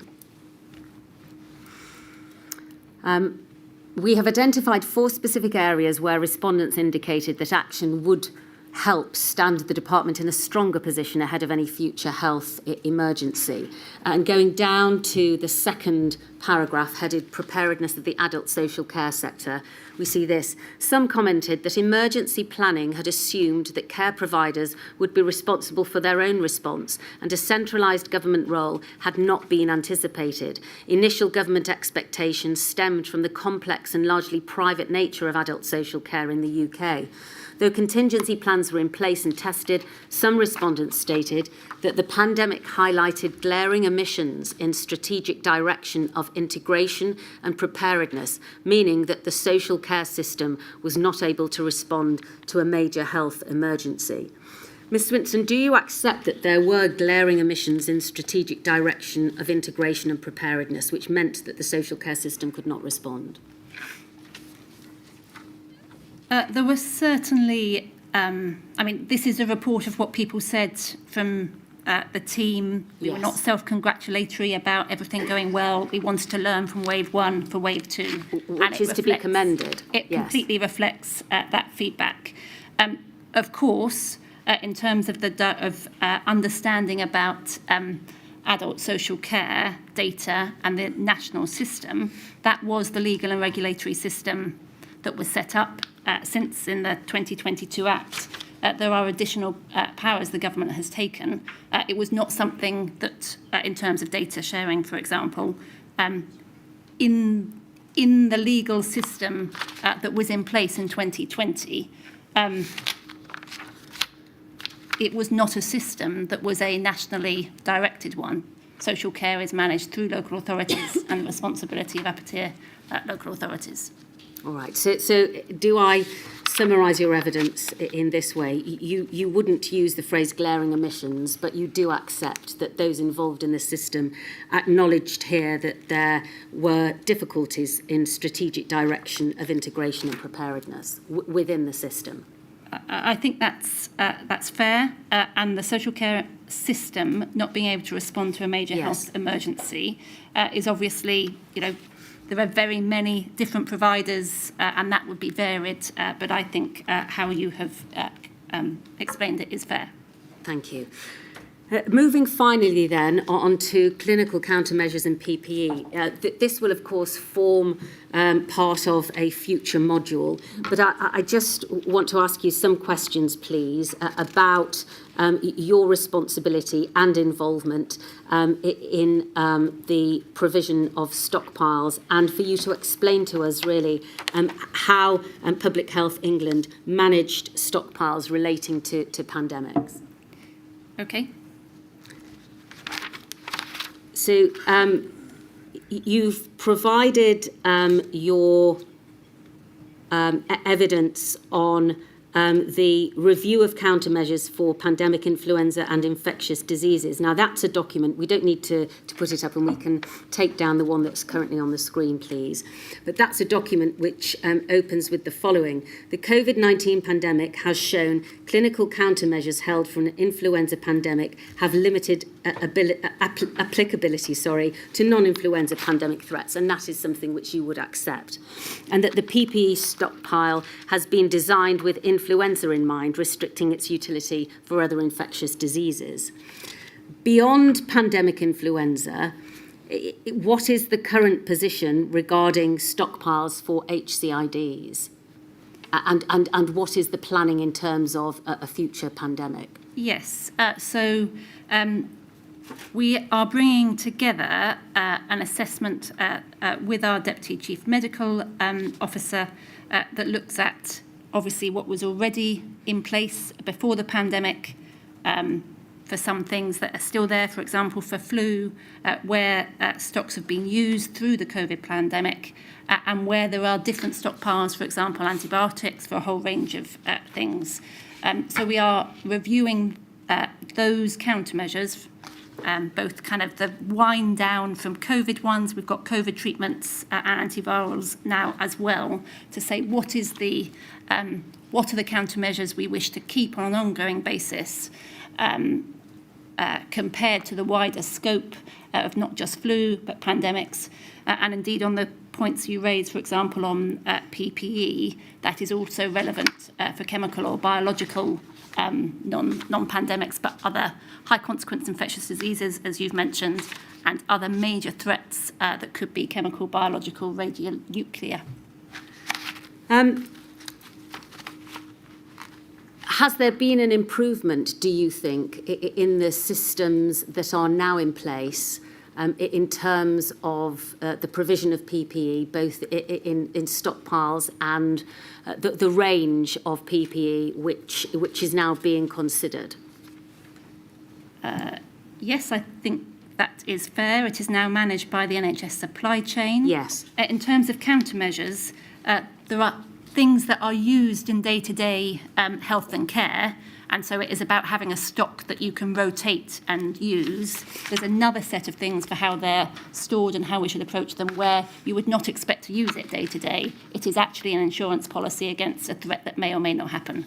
So there's both what to stockpile on what expert advice, how to hold it, and what is rotated through normal use in the NHS.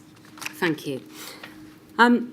Professor Banfield of the BMA has told the inquiry in his witness statement at paragraph 33, no need to display it please, that the government's actions meant that PPE at the time was not available to suit a diverse range of facial features, including for smaller, often female face shapes and for staff who wear a beard or hair covering for religious reasons.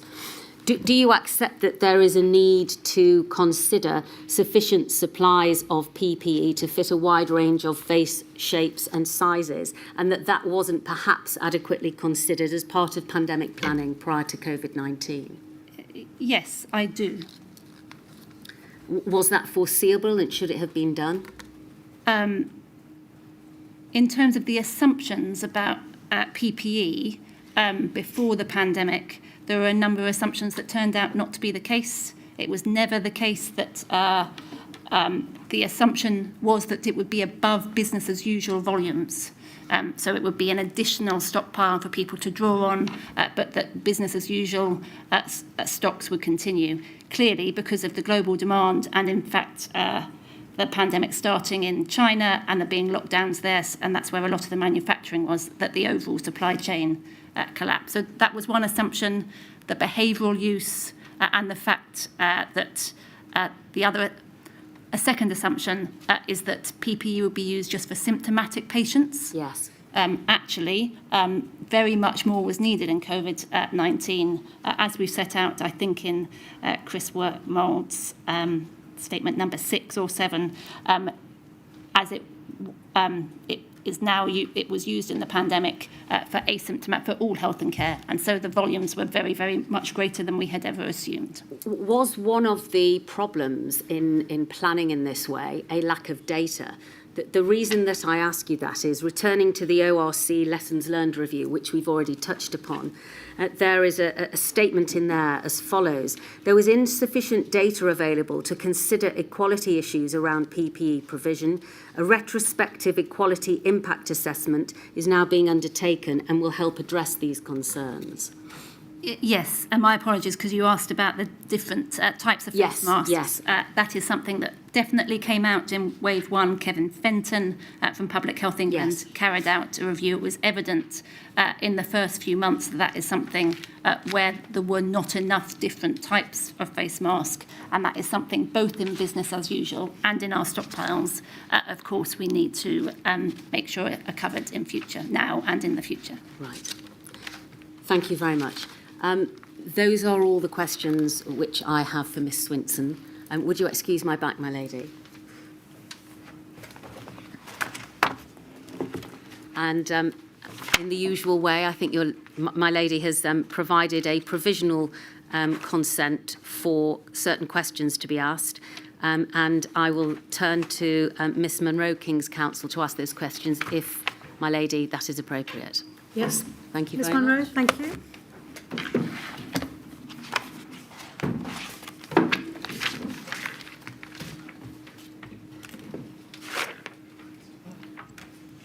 Thank you.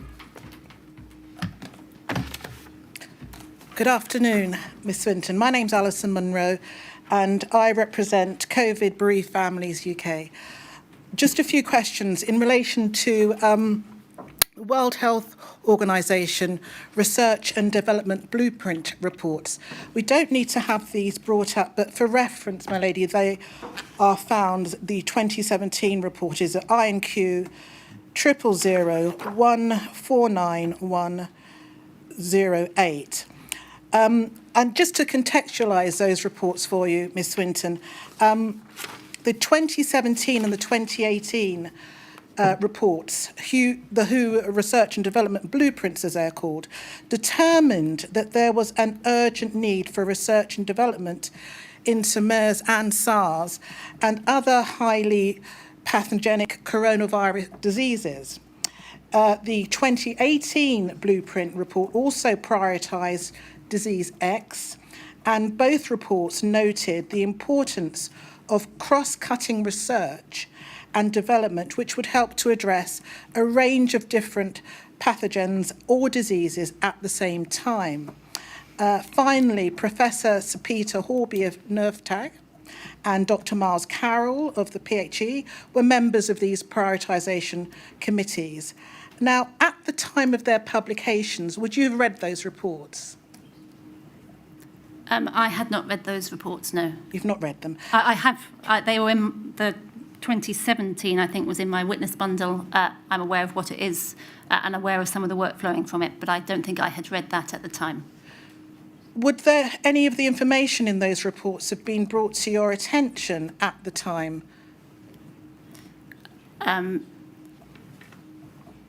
So in terms of the research that the UK would do, that isn't just my job, but in terms of the department and, in fact, the Foreign and Commonwealth Office, where we would prioritise research funding, that would definitely be brought to the government's attention, and indeed the government took some actions that I think do link back exactly to the research and development blueprint. Right. But in terms of your role, and in the course of your role as Director General in the DHSC, how important would those documents, those reports, because they talk about prioritising, in particular, MERS and SARS? Yes. So the Chief Scientific Advisor in the department is the DG level responsible for our research and development. I think these are very important documents for all countries because they list the diseases where there could be a major public health international event and where there is not a pipeline or incentives on industry currently to to develop vaccines, therapeutics or diagnostics. So that would have been, I'm sure, within our Chief Scientific Advisor and our Foreign Office, Chris Whitty, through the chair of the UK Vaccine Network, for example, had prioritised a list which was not identical to the WHO one, but had similarities for where to invest research into vaccines. From those answers, am I to gather then that in terms of the work and strategies of your own department, a prioritisation in terms of research and development of MERS and SARS and disease X would not be something that you would have done or prioritised? No, I don't think that's correct. The UK Vaccine Network prioritised a vaccine into MERS that became the Oxford AZ platform. I think most of the research would be funded by overseas development assistant money, ODA money, and that is there is some in the Department of Health and also in the Foreign and Commonwealth Development Office. I'm more thinking at the time of their publication, though, 2017 and 2018, in terms of research and development, and particularly this question of prioritising those diseases. Was that part of the strategy of your department at all? It was, in terms of prioritising research and development, where there were very substantial budgets across government, both in the Department of Health and in the Foreign and Commonwealth Office and DFID. Yes, that would have been taken into account. Right. These reports also agreed on the value, where possible, of developing countermeasures for multiple diseases or for families of pathogens. What, if any, action did your department take in relation to this, and how was that monitored? So I've given one example, which is the research and development funding that went to Oxford on the MERS vaccine. We would have to look further for others, as I say, that will be through our Chief Scientific Advisor, both in the department and the network across government.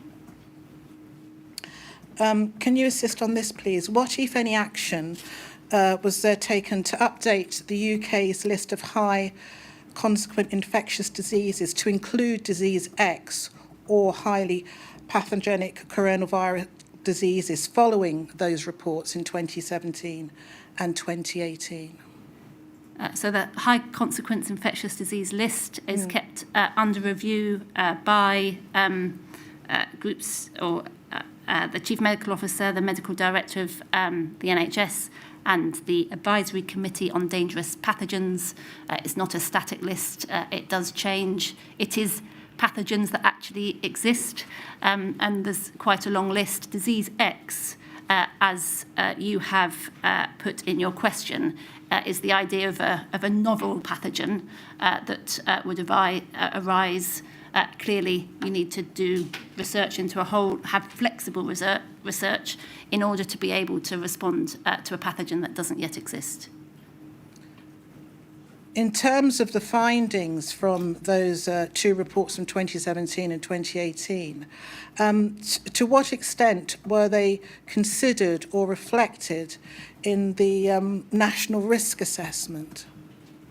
In particular, again, going back to this point about the prioritisation of SARS and MERS. Yes, so for the high consequence infectious diseases, the risk that you were discussing earlier on an emerging infectious disease obviously was based, or the scenario was a SARS or MERS type of coronavirus. But in terms of other threats listed there would be some that would be very relevant for the UK. There'd be others on that list that would be much more likely to have to occur in other bits of the world.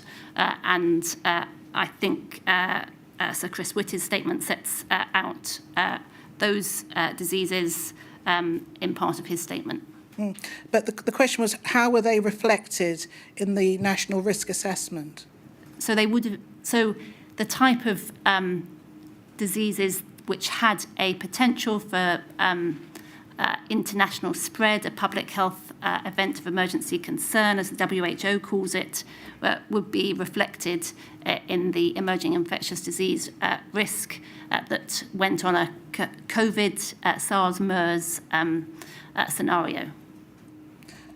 Finally, was NervTag asked to comment on the blueprint at any point, either the 2017 or the 2018 WHO blueprint reports?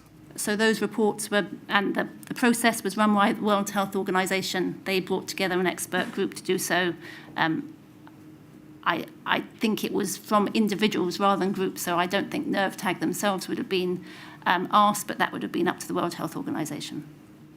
But from your perspective, within your department, obviously there are individuals such as we mentioned at the beginning, Professor Horby, who's a member of NervTag, who is also part of that prioritisation committee for the research and development blueprint. So following from that, he's a member of that committee. He's a member of NervTag. Would NervTag as a group themselves be discussing the findings and the observations of the report? You would have to check with NervTag themselves. Thank you very much, Ms. Swinson. Thank you, my lady. Thank you, Ms. Mallory. That concludes the questioning for Ms. Swinson and indeed today's business. Thank you very much indeed. Thank you very much for your help, Ms. Swinson. Sorry again for the delay. And we will start again tomorrow at 10 o'clock. Thank you, my lady.